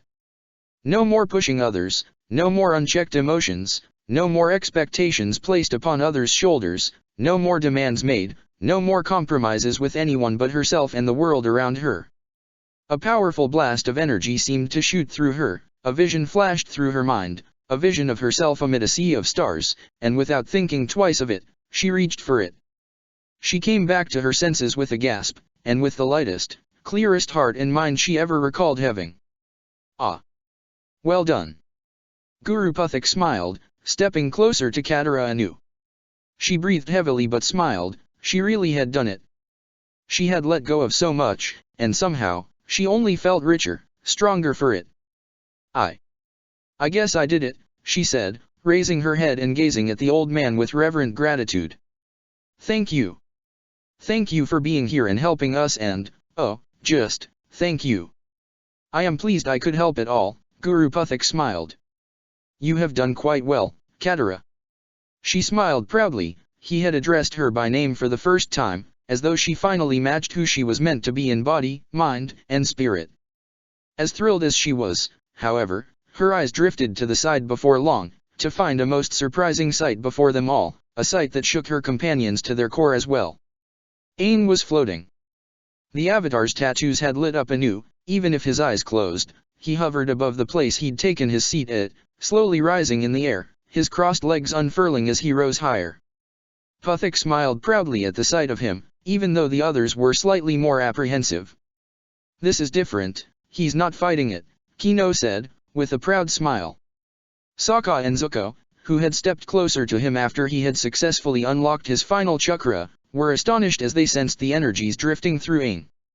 It's smooth, feels like. Huh, Sokka smiled, raising his eyebrows. Is that what it's supposed to look like? It is, Puthik confirmed, his voice dripping with pride. This is the true Avatar state. Aang hovered for well over a minute, his whole body aglow. Katara watched him with amazement, without as much fear as she expected to feel upon seeing him entering the Avatar state again, but he didn't lose control. Instead, Aang was calm and collected, so much it seemed as though he were in perfect harmony with the air around him, the world underneath him, the sky above. He started to descend slowly after a moment, and by the time he was sitting smoothly on the roof again, his tattoos were no longer glowing. When he opened his eyes, Aang appeared perplexed over the experience but not unhappy, by any means. Well, that was something, he laughed shyly. There was a giant me among the stars. Yeah. I saw that too, Katara smiled at him. Kino grinned. We're the cosmic trio. He determined, bringing the others to laugh. We did it. Our chakras are clear, then. Aang smiled, glancing at the Guru with hopeful eyes. Puthik laughed and nodded positively. All of you have done a splendid job. Even those two, he said, glancing at Sokka and Zuko with a weak smile. I shall have to hope the three of you will channel the energy of the universe sufficiently for the whole group, eh? Hopefully, Aang said, letting out a deep sigh as he gazed at the sky with a bright smile. Wow, I really do feel better. I thought I'd never find peace again, when we first arrived, but now I feel more peace than ever before. You deserve that and more, Katara said, beaming. I, too. I'm feeling way better than I did when we first got here. This has been, well, transformative. Now that you understand what it takes for the chakras to be cleaned, I expect all of you will be able to meditate on each of your chakras whenever the need arises, Puthik said, as Aang, Katara and Kino rose to their feet as well. All five of them gathered together near the guru, albeit Kino was still somewhat apprehensive about falling off the roof. If you keep in mind everything that you have learned, no matter how long and arduous as your journey may be, you will always be at your best when sorting through the hurdles that may yet await you. As much as he and Zuko hadn't finished the final task, Sokka nodded at the guru's indications. Much of their future remained blurry, difficult to surmise, but after setting out of the South Pole and nearly crumbling over the heavy mission ahead, after saying goodbye to family and friends, after letting go of his childhood home, he hadn't been half as prepared to face the future as he felt right now. His heart was well and truly clear for the first time in ages, it seemed, and he intended to keep it that way across the journey that would bring him back to the woman whose energy was so intermingled with his that they had become one and the same. They would set out by morning, and that meant they'd only have a few more hours of rest. The group climbed back downstairs carefully, and they huddled against Appa's large frame again, escaping the cold weather through the bison's natural warmth and a small fireplace before them. After so much strain, so much growth, so many lessons hard to learn, after all of that, they'd finally found peace enough to soothe their souls into a fulfilling, warm sleep. Where dreams of the past, of his great love, had filled Sokka with anguish before, now he welcomed dreaming of his lost lover, of the princess he refused to let go of. Her very presence seemed to set off light across darkness, her smile soothed and strengthened his heart's everlasting yearning to be with her anew. When her hand reached out for his, he took it in his own. When her lips brushed against his, he responded with equal passion. And when she called his name, he answered with hers. Their souls were still bonded so intimately, so strongly, that they never failed to seek each other. In the heights of a massive mountain, hidden within that tall, imposing, and majestic building buffeted by cold breeze, Sokka had his first peaceful night of sleep after months, ever reaching for Angela's soul with his own. Chapter 279. The Swamp/Spiritual Bond. 1. By morning, Appa's saddle had been fully loaded with their gear once more. The group would leave behind the beautiful yet decayed landscape of the Southern Air Temple after a sudden detour that had proven much longer than originally intended, but far more helpful than expected, too.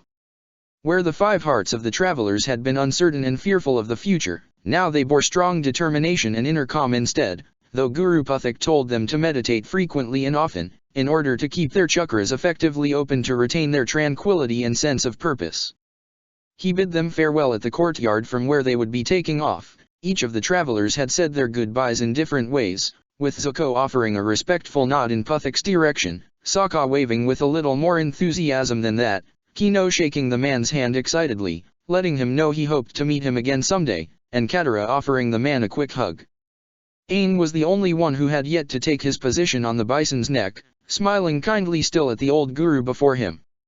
"Thank you for all your teachings, Guru Puthik," he said, performing a proper air nomad reverence. The old man chuckled, returning the gesture. "And thank you for reaching out to me as you did. I wasn't grateful for it at first, but I learned so much from you.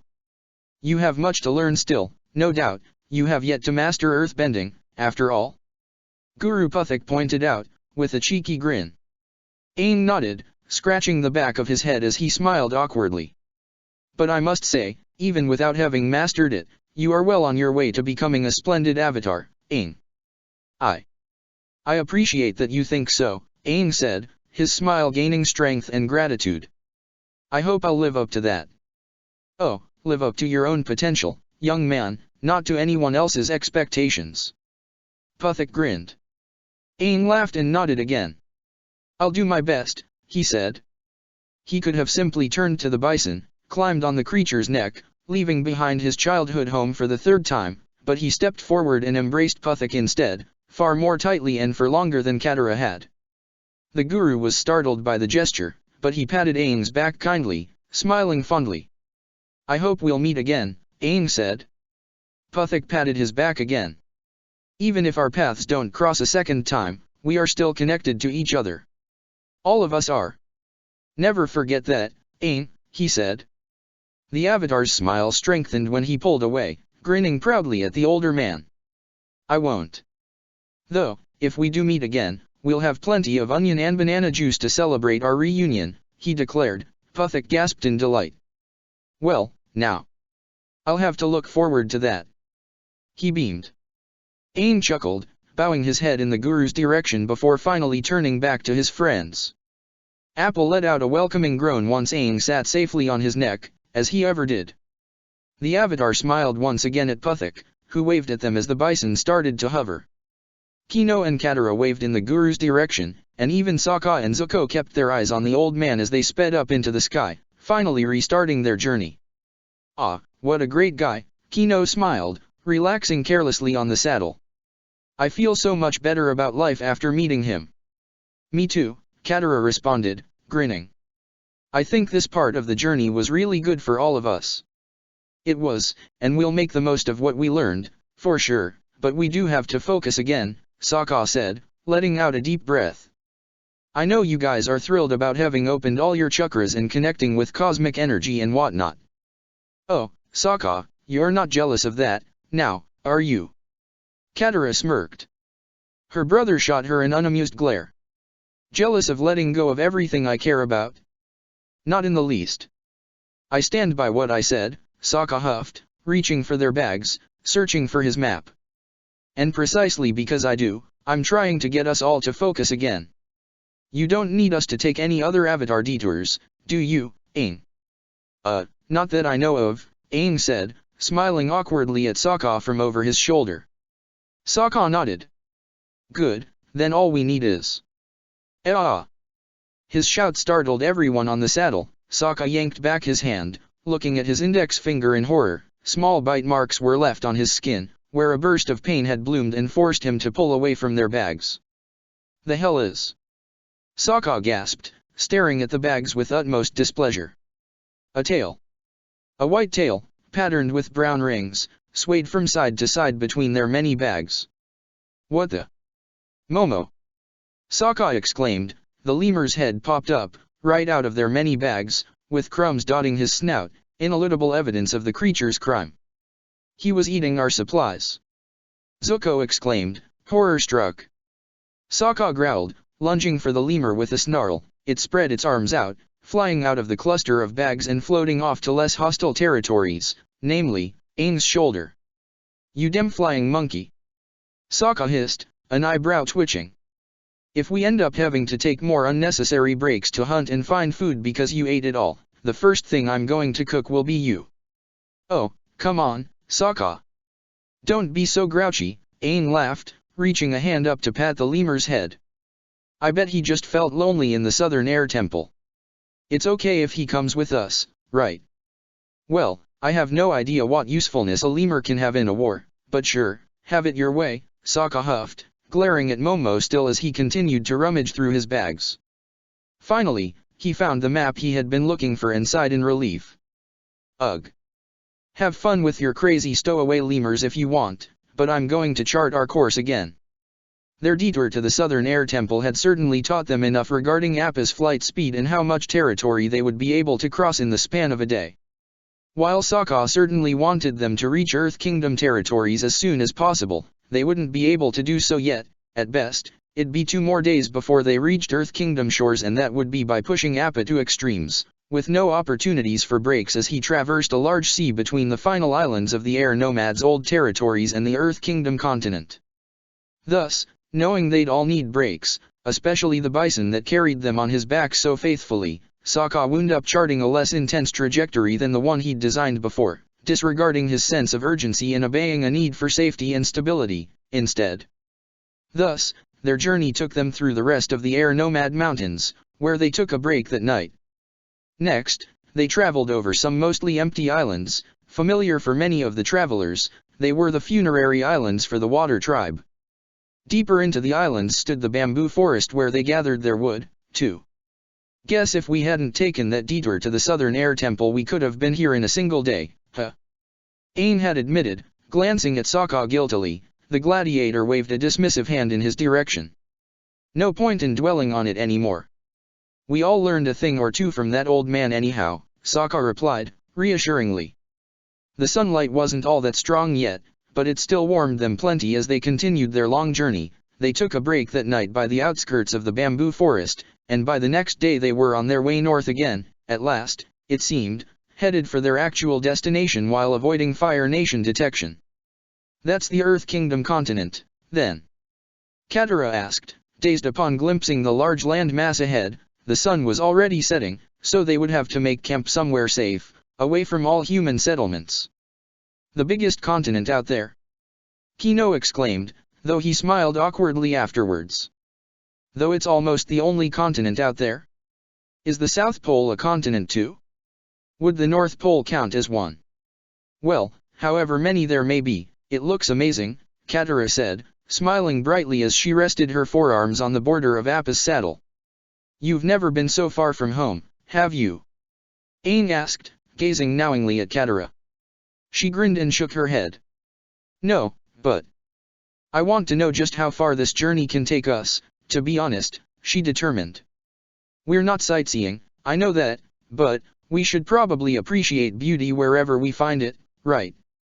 Sokka sighed, guessing his sister had a point. After 6 days of traveling, however, he felt himself growing increasingly anxious, only occasionally soothed by that tingling sensation within his body whenever it came up, the potential connection between his energy and Azula's, and just so, whenever the feeling vanished, he'd grow anxious yet again, desperate to feel her near him, somehow.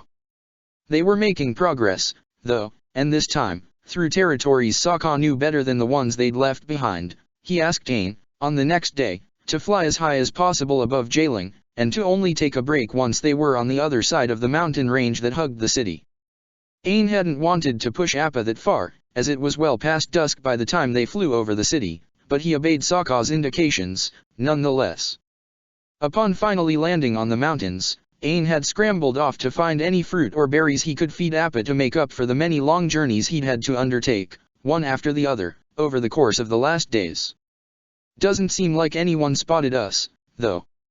I think we should be safe, Zuko said, breathing out as he settled on his spot by the small fire they'd crafted. It wasn't that hazardous to make a fire on this side of the mountain, away from prying eyes, but even if anyone happened to glimpse them at a distance, they wouldn't be likely to guess who they were. If anything, they were likely to be mistaken for common bandits. Well, then. We've made it this far now, and we're close to that swamp, aren't we? Kino smiled at Sokka. The gladiator nodded, studying the map anew. Another day's travels would take them across the swamp, and by then they finally would be able to narrow down the location of the White Lotus's headquarters. We can focus on tracking down the base now. No idea how long it'll take us to find it. As far as I know, Zhang practically has an army of his own, and if they haven't been found so far by the Fire Nation, they probably have a good hiding place. Sokka said, shrugging before setting down the map. But I guess we'll figure things out as we go along. If Azula and I could find a spirit library sunken in the Si Wong Desert, there's no way the White Lotus is hidden too well for us to track them down. With that in mind, though, could they have some sort of underground hideout? Katara asked, glancing at Sokka with uncertainty. From your many stories, it sounds like there's a lot of big places and cities with underground tunnels, so, maybe this time it's an underground city in itself. Guess that's not completely impossible. Sokka said, frowning. Though I hope they didn't build it underneath the swamp, if you're right. We'll have to try to pay attention to find signs and hints of their presence, I guess, Zuko said, glancing at Sokka. You have that White Lotus tile, right? Maybe, whenever we find anyone near the swamp, we can show them the tile and hope they'll be part of the group too. Not the wisest call if they happen to recognize me, though, Sokka pointed out, frowning. No idea if they still want me dead, but if I walk up to them with a tile, they might just play dumb and then try to stab me in the back for trying to find them. Oh, really? So why didn't you think of that before we got started on this wild mess of a trip, then? Zuko huffed. Sokka raised an eyebrow in his direction. I did, actually. For one thing, I'll brace myself for whatever bullshit they might fling at me. For another, we have someone perfectly innocent here, with no track record of being our friend or having sketchy alliances of his own, who can use the tile to ask whoever we bump into if they know the White Lotus. Sokka, Zuko, and Katara all glanced at Kino, who seemed perfectly content to ignore the conversation while stoking the fire. The sudden silence alerted him that he was expected to say something, or do something, and he wasn't sure what.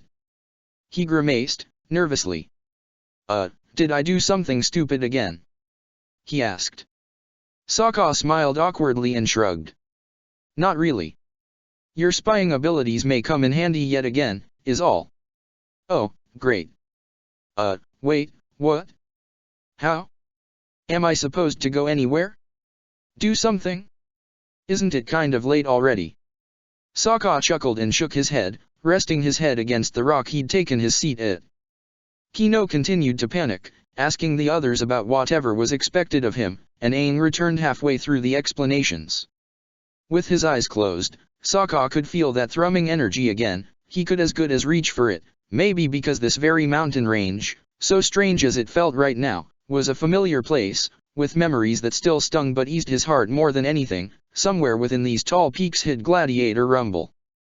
He and Azula had chosen not to run up these mountains, to round them instead, while Toph as good as terraformed them while chased by Renzi, Aonu, the Lightbearer and the Dark Rook. It seemed like 1,000 years ago, and yet it had happened earlier on that very year. He sighed, reminiscing on countless moments he had blocked away, out of grief rather than anything else. Even now, with his chakra clearer than before, he hadn't truly let go of all grief, much as he couldn't let go of every attachment. His grief ensured he wouldn't give up, that he wouldn't stop before he had gone the distance, just as he intended to. Being back in the Earth Kingdom didn't feel too triumphant just yet, but maybe it would later, once he was ready to face the bulk of their challenges. First, the White Lotus, then, the Fire Nation. It wouldn't be easy, no matter how many ideas he already had thought about to deal with each of the warring factions, and he braced himself to face no end of backlash and strife. Yet, one way or another, he was cutting the distance between himself and Azula. With every step forward, with every day of travel, no matter how slow it felt, he would be making his way back to her, and that was what mattered most. They set up their sleeping bags after finishing their scanty dinner. Momo truly had eaten far too much for a creature as small as he was, and Sokka had threatened to eat him in retaliation at least twice a day ever since they took off from the Southern Air Temple. The Gladiator insisted that they ought to take turns keeping watch, and he took the first of them until well past midnight. Once Aang relieved him of his duties, Sokka slid inside his sleeping bag, his fist pressed against his chest, each of his heartbeats pulsated against the necklace he held firmly, and he wistfully sent another hopeful thought her way before his need for rest overcame him. The days that followed Azula's latest breakdown had been, to her utmost surprise, some of the most bearable she'd lived through over the past months. While songs cover as when might slip up when it shouldn't, much as she had that night, Rei hadn't manifested any discomfort or confusion about their closeness so far. If anything, the young woman appeared even happier these days than ever before. She started conversations, she asked questions about more than her duties or her lessons, and there was a placid air to her, a relaxation and peace that Azula suspected she hadn't experienced at all until she had grown used to her life at Zhao's estate. Even there, it was quite likely that Rei would only feel this way whenever the Admiral wasn't home, when she was free to trot around on the back of her beloved dragon moose. Both Rei and Song spent longer periods of time in Azula's room now, even though they already spent plenty of it before that night. They only left right before dinner time, and Azula guessed it'd be that way today, as well. Song lounged carelessly across 3 chairs she'd drawn out of the annex dining room, intently reading a book on Qi, while Azula supervised Rei's latest lessons. She grasped basic ideograms now, and while most verbose books would still be beyond her ability to understand, she could still make out full sentences on occasion, jotting down the unfamiliar words to ask Azula about their meaning and practice them until she remembered them too. Rei continued to be a most dutiful student, and Angela found it even easier to empathize with the girl for it. Her thirst for knowledge had opened up completely, and now that she'd gotten started with her lessons, she couldn't seem to have enough of them. This one? Rei asked, pointing at an ideogram comprised by a square, with two inner lines and a small appendix on top. She redrew it quickly in her notes, and Angela hummed as she looked it over. What does it mean? Blood, Angela said, bluntly. Rei's eyes widened as Angela raised an eyebrow. Guess that book is too descriptive for your tastes? Might be it really was too advanced, but I did hope you'd learn more words this way. I don't know, Rei smiled awkwardly, fiddling with her fingers, switching the brush from hand to hand. I actually, don't really like the story so far. You don't? Angela smiled. Well, it's a historical account, not a lot of people enjoy history. It's so hard to grasp, Rei said, tapping her forehead with the bottom of the ink brush. Only important people are named, but they don't feel real at all. They have no personality. Angela guessed. Rei shrugged. It's like the author thinks I already should know these people, but I have no idea who they are, Rei smiled guiltily. And I don't really know why their choices were important. If you continue reading, you should eventually reach a point where you understand that last part, Angela smiled. But I suppose you're right, a lot of these books require lots of previous knowledge, understanding of countless events that came before. Historians also don't make their work all that approachable, as they're usually trying to be as neutral about things as possible, and that means taking no sides, judging no outcomes. No wonder none of it feels real. Rei said, with a sad smile. Her eyes fell upon the word Angela had explained to her earlier, blood. She had seen that term before, once, but where? Before coming here, all writing had been a jumble of lines and figures she couldn't make heads or tails out of. She definitely hadn't seen that symbol before living in the palace. She wouldn't have remembered it, which meant she'd read it sometime after she'd arrived, and the princess had supplied her with all her reading materials so far. Which meant the letter. The unsent letter she had come across suddenly, on the day the princess visited her dragon. She blushed immediately, glancing up at Angela again. The princess raised an eyebrow, puzzled by her strange apprehension. Not that I share your distaste for history, myself, but clearly you love math and I don't, therefore, we're both perfectly free to have our own preferences, Rei. Angela said, with a crooked grin. Rei flinched, shaking her head. That's not it. It's just. I have seen that symbol before. But I didn't understand it, she said, pointing at her own rendition of the ideogram for blood. I'm sorry. I should have admitted it when I first made that mistake, but I was afraid of making you mad, so I didn't say anything. But I guess, well, after everything. After everything. Angela raised her eyebrows. Rei bit her lip and raised her apologetic gaze at her. I found some of your writings, a few weeks ago, she confessed. Angela blinked blankly. I shouldn't have read any of them, and I didn't understand most of it, but I still looked for longer than I should have, and I'm sorry. I already knew that, Angela said. Rei flinched, before shooting a disbelieving glance at Wen. Upon noticing the others had grown silent, she raised her head and returned Rei's stare. Did I do something? Song asked, letting her eyes flicker towards Angela next. The princess smiled and shrugged. You told me you read my papers when you shouldn't have, yes. Bad when? She said, shaking her head. Song grimaced, closing her book and bowing her head in another remorseful display.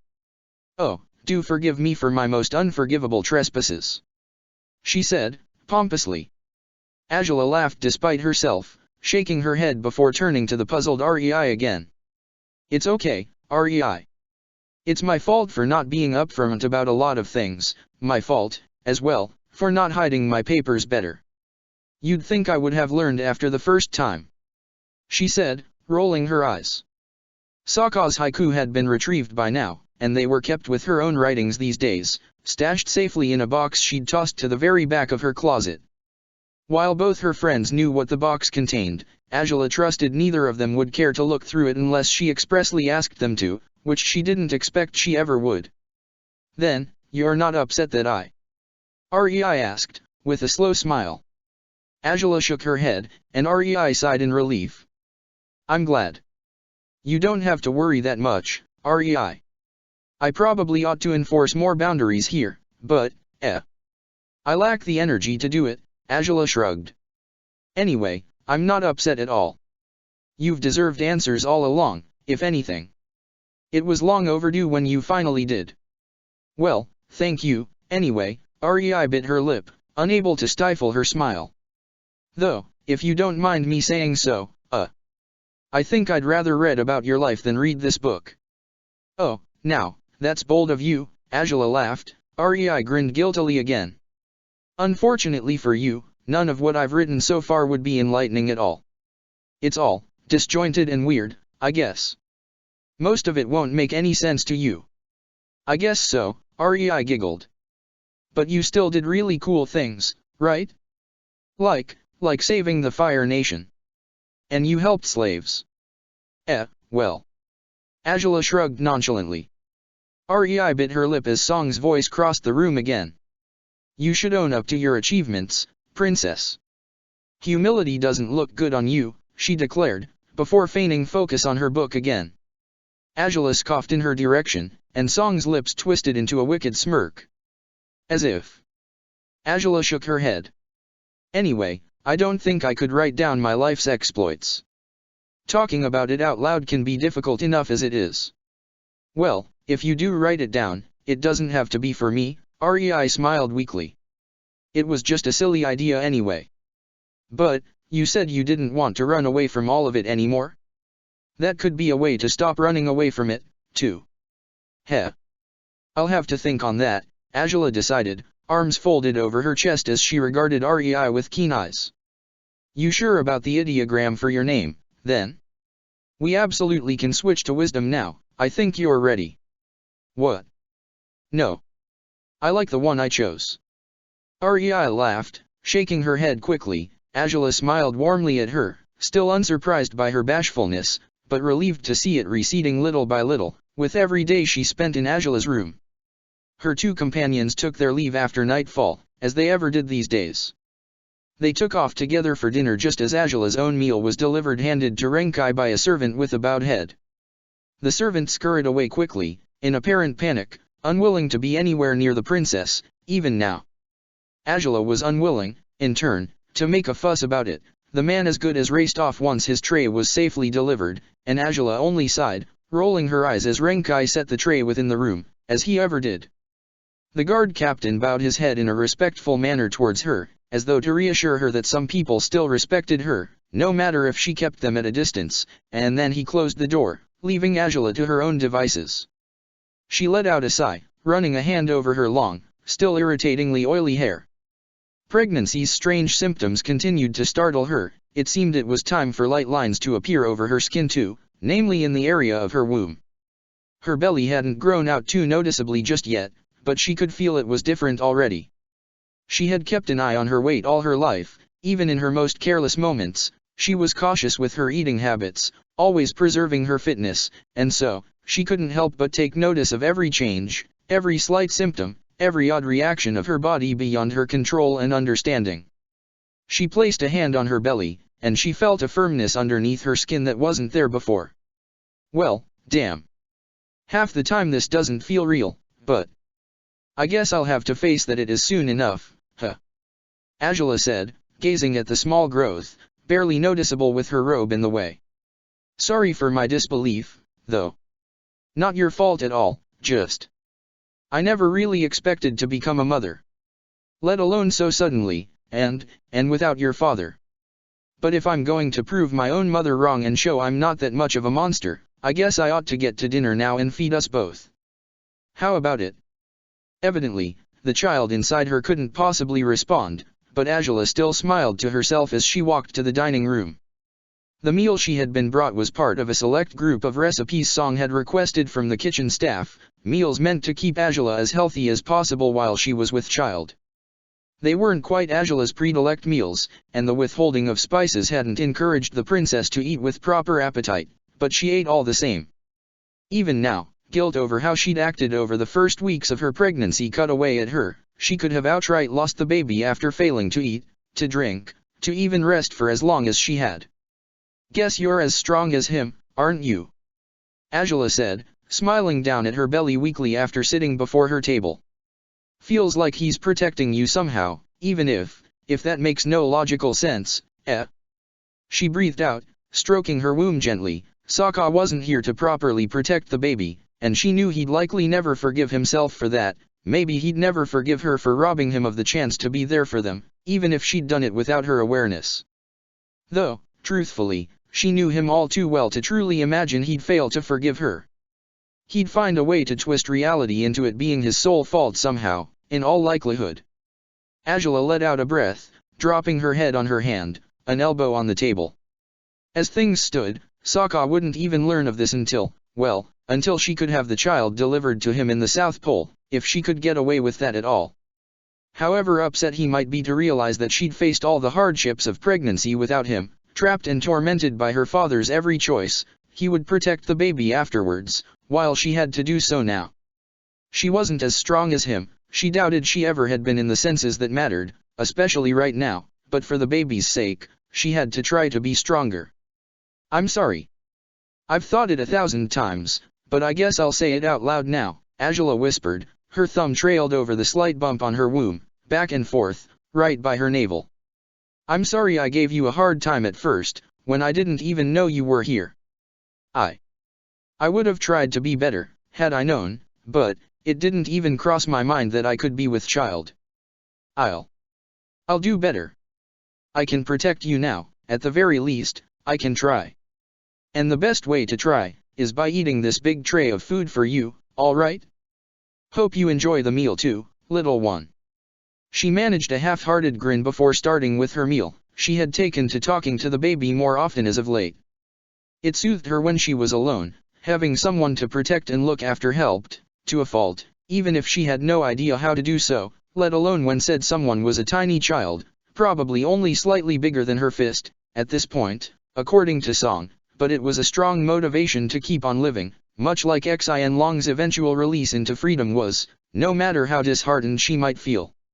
She had visited him twice over the past days, and as the same guard had been on duty, he had successfully provided Renkai with his scheduled shifts for the rest of the month. He had let her feed the dragon and offer him water.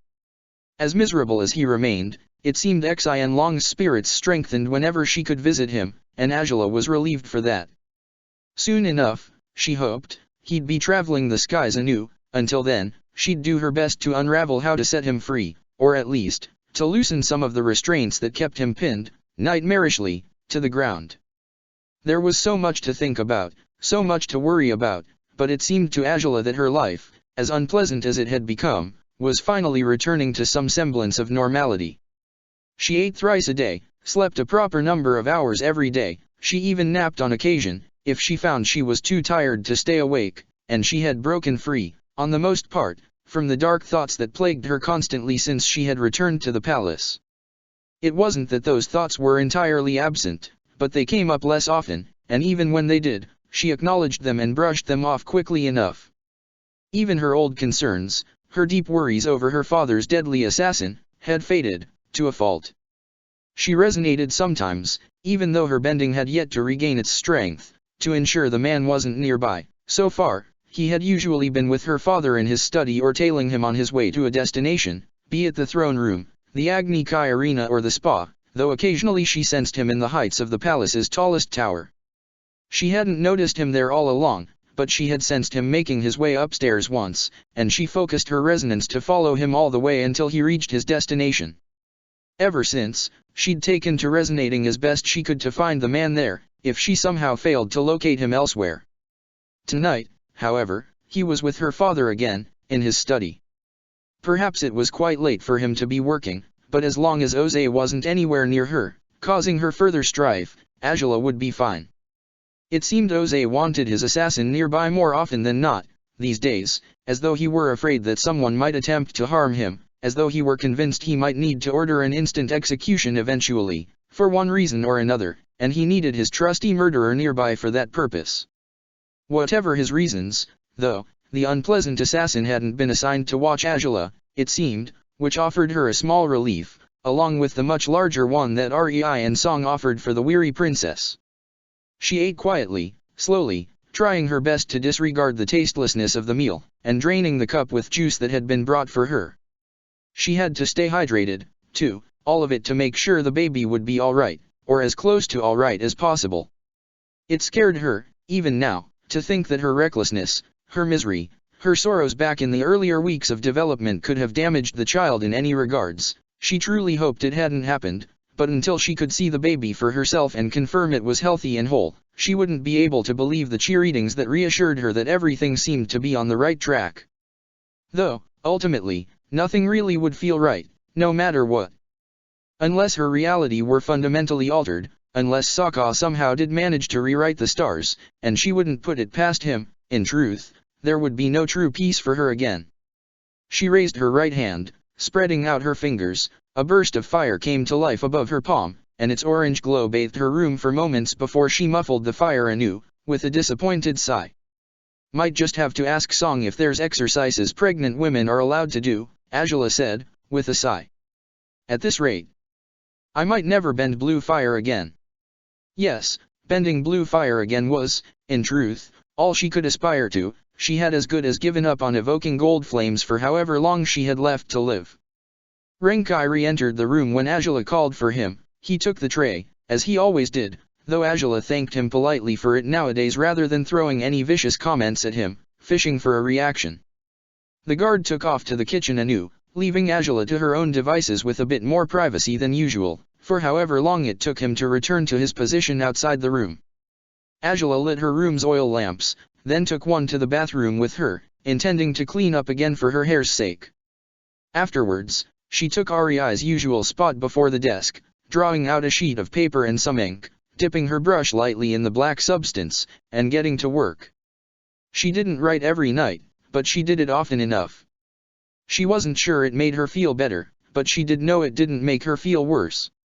The knowledge that these letters, unsent as they'd remain forever, would never reach their intended recipient certainly emboldened her to pour out her feelings, her darker emotions, into each text she wrote. Sometimes, she'd simply talk about her day, writing about the latest developments, imagining how he would have felt if he had been here to live them with her. Sometimes she'd talk about her inner demons, the heavy burdens, the unbearable pain that struck her often, upon thinking of him, but today, she wrote about a dream, or rather, a nightmare that had plagued her merely the previous day. I had that nightmare again last night, the same one I've told you about, your house, consumed by fire. Try as I might to muffle the flames, they just burn brighter, fiercer, and I can't stop them. I keep panicking, my heart racing, fearing that you might be inside, then I wake up drenched in cold sweat and I cry like the fool I feel like, berating myself for my cursed mind's treachery. It should be bad enough that the world is unforgiving on its own, but instead of finding solace within myself, I only wonder if I'm even more corrupt than our reality. If maybe my very soul is irrevocably poisoned by the wrong I've done, and these punishing nightmares are but a consequence of that. Or maybe I'm just being stupidly overly dramatic, right? Wouldn't be the first time. I'd likely die of embarrassment if you ever read these letters and the utterly pathetic things I've written for you. I can let myself be honest precisely because I know you won't see it, which is ironic and defeats the purpose of writing to you at all, but if it makes any sense, sometimes I feel like you and I are still. Her room's door burst open violently. She felt her heart leaping out of her chest, and she instinctively closed the letter into a scroll, careless about the likely ink smear all her writing had resulted in. If need be, she'd outright set the paper on fire, and that hinged, solely, on whoever it was that had chosen to invade her privacy in this manner. She rose to her feet, an arm raised protectively near her womb as she turned her displeased glare to the now open door. The deep brown eyes of Admiral Zhao, however, didn't settle on her. He simply crossed the room's threshold without any explanation, marching towards his assigned cabinets. Angela's chest had tightened, her heart raced, and those powerful beats seemed to grow in anger as she glared at the Admiral, ever displeased by his behavior. He brought a large bag with him, one he emptied in Angela's laundry basket carelessly. "Not even going to greet your husband, are you?" he asked, his mocking voice frayed over misuse, Angela suspected. She didn't want to imagine why he sounded like that. She wasn't even going to bother asking him anything about whatever he had been doing as of late, aware that she likely didn't want to hear the explanations anyway. "Were you waiting for Renkai to be gone before coming here?" Angela asked, raising her eyebrows. Zhao scoffed. "Changing the subject, are we? I suppose you'd sooner pretend we're not truly married. Why would that be a problem for you, if that were the case?" Angela asked, eyeing him warily as he knelt by the cabinets, fishing out sets of clothes, stuffing them in his now empty bag. An acute, pungent smell accompanied the man, a smell she could easily pinpoint as a consequence of drinking. Good thing REI had already taken off by now. "You're perfectly content to pretend we're not married as well, and I, for one, found that to be our sole common ground so far, so." "Ah, so you wouldn't rather I were here, coddling you and talking to that thing in your womb?" he asked dismissively. Angela's gut surged with rejection and wrath. If she were any healthier, she might have even failed to restrain the urge to shoot a blast of fire at the man for speaking of her baby that way. Her baby? Oh, it wasn't the time to dwell on the meaning of that particular line of thought, and yet she couldn't help herself. It only seemed natural that she'd feel the first surge of feral, motherly protectiveness when her child seemed to be threatened by the bastard who, so far, served as an unwilling smokescreen to hide the true identity of the baby's father. "No? You're quite sure?" "Well, to be honest, I don't particularly want to be either," Zhao growled. "So, if you don't mind." "I don't. I seriously don't. Which is why I don't understand why you're being so." Angela started, but Zhao huffed, cutting her off and glaring at her with overblown fury. "Oh, you don't understand? You can't even venture a guess?" Zhao asked, pushing himself to his feet again, to stare Angela down even as she stood at the other end of the room. "Well, now, are you truly trying to play dumb with me, or did all this madness damage your so-called prodigious mind, princess? Truly, now.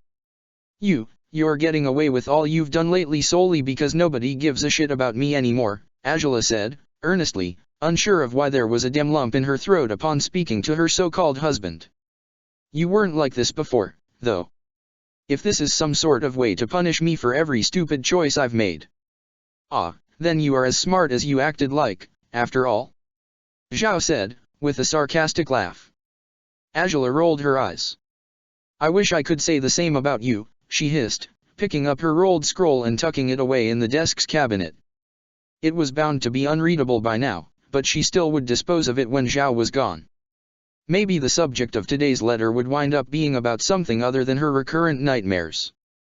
"Oh, feel free to call me a fool, I certainly deserve it," Zhao said, crouching down and continuing to gather his things.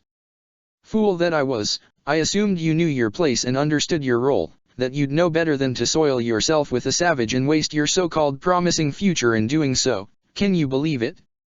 Had you married someone else, anyone else, you could have simply slept with him on the side and nobody would have had to know if you'd just kept your damn secret quiet. But, you couldn't possibly do that, of course not. And then I condemned both myself and you to this pointless torment that, for reasons beyond me, is driving you mad," Angela said, arms crossed over her chest as she glared at Zhao skeptically.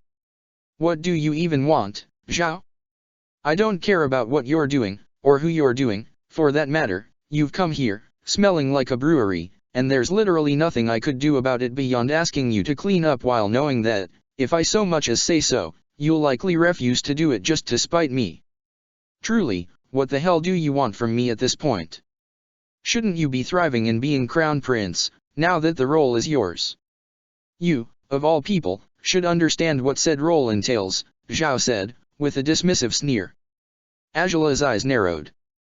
"Picking up after your ungrateful bastard of a father is a worthless, painful job I don't care to do. Maybe you should offer yourself for it again, how about it? You certainly liked it plenty, as far as I could tell, not quite as much as you liked sleeping around with that male whore of yours, but still." "Male whore?" Angela repeated, raising her eyebrows in disbelief. Let's not even get into the fact that you've been sleeping around yourself, for who knows how many years, if not for as long as you've been of age, with as many partners as you pleased because, how was it? Ah, you can find the right girl at the right time and not obsess over the same one all along, wasn't it? It had to be something along those lines, yes. You. Zhao snarled, as Angela returned the words he'd spoken to someone else in this palace, years ago, while utterly, blissfully unaware of the true danger the Gladiator posed for the Fire Nation. But how about the fact that you used to respect him, enough to tell him to use his feelings for me to protect me and fight for me? To embrace his inner darkness and make use of it for his benefit? Angela asked, cocking her head to the side. Zhao's snarl strengthened with every word she returned at him. How about your willingness to share your stories with him, your trust in him, your offer to let him stand by the funerary pyre of a man who once was his friend, hell, your offer to track down the Southern Raiders' old captain so he could learn what truly happened to his mother? Did I hallucinate all of that? Aside from being entirely daft, am I also losing my grip on reality to the point of somehow thinking you, at some point, came into this room to offer me your help in this situation, even if you achieved nothing by it? Is it all really just my idea, then, and none of it was real? Shut up, Zhao hissed. Angela snorted, shaking her head. Grand response. Now I'm sure I hallucinated everything, then. The eloquence I recall from Admiral Zhao certainly couldn't be the product of a mind whose best comeback in an argument is shut up, so. You saw to the destruction of all that respect yourselves, you pair of utter, mindless fools. Zhao roared, pointing a finger at Angela. You were two brats, children playing at being grown, in the end. You're not ready to face the hard truths of this world, neither of you were. Otherwise, you'd have heeded my words, the two of you. I suppose you were already a slave to him yourself, by then? Seeing as he told you everything we talked about? I suppose you were one all along, must have been the sole reason why you were so determined to see to the success of a gladiator of such inferior birth and power. So inferior he wound up defeating the so-called best gladiator in the league. Makes perfect sense, Angela said, arms folded over her chest. You do realize it wouldn't have ended any better for Combustion Man if he had been in proper shape? If he hadn't been starved, beaten, and locked up for days before their fight? If anything, he would have died all the faster. Must be why you're so upset, huh? So far, it seems like you and my father are terribly upset about Combustion Man's death, when you both used that man as a hitman, targeting sponsors you despised and making him kill their gladiators if you were displeased with them for any reason. Care to explain, then, why it's such a bad thing if I had my gladiator killing yours when it's, fundamentally, the same damn thing? You would liken it to the same thing, now, wouldn't you? Zhao hissed. Angela shrugged. Why not? My father himself did it, ages ago, Angela said. He said my gladiator was my own executioner. Guess all I did that day was prove him right, and what Fire Lord doesn't want to be proven right? You've lost all sense, all grasp on reality, truly. Zhao said, stumbling back to the cabinets and shaking his head. As if it were remotely the same thing. Right, the only reason why it's not is because you were the losing party this time, Angela said, bluntly. And in the end, I have no idea why we're arguing about this. Why we're arguing at all, to begin with. You keep picking fights without needing to do so at all. You were bothered by my behavior before, you don't need to be bothered about it anymore. I'm out of bed, I'm talking, I'm answering your questions. You're attempting to guilt me over my absence, over not taking care of REI, Zhao retorted, bitterly. As if you weren't rejoicing while I'm gone. Absence doesn't make the heart fonder after all, now, does it? Angela glared at him spitefully. Certain absences were no doubt welcome, others were felt so deeply it was as though the blood in her veins had been replaced by ice water that seemed poised to kill her with every heartbeat. Zhao's absence, of course, would never produce the latter effect in her. You don't need to take care of REI, as things stand, Angela said, with a shrug. You don't even need to stop doing whatever you're doing, if that's all you're interested in doing anymore, but if you're going to enter this room, you don't need to kick the door as though you were trying to tear it off its hinges. If you're going to talk to me, for whatever wild reason you'd want to, you don't need to do it just to shove in my face that this whole cursed, damnable situation we're stuck in is your fault. Why, certainly. Why shouldn't I accommodate your precious feelings, princess? Zhao said, dramatically. Angela rolled her eyes. Why on earth had she thought he'd listen to reason? He was utterly wasted and fully invested in his fury. So keen he was on judging her for her emotions, yet he had thrown his own life off the rails over his own emotional outburst without reflecting it all on his own actions, from the sound of it. Had you known any better, none of this would be happening. We're stuck with each other, in a marriage neither of us wanted, just because your father decided to take out half his wrath on each of us. And mind you, I have no reason to feel sorry for you when I'm stuck paying the price for your fun, your mistakes, your misdeeds, your murders, even of the destruction you left in your wake. I had nothing to do with any of it. I never supported you through any of it. And nobody expected you to. I certainly never expected you to, Angela scowled. So, that's it? You're taking out your frustrations by shouting at me? I've ruined your life, much as I've ruined my own, Crown Prince Zhao? You could be out there commanding forces if you so much as wished to be. You could be raising your daughter the right way if you cared to be part of her life. You can just jump from brothel to brothel, from tavern to tavern, and I assure you, I won't even bat an eyelash about it. Why the hell are you acting as though you had the short end of any deals here, when I've lost everything and you've gained most, if not all my damn privileges now that they're not mine anymore? You get to sit by my father's right hand. You get to shape the Fire Nation with him, in whatever capacity he allows you to do so. How are you resenting me for it instead of seeing this as the greatest damn blessing you've ever received? I expect nothing from you. I expect absolutely nothing. Yet you're acting like I'm making a mess of things for you, just because I exist, I suppose.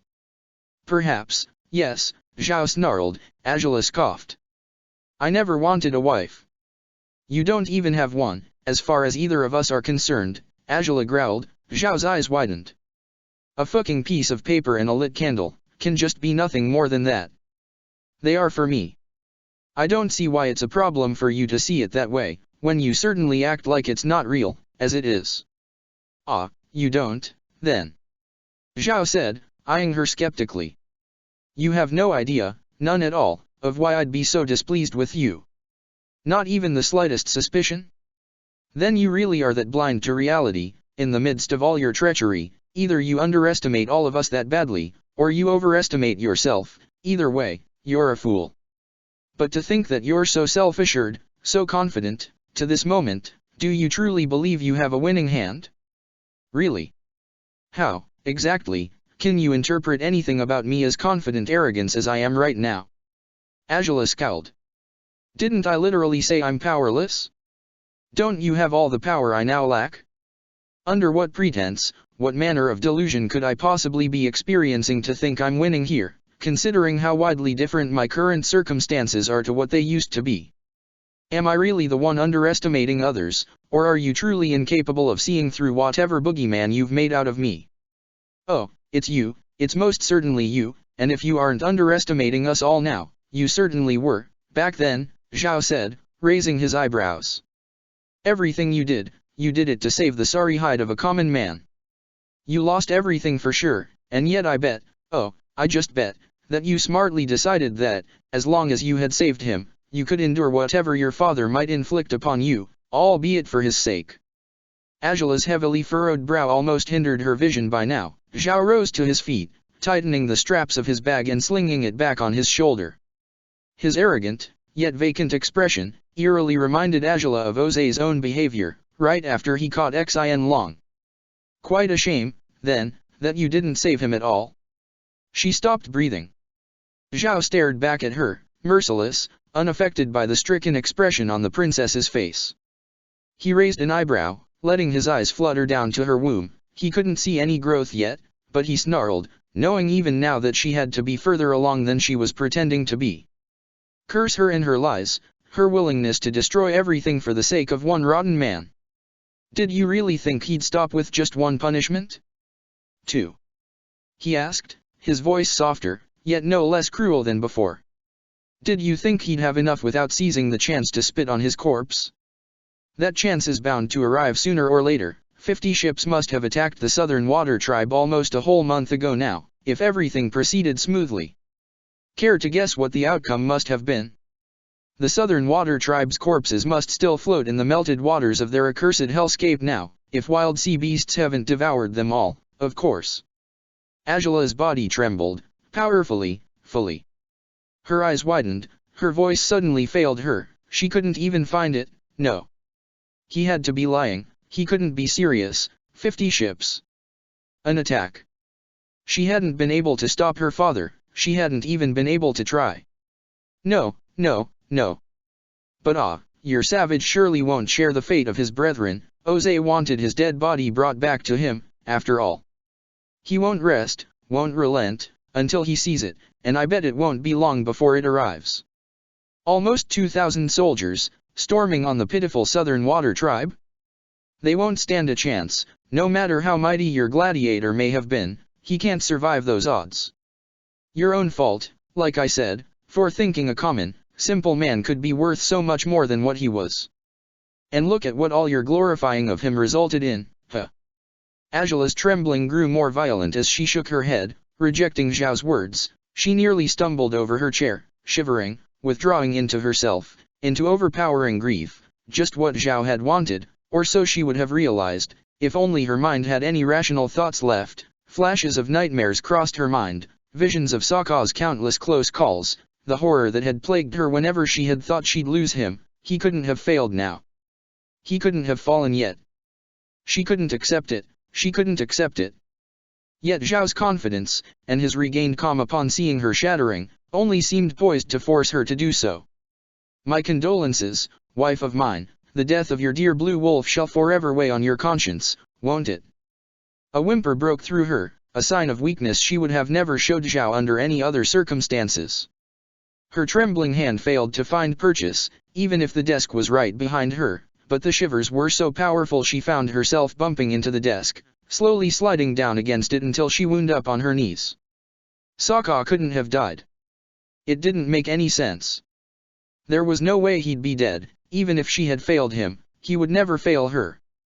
Where she faltered, he'd step in and show the strength she lacked. Whatever Jose had thrown at him, Sokka had to have found a way to survive, to fight back, to even turn the 50 ships against themselves, to win over the enemy with his charisma, much as he had won her over. He couldn't be dead. He couldn't have died, no matter what forces Zhao and Jose had plotted to send there, he couldn't have. Now, that's much better. Zhao's now calm voice reached her, her hands balled into fists by her face, as she struggled to keep the tears in check.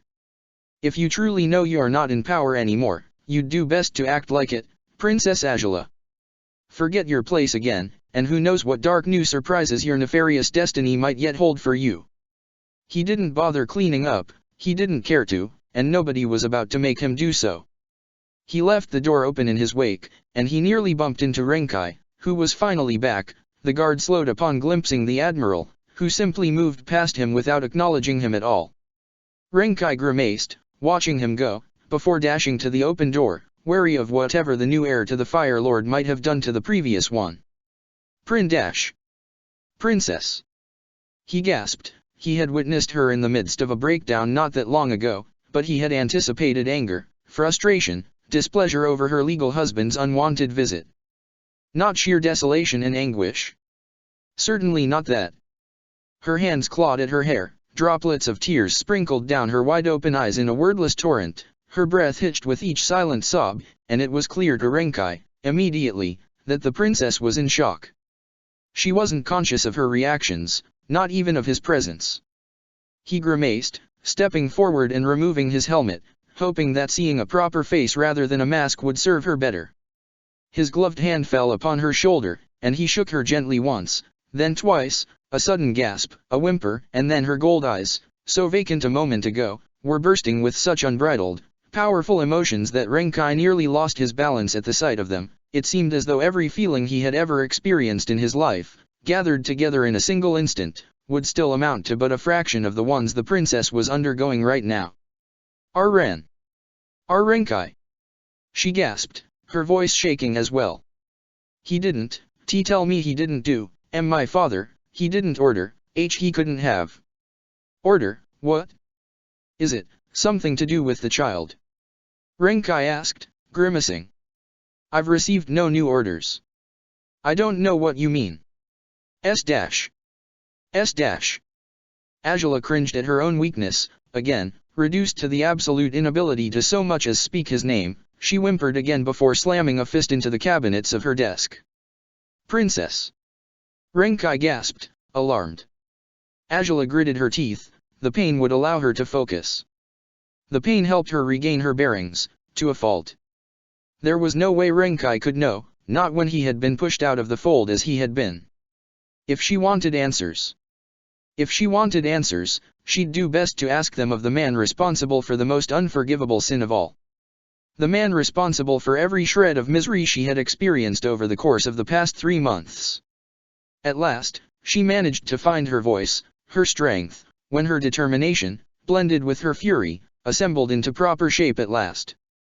I have to see my father. Now. A jolt, unpleasant rather than reassuring, struck Sokka's soul this time. He flinched awake suddenly, with a loud breath.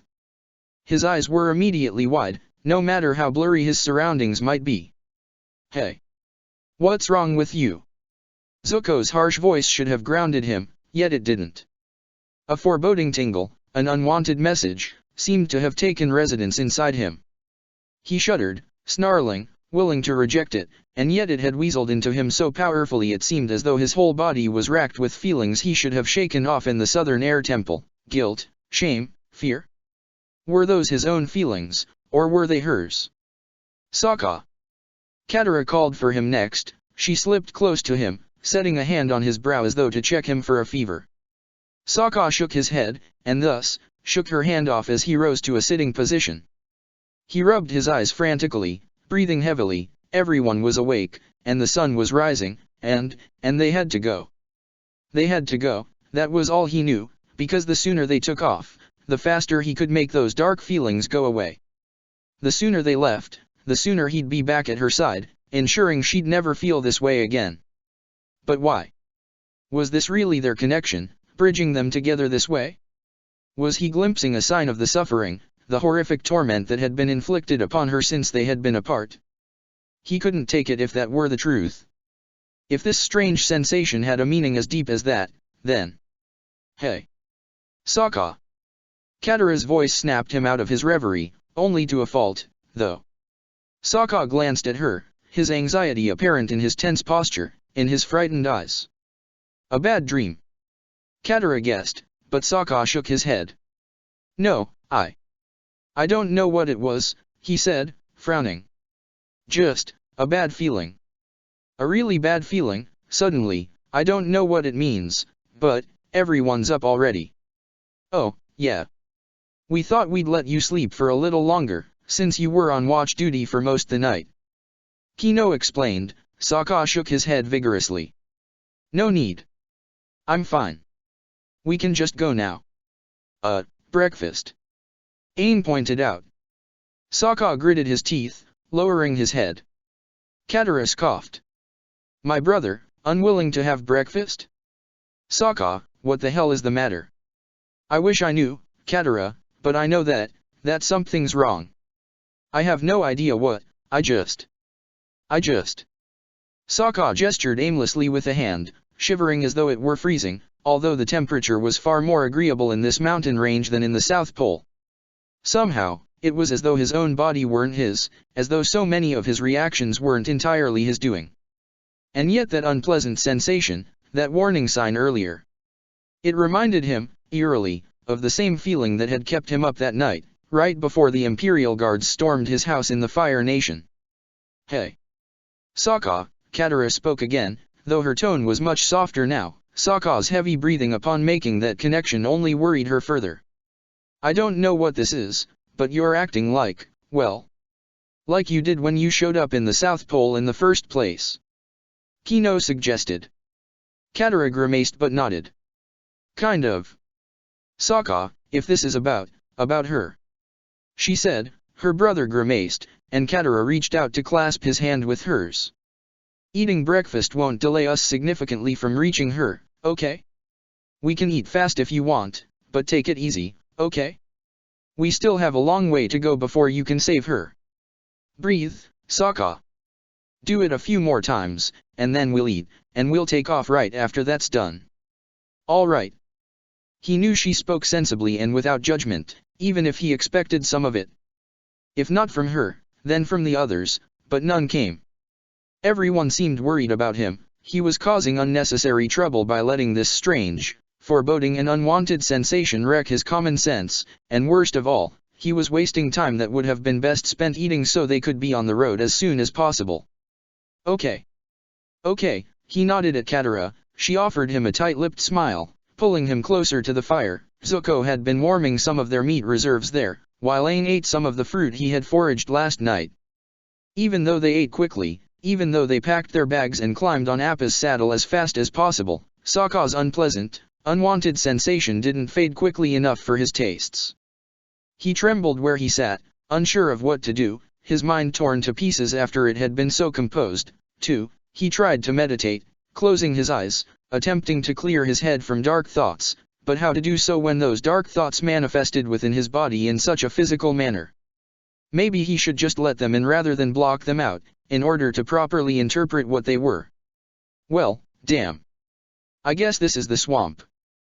Kinno's voice broke Sokka's concentration. He didn't chide the only other non-bender in the group for interrupting him, though, and he joined him in glancing down at the expanse of vegetation that spread down below, before their eyes.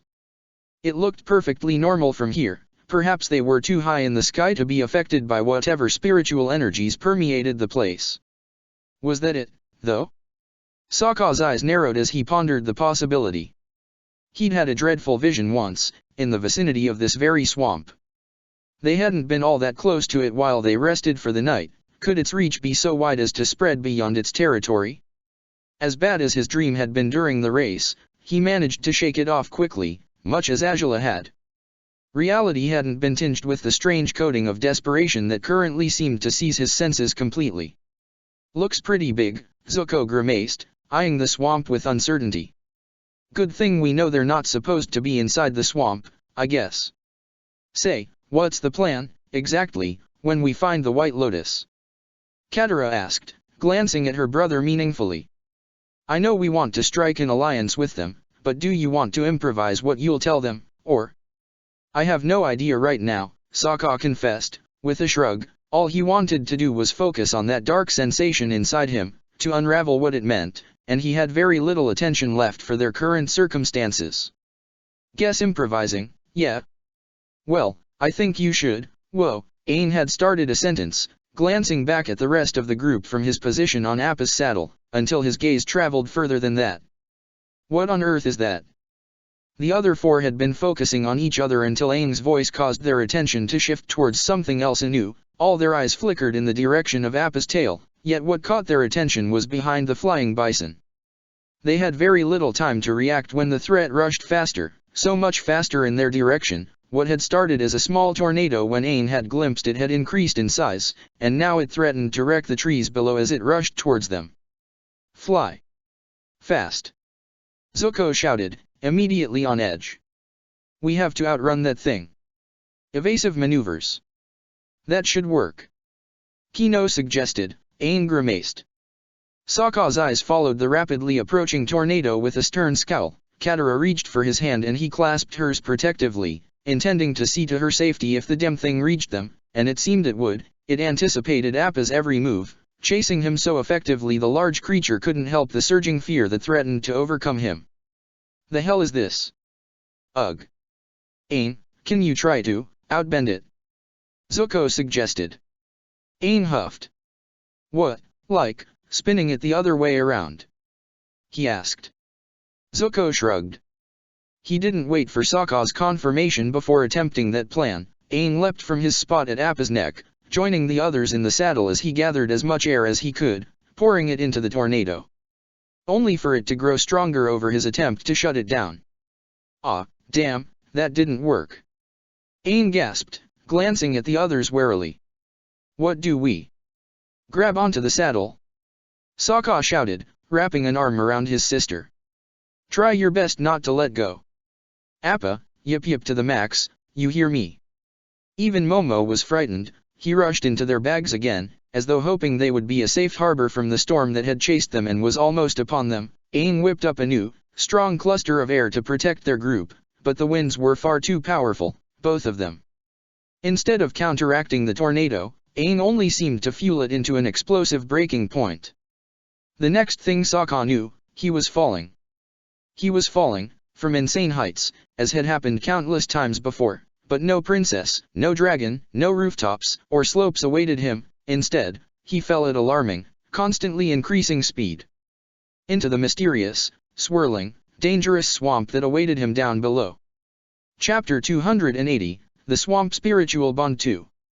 It was almost a shame that Xiao Feng had tracked down the assassin through his own devious means before the miserable wretch could strike at the Fire Lord. If only Oze hadn't already chosen to take advantage of this situation for his personal benefit and advancement, it would be a waste to stop the northern savages' attempt to kill Fire Lord Ajalon for once and for all. Oze had expected to be sidelined, as he ever was. Still, the first attempt to take down the assassin was a catastrophic success, for the Fire Lord had survived at the cost of the lives of several Imperial guards. The waterbender escaped to the capital city's outskirts. Therefore, Oze chose to join the fight and help pursue this deadly foe that the mighty and incomparable Fire Lord Ajalon hadn't neutralized quite as effectively as he'd intended to. Oze's royal guards accompanied him, a group of men fiercely loyal to the Fire Nation, ready to give their lives for their Fire Lord, if need be, or for their prince, if he required them to do so. He wouldn't want them to sacrifice themselves, however, if things took an unexpected turn. Regardless of Xiao Feng's information, it was entirely possible, even if not particularly probable, that Fire Lord Ajalon might indeed perish over the actions of that mad waterbender. If he did, Oze would be the only one prepared to take the throne at the moment. Since Iroh was far away, leading troops in the Earth Kingdom, retaining power wouldn't be easy, but as long as he kept his personal allies safe, alive, and close by, he would be able to stop Iroh if he attempted to claim the throne later. Such treacherous thoughts wouldn't have crossed his mind merely 10 years ago, when he had been young, foolish, and naive enough to believe his father would one day learn to appreciate him. But in the absence of effective ways to rebel against his father, Oze could at least do so in the privacy of his mind, and thus he did, bitterly hoping to only catch this assassin after his job was tragically finished, while knowing he wasn't bound to be as lucky as that. This is the neighborhood where he has taken refuge, Prince. Xiao Feng had been the one to discover the assassin's whereabouts. A squad of Imperial guards followed them, as well as 2 squads of domestic forces officials. Yet, to Oze's delight, the only one who seemed to know where to locate the enemy was none other than his recently promoted guard captain, Xiao Feng. How he had come by the knowledge of the assassin's attempt on Ajalon's life, and of his current whereabouts, Oze didn't know and didn't care. All it meant was that he had chosen a better guard, a better leader for his troops, than those his father had chosen. It was more evidence of how superior a leader Oze was, no matter if Ajalon refused to see it. Search every house, Oze commanded. Xiao Feng nodded, bowing his head towards him. Be cautious, if this waterbender is anywhere near as powerful as reported, defeating him may be challenging. I'm certain we won't let you down, Prince, Xiao Feng replied. Oze could almost see the cheeky grin behind the man's helmet, and he smirked back at him for it. I know you won't. Go on, then, he said, jerking his head towards the nearby run-down houses. In the years of Ajalon's rule, the industrial areas near the bay had become bleak, unpleasant places that the majority of the upstanding citizens of the capital would never set foot in. Oze took no pleasure in being there, inhaling the unpleasant smoke of the factory's fumes, eyeing the tasteless, unsteady architecture of the poorly built houses in the vicinity. A group of domestic forces officers stayed with him while the rest of the force, including his guards, took off to decipher the exact hiding place of this assassin and his associates, whoever they might be. The hard steel in the soldiers' voices clashed with those of the displeased locals, hostile over the invasion of their privacy. They didn't care if their Fire Lord was murdered by some waterbender, then. Such disloyalty, truly. Oze couldn't help the slight smirk that decorated his features upon reasoning that the people genuinely had no love for their Fire Lord, much as he didn't. After about 10 minutes, a sudden ruckus startled the nearboard prince. He whipped his head around in the direction of the noise, and some of the domestic forces officers with him stepped towards the source of the sounds. Frightened screams, then angry shouts, then the unequivocal sounds of battle. José's blood nearly sang with the urge to join in. But before he could think to do so, he glimpsed a shadow crossing the rooftops, not far from where they stood. His eyes widened. Even in the darkness of the night, he was sure he had seen someone there, dashing between the houses. "Come to me," he ordered the officers near him. Only a handful followed him, jumping on the rooftop where he'd seen the silhouette. José leapt there, powered by his fire bending, leading the others in the direction where the shape had moved towards. A set of rapidly flying ice spikes shot right towards them when they landed. It happened so fast that José almost thought he'd been hit. An array of razor-sharp ice blades, aimed with perfect precision, and all of them were now lodged in the bodies of the men who had followed him up to the roof. His previous confidence vanished entirely in the face of the deadly threat before him. It might be him, not Agelin, who would bite the dust that day. The waterbender was there, and with a mere flick of his hand, he had summoned another set of spikes to fling at him. José snarled, charging a fire blast that clashed, head-on, with the projectiles, but where he had expected to have a chance to flee, an opportunity to call his forces to help him, he found the curtain of steam, the outcome of the clashing attacks, merged quickly again into water, into spikes. In a matter of instants, in the blink of an eye, just like that, his attempt to defend himself had proven entirely useless as his opponent reclaimed the water particles left dangling in the air. "No! No!" he shouted. He hoped his voice would alert someone, anyone, of what was happening. Where could he go? Where should he run? How to avoid the deadly attack of a foe who seemed to control water with a perfect mix of instincts, aptitude, and versatility? He thought to jump off the rooftop, he thought to rush to the next house, but wouldn't the spikes still chase him then? Did he even have the slightest opportunity to survive now that it was only him and a handful of corpses atop a roof? The spikes flew at him. José attempted to charge another fire blast, knowing he was far too late, knowing he would likely be impaled by the projectiles before he could fight back. A smoke cloud burst to life, enveloping the shards of ice when they were mere inches away from José's chest. Then, there was nothing. José gasped. The waterbender, across him, flinched and scowled at him. "The hell did you do, smoke breather?" the man shouted, his mad voice setting José on edge. "The hell was that? Funny little trick, is it?" The water was gone. It had to be completely gone, otherwise that man wouldn't be so cross and distraught, unable to gather it again to strike at José, as he had before. He hadn't expected his attack to fail, much as José hadn't, frankly. What on earth had happened? The waterbender raised his hands anew. He conjured an even larger barrage of ice from the water skins he carried on his waist. All of the spikes were meant to strike José, and if they landed, he'd most certainly not live past that night. Briefly after he tossed them, a wall of smoke surged between the assassin and the prince once again. José heard the man roar a war cry, then the sound of the ice spikes cutting across the air, then nothing. The wall of smoke had destroyed the man's projectiles for the second time. A desperate, fearful cry now poured out in the assassin's frantic, feral voice. José scowled, unsure of what to do, unable to see past the clouds of smoke before him. He wanted to pursue the man, he would be fleeing by now. "Don't. He might hurt you." The new voice José heard froze him on his footsteps. He turned his head quickly towards its source, to find nothing. There was nothing where that voice had come from. "What is? Where are you? Show yourself!" José bellowed, trembling. "You needn't fear." The voice spoke again. It was further away now, and José grimaced as he forced his ears to follow it. "You will be safe." "What is? Prince José? Prince José, what has happened?" One of his guards leapt, powered by his fire bending, jumping on the roof and landing just beside him. José snarled at him before gesturing at the smoke wall. "He went that way. Give him chase, go around the smoke."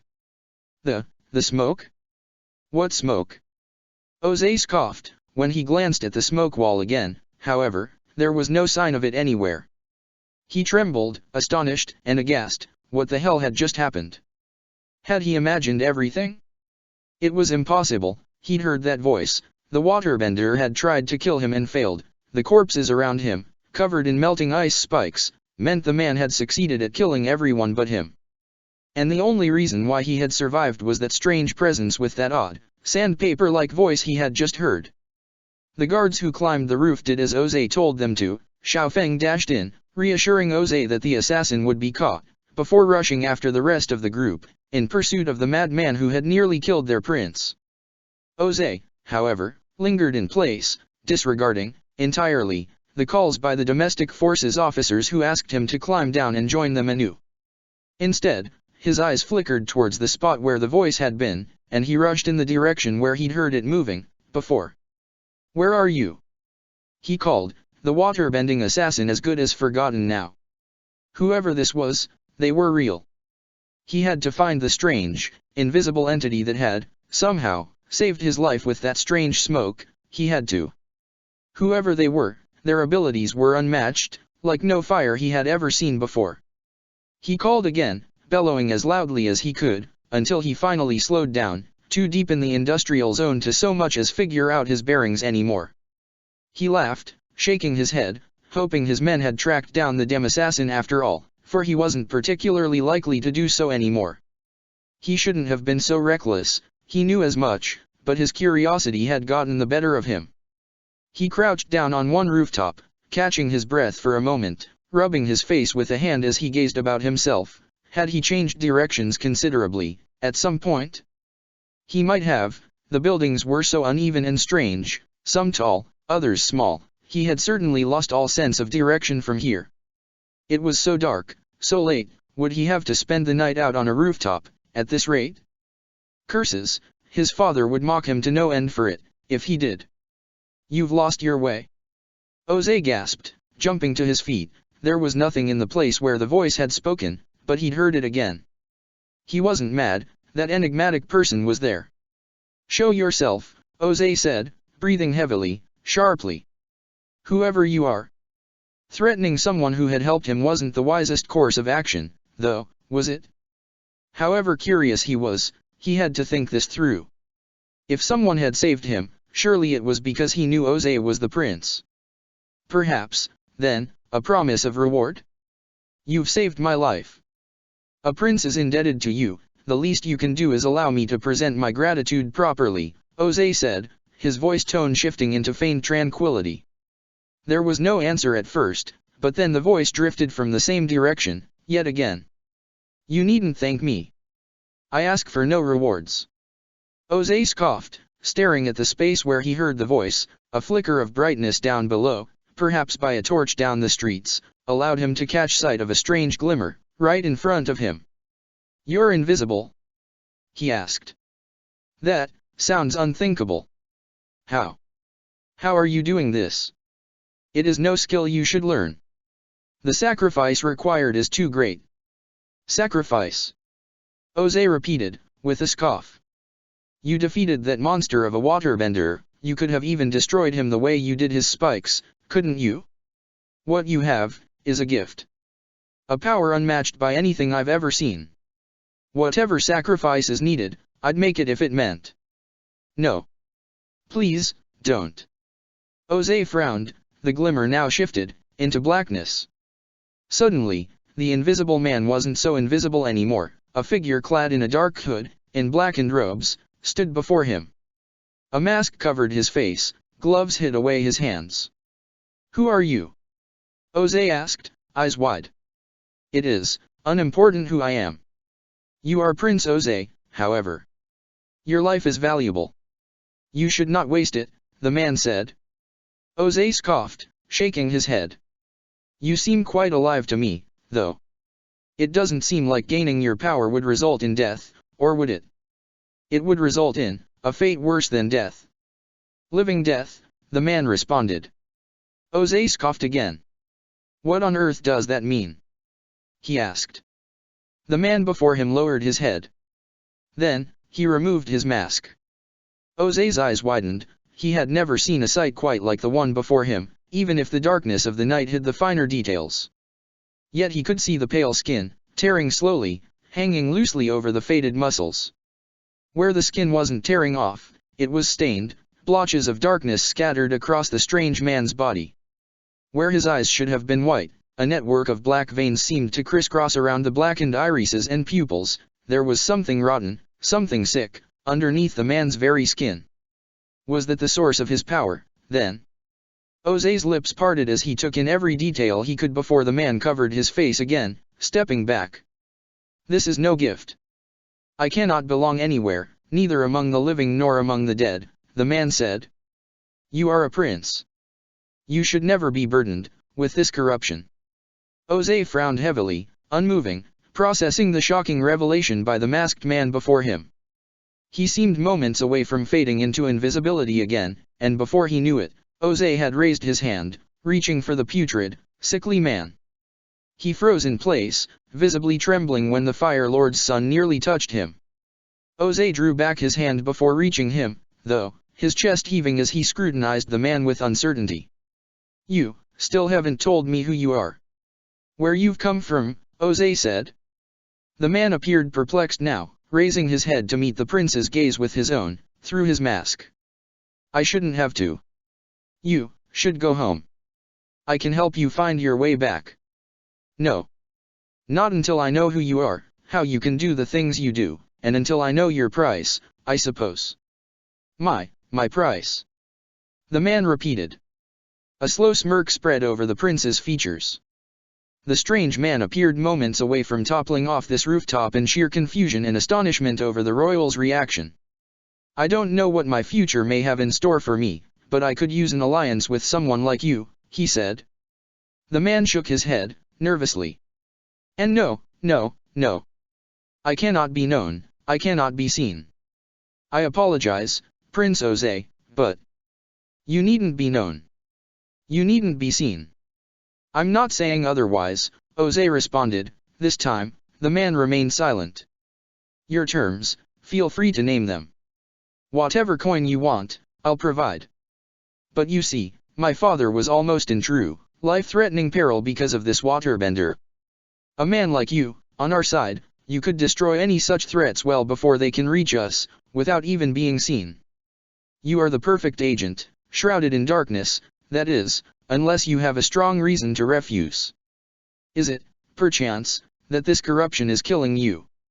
It will, one day, the man answered. I dare not say when. My survival hinges on retaining the strength to draw life out of death. If the balance breaks, I will be overcome. Then I shall endeavor to ensure that won't happen, José stated, nodding. If you require medical assistance, it won't help. It can't help. It won't save me anymore, the man said, shaking his head. Then I suppose food, or shelter, whatever you may require, I can provide. As far as I understand, you simply exist here, do you? Hunting down anything too dangerous, perhaps? Or do you at least take jobs of any nature? I have no need for money. For duties. I have no employment. I only attempt to save lives when I can. I couldn't save all your soldiers, but I could stop the waterbender from hurting you. Then, you really are the perfect ally. The ideal hidden weapon, José said, with a growing smirk. Please, think on it, at the very least. It may not be the life you're used to, but serving a prince should be better than running rooftops this way.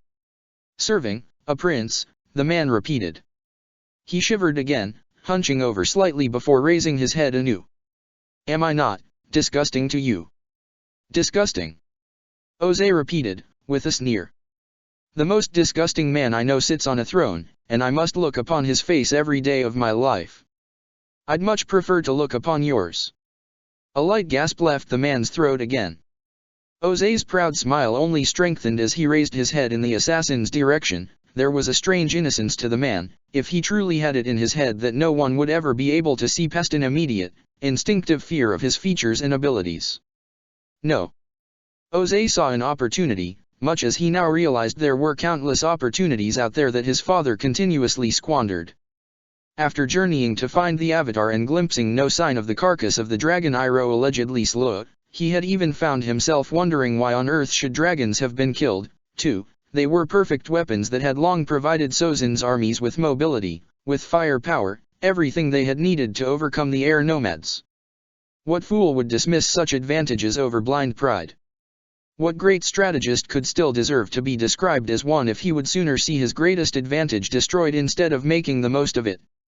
This was simply another of those situations. Another chance to make the most of an opportunity that had fallen right into José's lap, mysteriously enough, and he meant to take advantage of it, indeed. "Do you have any stronger reasons not to wish to do this?" he asked. "You can remain hidden as you are now.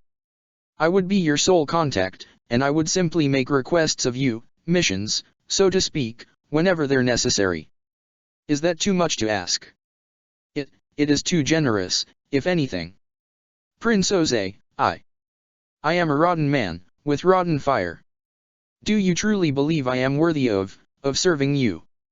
Perhaps you should try it, so that we may see for ourselves if you are or not, José declared, raising his eyebrows. Consider it a challenge. A way to test your boundaries, perhaps, and a chance for me to gain your loyalty. Though, you can just as well consider it all a reward indeed, no matter if you asked for none, for saving my life. I don't take your actions for granted, well, whatever your name may be. The man remained silent again, for a moment. José frowned, eerily reminded of the unpleasant situation, almost 10 years ago, when he had waited hopelessly for recruits to join him on his journey to track down the Avatar. "Very well, then. If you refuse, at the very least show me the way out of here," José said, bitterly, cuttingly, glancing about himself again with displeasure. "Cephas." José blinked blankly, focusing on the masked man again. He'd lowered his head even more than before. "My name." "Cephas," he repeated. José raised his eyebrows, and a slow smirk spread over his features. "Cephas, is it?" he said. "Well, then, are you interested in being my secret weapon, Cephas? I may require your skills indeed, perhaps for small missions at times, perhaps for bigger ones, on occasion, as well. Are you, by any chance, adverse to murder?" "No," Cephas said, simply. José smirked. "I have killed many so far. If it were what you required, I would do it." "Then it seems we shall suit each other nicely, Cephas," José said, nodding in his new associate's direction. "Whatever you require, I will provide. If there's anything in particular." "I don't need much," Cephas whispered, his voice dwindling. "Knowing that I can serve is more than I could have ever asked for." "If so, you can certainly serve, and you're most welcome to do so," José said. "We have an agreement, then. Until you no longer require my services, my fire is yours," Cephas said. He fell to his knees, head bowed in José's direction. How strangely easy, how quaint that the man would be so willfully subservient, and yet what a welcome opportunity it was. He'd have one advantage over his father, an advantage Agelin might have no means to counter. If things went downhill, as José suspected they might in the future, his new friend would provide him with the perfect means to put an end to Agelin's persistent tormenting of his son, for good. It was easy to suspect that no one else would have been able to see past the surface of Cephas's abilities, beyond the obvious illness that plagued him, but José had. And because of that, he had earned the man's loyalty quickly. He was a visionary in ways his father would only ever envy him for, especially if he ever pushed his son so far that José had no other choice but to give Cephas the one order that he already wished to command of him. The urge to do so would strengthen over the next months, the next years, in fact. Imperial guards, rather than José's own, had been the ones to capture and restrain the waterbender, who had certainly shown signs of insanity. The soldiers reported that he had talked of some smoke that could destroy anything, which Agelin utterly dismissed, for he chalked it down to the man's lowly birth and inability to understand fire-bending for the beautiful art it was. His father's failure to recognize the danger, to take heed of the waterbender's warnings, had amused José. Agelin's reaction to José's next move hadn't amused him as much, however. The Fire Lord's reaction to José's generous, if conceited, attempt to make up for the new gaps in Agelin's imperial guards by offering his own guards for his use took the youngest prince by surprise. He had told his father that it was clear his guards had failed him while his men had survived a confrontation with the waterbender, demonstrating their competence. He had offered all his men to the Fire Lord's service, graciously providing them to bolster his defenses and to protect his father, of course, without admitting that he had a much more effective guard than those, tailing him most anywhere he went, these days. His generosity, colored by bitterness, remained generosity all the same, and Ajalon had snubbed it. He had only promoted Xiaofeng, the guard Oze was closest to, and while Xiaofeng had treated this promotion as a great honor at first, his outlook on the job had changed radically after a mere few weeks. More than once, Oze had bumped into him doing menial servant chores, when he had tried to reason with Xiaofeng, telling him this wasn't what his job was supposed to be. Ajalon had stormed in on their conversation, scolded them both for their irresponsible behavior, for their disloyalty, and then he had punished Xiaofeng, in front of Oze. He had forced the man to shed his armor, to bare his back, and his prodigious fire-bending had whipped across the soldier's skin back and forth. He wasn't allowed to scream, no matter how damaged his body might be, or he would lose the great honor he had been granted by Fire Lord Ajalon upon promoting him into his imperial guards. He wasn't allowed to complain, to whimper at all, and neither was Oze. "Do you wish for me to do it?" Cephas had asked him that night, as Oze sat in a corner of his room, hands buried in his hair, bottles of liquor scattered near him. "If you wish for it, you need only say the word, Prince Oze." Prince Oze, that was all he was, even now. That was all he'd be, if Cephas acted now. Iroh was home again, triumphant after another campaign in the Earth Kingdom. If Cephas were to strike, if the Fire Lord simply vanished, the truth was, there would be far too many questions. He hadn't thought ahead, not that far ahead, and that was Oze's mistake. He had been so greedy, so ambitious that he hadn't charted his plans properly, thoroughly. Such was his arrogance upon finding a weapon his father could only possibly dream of wielding. He had lost all sight of reality. He had to think things through. He had to be smart about how to dispose of Fire Lord Ajalon when the time came. The moment hadn't arrived yet, but it would. Someday, it would. "Hold back. Hold back for now, Cephas," he spoke. The words would condemn Xiaofeng to further punishment and suffering, for now, but he would be free from such strife in the future. Oze had no doubts he would be grateful for his eventual liberation, whenever it arrived. For now, he'd keep his distance, he'd protect his ally by not giving Ajalon further reason to target him, as he had on that day. Once everything lined up, once the true opportunity came along for Oze to strike down his father's tyranny, once he was ready to take his place for good, once Iroh was out of the way, too, by then, his old captain would be free, and no one would ever humiliate Oze again. Never again. He could guarantee as much with his new ally, Cephas. All that remained now was to be patient, to comply with Ajalon and pretend to be a loyal, faithful son until the moment of truth finally arrived. He had done so, of course. It hadn't happened quite the way he had initially suspected it would, but he had seen to the end of Ajalon's monstrous rule personally. No Water Tribe assassin had a hand in his father's death, yet something, somehow, brought him to reminisce on those memories of his past, upon holding a broken whalebone knife in his hands. It had been delivered 2 days ago, with a message detailing the ongoing progress of the battle in the South Pole. The two waterbenders, it seemed, continued to strengthen the tribe's defenses, but the pair had faltered in a moment of weakness. The warriors had attempted to salvage the situation, and the fool had been the one leading them. His reckless play at heroics had finally seen to his demise, dealing a supposedly terrible blow to the tribe's resistance, but not quite terrible enough to utterly demolish them, it seemed. It was just further proof of how overblown Ajala's opinion of the man had been, how mindlessly charmed she was, and how truly weak the savage proved to be when faced with genuine threats. Yet to think that it was the Fire Lord now who had commanded the death of a man of the Water Tribe, when another Water Tribe bastard had once sought to kill the Fire Lord and failed. It's as though the world were upside down. Oze reasoned out loud, with a careless sigh. Still, it was over. Finally, that upside-down world would return to its natural course. He had dealt with the foe whose corpse would no doubt be brought to the Fire Nation anew once the battle in the south was over. Once he saw him directly, he would confirm his success and rejoice in yet another victory over his enemies. Yet, now that it was over, Now that he had finally rid the world of the Blue Wolf, he had to pick up the pieces. He had already made enough decisions he would have to stand by firmly as he moved forward. His situation had changed beyond repair, his bond with his daughter was as good as severed, and the one with his new heir fared no better. As far as he could tell, he would have to track down Zhao, reel him back in, ensure he stopped throwing the pointless tantrum he continued to throw, almost a month since Angela's pregnancy had been diagnosed. All tempers could cool now that the worst of the problems had been dealt with. "Is there anything I can do to serve, Lord Oze?"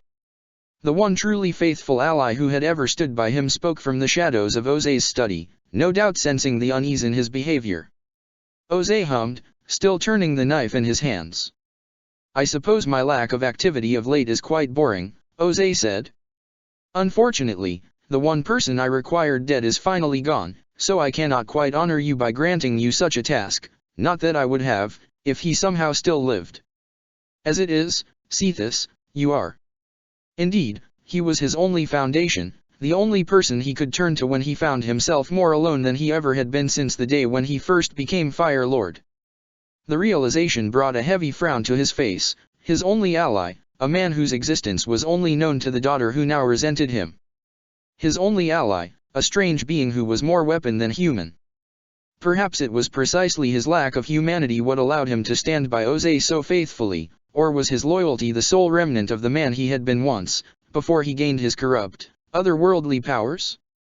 Whatever it was, however, he couldn't discuss his grievances with Cephas. He couldn't hope to bounce off ideas with him. Cephas never failed to bow his head and assure him he would do whatever Oze deemed best and necessary. He had no will of his own, almost no mind of his own, either.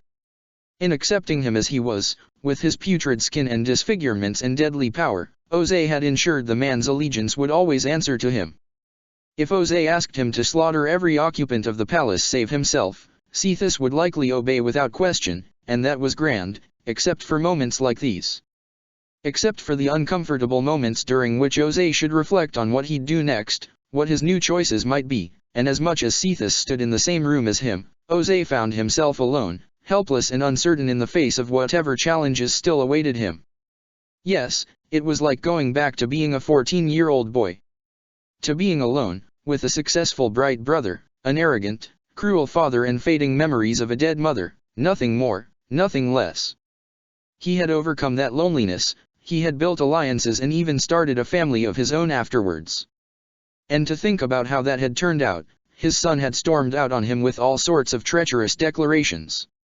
His daughter hated him and feared him on equal measure, no doubt tempted, just as he had been, to end her own father's life for good after all the anguish he'd put her through. And his wife. His fist tightened, and he released a breath before rubbing his brow. Maybe it was too late to be in his study. He should just retire to his room already and stop thinking about so many things. He frankly didn't know why he'd spent so long here in the first place. "No, I don't believe there is anything for us to do anymore," Oze finally said, glancing at Cephas. "I expect I shall retire to my rooms shortly. I shall see you safely too." Cephas fell silent abruptly. Oze recognized his behavior immediately, unsurprised when the hooded figure faded into nothingness. Someone was coming. Within about 5 more seconds, one of his imperial guards opened the door. On the other side stood an officer from the royal messenger's office, bowing his head loyally to Oze, holding a message, lined with a black ribbon. Oze's eyes narrowed at the sight, immediately. "Do excuse me for intruding at such late hours, my lord," said the officer, his voice trembling, no doubt in fear of reprieve for what he suspected was a crime. "This message has only just arrived from the Sage's Temple in Crescent Island." "Crescent Island?" Oze repeated, scowling as he gestured at the man to enter the study and hand over the letter. "And what could those sages possibly need to send a black ribbon message for?" I cannot say I know, my lord," the messenger said. Oze scoffed, nodding. "I should hope so, otherwise it would mean you have read my personal messages, and you would be sure to lose your job for it," he said, jerking his head to the door. "You're dismissed." "Yes, my lord," the man said, readily. The less time any servants or soldiers spent in his presence, the safer they would be. Especially if someone had genuine reasons to send a black ribbon message to the Fire Lord. Oze waited until the Imperial Guard on duty closed the door before opening his scroll, with a heavy frown on his face, a frown that only gained strength as he read the utterly illogical words scribbled in the ornate penmanship of a sage. Is this their idea of a joke? He hissed, his eyes returned to the same sentences, over and over, and he couldn't understand it. It made no sense. The eyes of Avatar Roku's statue lit up. How could? Oh, please. He tossed the letter carelessly, rolling his eyes as his previous fears, his loneliness, faded into outrage. The Avatar's statue, lighting up, right now? Truly? After all this time, it had to happen mere moments after he'd resolved his main problem, right when he intended to see to the calming of the tides of chaos the Fire Nation had been rocked by lately. It can't mean anything, he snarled, pacing in the room, knowing Cephas's eyes followed him wherever he went. It can't. It must have been a foolish mistake, perhaps the sun happened to fall upon the dim statue's eyes at that very moment. Otherwise, what? The Avatar had been reborn, perhaps. Had he returned? That didn't make any sense. Going by what the letter explained, this had happened about a week ago. The message had been delayed due to the sages attempting to work out the details, the reasoning behind this strange occurrence, and the bird itself had taken over a day to reach the capital. A whole week. Oze snarled, fists tightened, pacing inside the study with frustration once more. Curse his luck, curse this folly, he refused to believe this could be true, there was no sense to it, not in a world where balance between elements had become impossible. Lord Oze, someone else is coming. Cephas's voice was accompanied by his next disappearance into nothingness. Oze scowled, shooting a threatening glare at the door. If this was some other damnable message, perhaps to reveal to him that his father was actually alive after all, even after the whole city witnessed the burning of his remains, he would set the messenger on fire right then and there, no need for Cephas to do so in his stead. The strange, agitated voices outside, however, suggested this was no ordinary messenger, no common servant intending to check on him after he had spent too long in his study rather than taking off for dinner. Two male voices seemed to argue, and Oze scowled as he collected the message he'd tossed earlier, wary of the information anyone could learn from the latest missives he had received. Without a second thought, he gathered this new letter, the one he'd received from the warfront in the South Pole and the knife that had accompanied it, and he tucked them away inside a cabinet of his desk. Even if this happened to be Xiaofeng, or miraculously, Zhao himself, Oze would be the one to determine when and how he'd share the news of the successful military incursion down south, as well as how to handle the unsettling news regarding glowing Avatar statues. Finally, it seemed the guard outside his study relented, though he visibly trembled upon opening the door to the study. Oze glared at him, still standing behind his desk, hoping to convey how displeased he was about whatever this ruckus might be. Angela. His irritation faded upon realizing that, for the first time in what felt like eons, Angela stood outside his door. She barely seemed able to stand, though, Renkai, beside her, held her up by an arm. Her slanted posture suggested she was moments away from crumpling to the floor. My lord, the princess. Angela? What is the matter? Oze cut across the guard immediately, as though the man hadn't even spoken at all. Are you unwell? His unwillingness to listen to the guard saw the man falling silent, and it also saw Renkai rejoicing imperceptibly upon witnessing the Fire Lord's reaction to the princess's presence.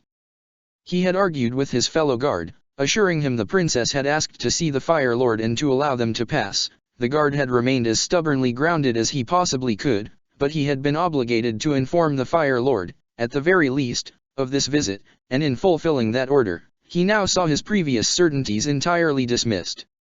Yet there was nothing to rejoice in, not in the least, for Angela. She couldn't even glare bitterly at her father, distraught and displeased by the sudden display of concern he was putting a show of now. She could barely speak. Her body trembled violently as she stood awkwardly in that room, feeling as though her whole world had become blurry, faded, unstable and unreliable in the face of the turmoil dwelling within her heart.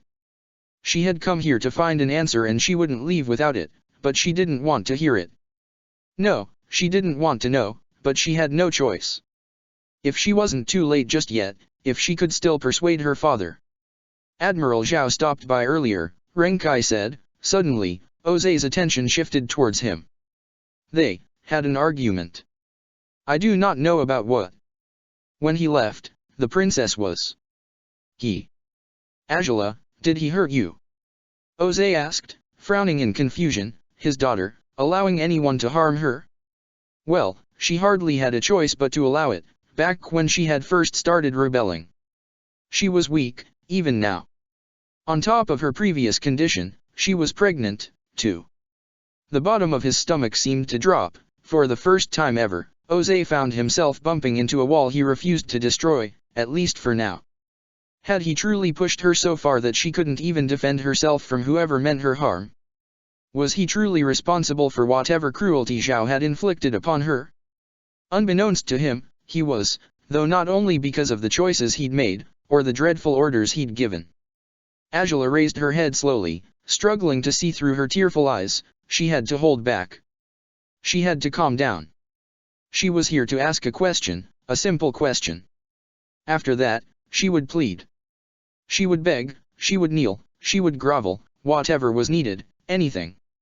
But first, she had to speak. And so, she did. He said. She managed, swallowing hard, trembling more violently as she attempted to retain her footing. Jose's scowl grew more prominent. He says you've sent troops. He said.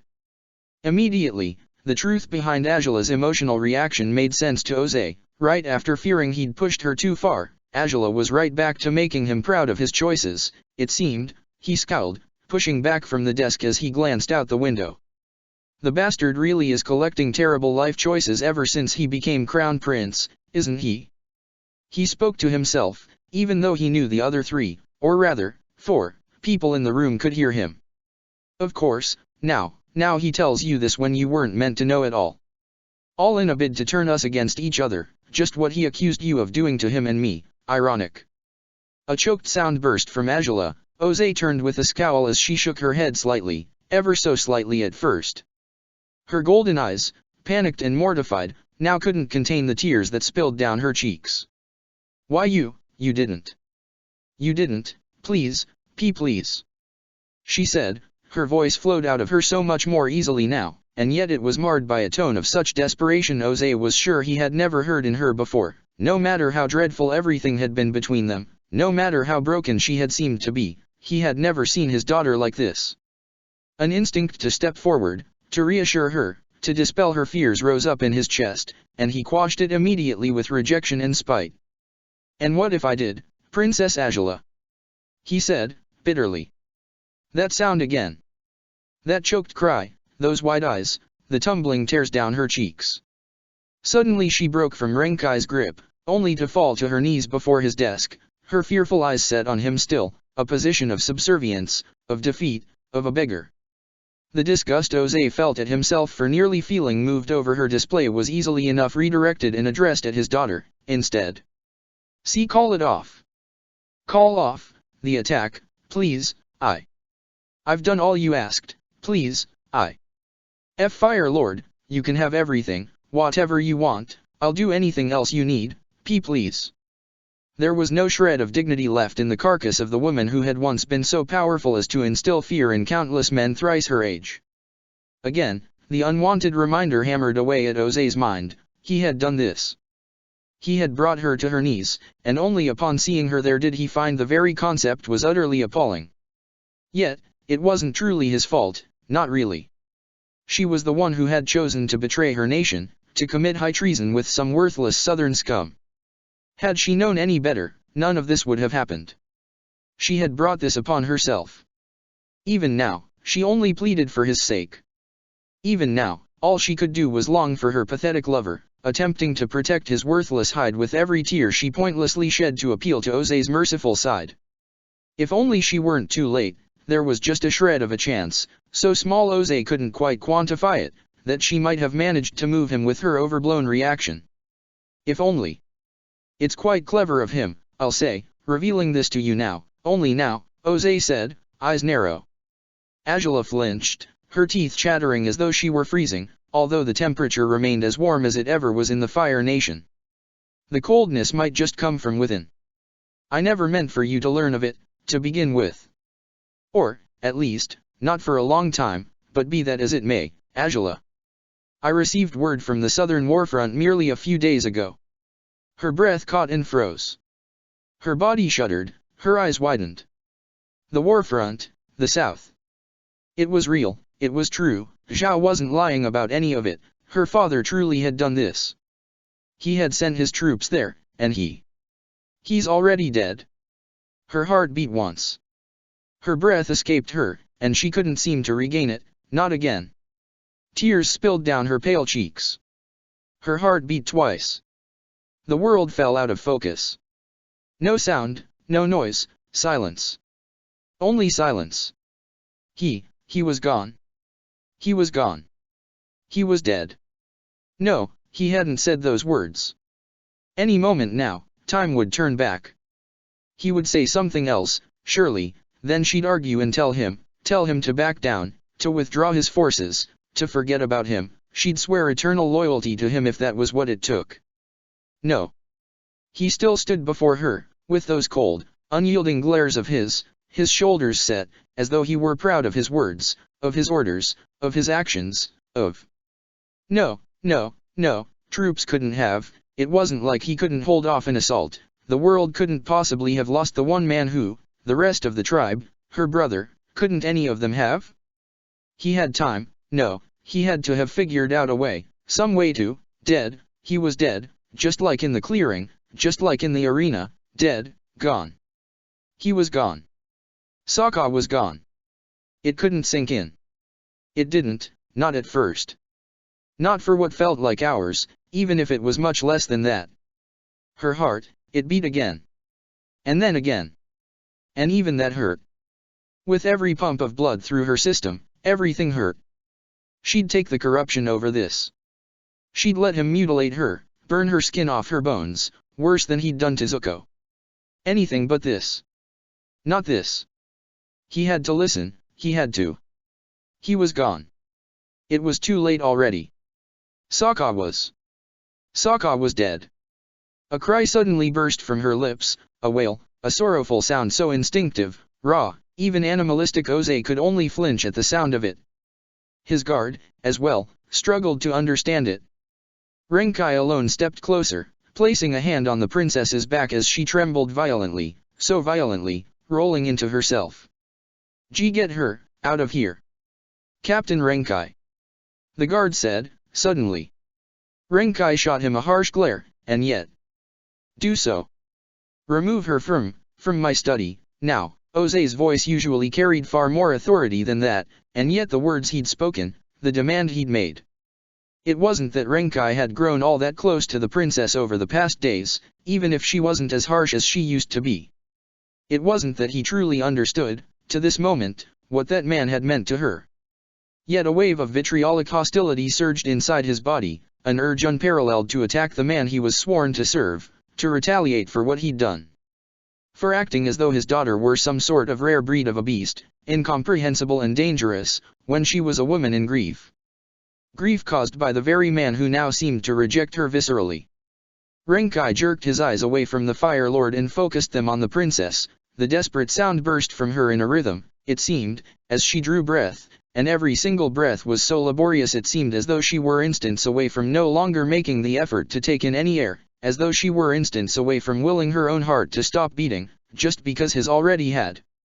He tried to pull her up to no avail. She was weak, so weak she had crumpled in a heap, and the only way out of here, and Renkai certainly wanted her out of here, too, for her benefit rather than the fucking Fire Lord's, would be by carrying her. How he hoped she'd forgive him for this in the future. Was there a future to worry about at all, though? The dark thought crossed Renkai's mind as he hoisted her carefully, against his chest, that Oze didn't protest, that he didn't snap at him for choosing such an inappropriate way to deal with the princess, spoke lengths regarding how utterly shaken he was by her reaction. All the better, then, if he dared ask that she walked to her room, Renkai might actually try to attack him right now. Somehow, Renkai feared she was closer to death now than she had been even during the day when that spear had corrupted her chi.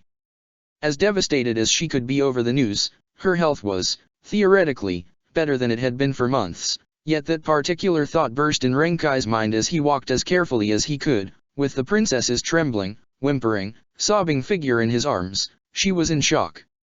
Even now, she couldn't process what the Fire Lord had said. Who knew if she ever would? Dead, though? Was it even possible? Renkai's head almost seemed to spin at the thought. It didn't sound right, it didn't sound real. Yet it was the final blow the Fire Lord could have ever dealt the princess, a blow she couldn't have fielded and fended off. Instead she lay across his arms, shattered, undone. Dead. Sokka, dead? Her heart beat again, and it seemed false, as though everything around her were false. She was in someone's arms, she didn't bother finding out who. She didn't care. Nothing mattered anymore. Not if he was dead. Dead. It wasn't possible. It couldn't be, he had to be lying. Sokka had sworn, he swore he would live on, that they would meet again. Even if it took decades, even if they were old and wrinkled. She hadn't wanted to return to him. Not in this shape, not now, not as she was. But now, who would she return to? She had nowhere to go. She had no purpose. She had nothing to live for, because he didn't live at all. She had cost him his life. She had killed the man she loved. A shudder shook her, and then a spree of sobs. The heart that had slowed suddenly raced, beating so hard she could feel it in her ears, in her throat, in the back of her head. Everything hurt. Every inch of her body, every last place. Sokka, she wanted to call for him. She wanted to cry out his name, into this darkness that enveloped her. She wanted to do so, because somehow, after all this time, she could evoke his touch, his warm hand falling upon hers, that smile, brightening the lives of everyone around him. Could this world truly continue spinning without it? Without him?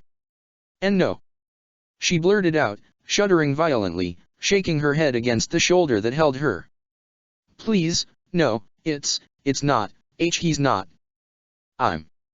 I'm sorry, princess. Renkai's voice hit her. For a stupid moment, the most stupid possible moment, she had truly expected it to be his voice answering hers, instead. But this wasn't him. It wasn't his chest, or his arms, or his scent, it wasn't him. It would never again be him. She had already accepted destiny would never let them return to each other.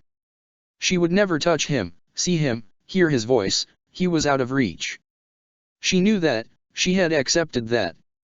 But this? Living in a world where he no longer existed? She couldn't take it. She wasn't prepared for. Not like this. Not this way. Not after they'd fought as hard as they had, not after she'd done everything she could to protect him. She could fail at anything else, damn it. She could trade every last one of her successes, any of them, she would take it all back, become no one, a complete nothing, she would give her life for his in a heartbeat. If the choice were hers, the answer would be so simple, she wouldn't even hesitate. She would never bend her gold fire again. Her blue fire, too, was gone beyond salvation. Being the most successful crown princess, being her father's favored heir? What did any of that mean? What could it possibly mean, at this point, when he was no longer? She didn't care what she needed to do. It didn't matter how hard it could be. If she could bring him back, whatever the cost she had to pay, she'd pay it, tenfold, the spirit world. She'd go there, she'd find him, There was no way to do that. She had no choices, no chances, no opportunities to explore. Her world was limited to this palace, her life, chalked down to nothing but a bleak, miserable existence sustained, until now, exclusively on the knowledge that her life's partners still lived. But now that one of them no longer did, now that Sokka was gone. The world tumbled, turned, and she couldn't tell she had been set down on her bed until the arms pulled back, releasing her from their grip. Renkai called for her, softly, or so she thought, but she couldn't answer. She couldn't hear, not really, just as she could barely see, no matter if there were lights in the room, lights she'd lit herself. I know it's not enough, really sorry. You, and I can't imagine. The meaning of his words couldn't register inside her head. His voice focused, then faded.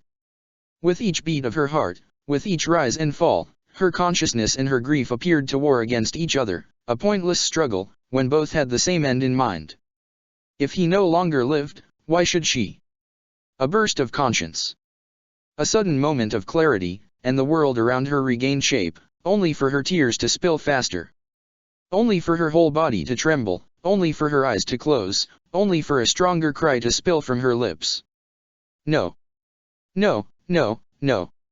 She screamed, and yet the outburst couldn't mitigate the pain. The sorrow overwhelmed her, overtook her. He couldn't be dead. He couldn't be. Jose had no evidence, he'd showed her none. But he'd said so with such certainty. He'd made that claim as though there were no doubt to be had. If he'd just done it to hurt her, well, he'd certainly regret it, she supposed. Did he have it in him to regret anything at all? Would it matter to him, would he even mourn, when someone found her dim corpse? Would he finally realize he'd gone too far? No. Of course he wouldn't. And who cared, anyway, if he did? It was over. There was nothing to fight for anymore. This world, this life, it was a nightmare. An endless, sprawling, wretched nightmare, and she wanted to wake from it. She would do so, and then she would join him. She would find him again, in the next life, or the next. Princess.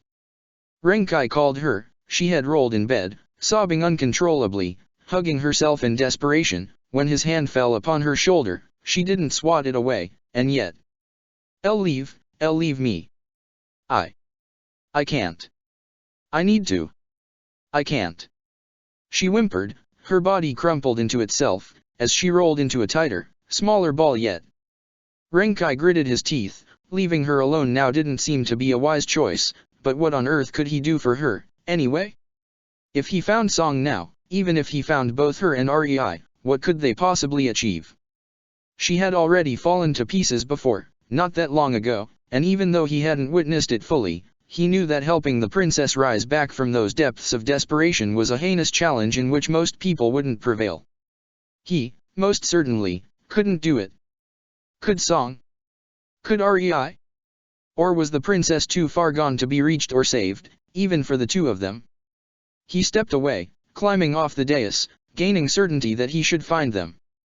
He should seek them out, ask them to help, even if it was so late.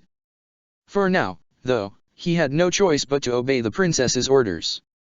Maybe she did need to be alone, no matter how much it terrified him to leave her be for now. He had seen her grief upon her dragon's capture. He had seen her on her knees only a few days ago, sobbing in silence. None of it held a torch to this. Something told him that, if nothing was done, this might just be the end for the princess, just when he had finally truly built up his resolve to serve her. He turned, closing the door behind himself, and scowling upon sensing an odd smell in the area. He swatted at the air nearby, and it faded. Strange. Inching in a corner, shrouded by darkness, Cephas grimaced underneath his mask as he avoided being discovered by the guard. It had taken Jose a moment to give him his orders, and then, Cephas had to climb out of the window and slip inside the palace again through another entrance, albeit to avoid alerting the other guard of his presence if the door opened anew without any explanation. It had taken him too long to reach the princess's room, and before he could truly slip inside it, the guard had shut the door. The curtains, he knew, would be drawn, the windows, in all likelihood, locked. Even without Jose's orders, he had attempted to spy on the princess a few times over the past months, but he had found no way to enter the room without going through Renkai's front door. Yet again, right now, he had no choice but to retreat. The guard captain seemed unsettled by his presence. He seemed to be far more perceptive than most people Cephas had dealt with so far. So he had to escape, quickly, and report to Jose that the princess was once again safely in her room. Just so, it seemed the captain intended to pursue him, and Cephas found himself scowling as the man took off, down the corridor. Until both were frozen on their tracks when a sudden shriek seemed to tear through every wall of the palace, through every defense that had ever seen to the protection and survival of the Fire Lord's lineage. It rang so powerfully it shook everyone who heard it to their core. Servants, guards, all of them slowed in their motions, most of them terrified immediately, some of them, however, quick to suspect who was responsible for this cry of desperation and mourning that could have brought empires undone. Perhaps it might yet do so, even now. Tears spilled so fast, so uncontrollably Angela barely knew what to do. She had screamed, wanting it to stop, wanting all of it to stop, and yet those thoughts returned to mind, over and over, rolling right back to the same place, tormenting her. Just when she had finally found a foothold, when she had reclaimed some semblance of peace. Just then, everything fell to pieces in one fell sweep. She couldn't take it. She wasn't strong enough, in the end. She had failed him in every way she could have. So much for scolding him as often as she had, for every promise he'd broken. Oh, he could break as many of them as he pleased right now. She didn't care, she couldn't care less. He could be disappointed and disgusted in her, to the point of not wanting her in his life again. She would accept that, if only he lived. She could live with his disappointment, with his displeasure, with his hatred. She couldn't do that if he wasn't alive, though. She wouldn't do it. What was the point in so much as trying, anymore? If his life was forfeit, so was hers. They went evenly at things, didn't they? That was how their partnership had grown as much as it had, that was how he'd described them once, so long ago, and it had stuck with her ever since. Maybe that was what it meant, now. Maybe it was simply what she wanted it to mean. If he were dead, wouldn't he be distraught if she joined him so soon afterwards? Wouldn't he be upset that she had given up so fast, so easily? Maybe so, maybe so. But she lacked the will to live any longer. She was exhausted. She had endured this sorrow, this grief, in the hopes that he would still survive. She wanted to believe her sacrifices had amounted to something, only to learn, now, that her every effort had been futile. In every sense of the matter, her father had won. He had overcome her, and she couldn't do anything but watch from a distance as he laid waste to everything she had cherished, to every shred of purpose she'd ever clung to. He'd never even regret it. Somehow, he'd twist reality, his every mistake, into someone else's fault, someone else's responsibility, never his own. Angela was well past the point of giving a damn, though.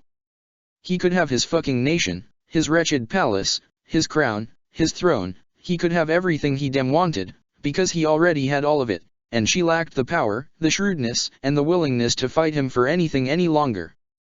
He could have anything, he had made the most of that fact, as freely as he pleased to. Just one more great victory for Fire Lord Oze, just one more chance to bask in his grand, brutal talent of destroying his family in every way he possibly could. He should rejoice in it, truly. Without her, he'd be able to be friends with Zhao again, right? With her gone, they'd both forget their differences and return to their damn scheming to destroy nations and lives as they always did. Without her, he would no longer live in shame, disgusted by his progeny. Without her, his problems, all of them, would be gone. He should be thrilled for it, for all she knew, he would be. Song, though. Rei. Oh, it hurt to think of it, to know that they would be the only ones in the palace who would truly grieve, perhaps Renkai, as well.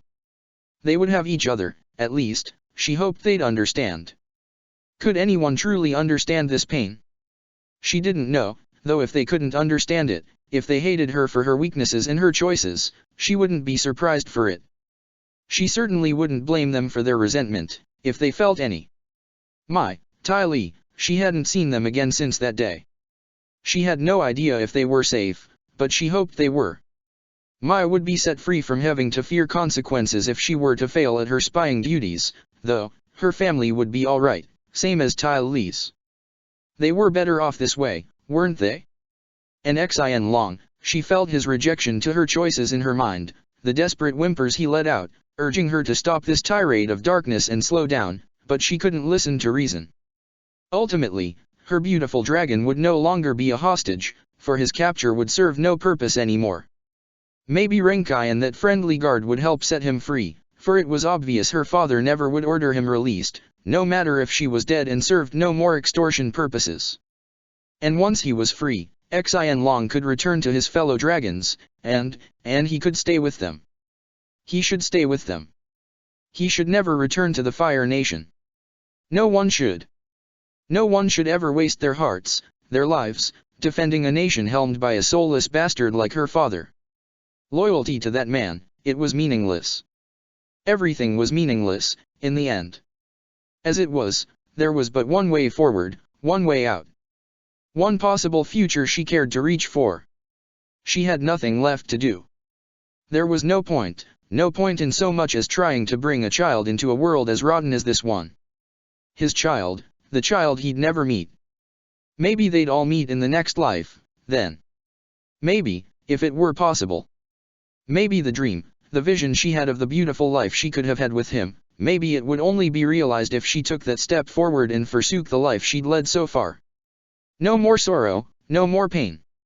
Relief and respite, at damn fucking last. She wasn't sure how she found the strength to climb off the bed, to rise and walk to the nightstand, to yank it open, to push aside the goods she'd stashed within it to conceal the bone necklace, her great treasure. She raised it to her chest, letting her tears spill upon it, letting herself reason with the fact that it remained, even now, her last connection to him. The final keepsake, the very last thing that bonded their souls together. So distraught she was that she couldn't even feel that comforting connection any longer. The comfort it used to provide no longer existed, a vacant, all-consuming pain had taken its place. She clung to it as she knelt before the carpet, which wouldn't roll back into place after she slipped underground. Her body moved alone, of its own accord, as she leveled her fingers at the trapdoor. Could she even bend?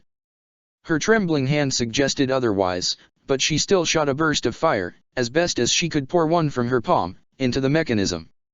It clicked, it had worked. The way was clear for her to jump into the tunnels and rush to meet her newly chosen destiny. "I won't be long now." She spoke into nothingness, as she lowered herself into the tunnel. I'll find you. No matter what it takes, I'll find you." She gritted her teeth, letting her fingers trail over her womb. Another miserable wail threatened to tear through her.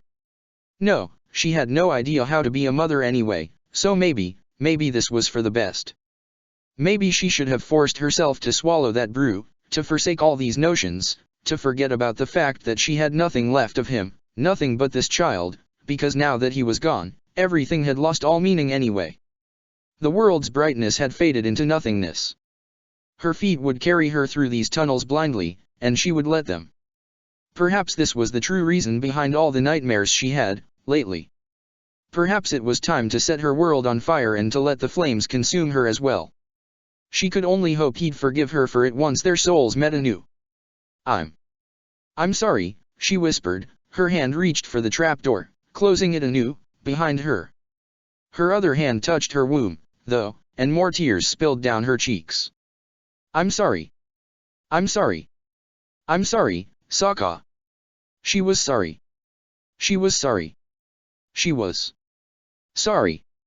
He gasped. He burst through his unconsciousness, a swerving, powerful feeling pounding inside his body, pulsating misery all over his system. He could have taken notice of the bugs floating nearby, of the plants that covered the sky above him, of the mud underneath his body, yet all Sokka could sense was the powerful, overwhelming burst of grief and fear that shook him to his core, so badly his eyes had snapped wide open in the middle of the wilderness, with only one word tumbling from his lips. Angela. Check the description for the links to the author.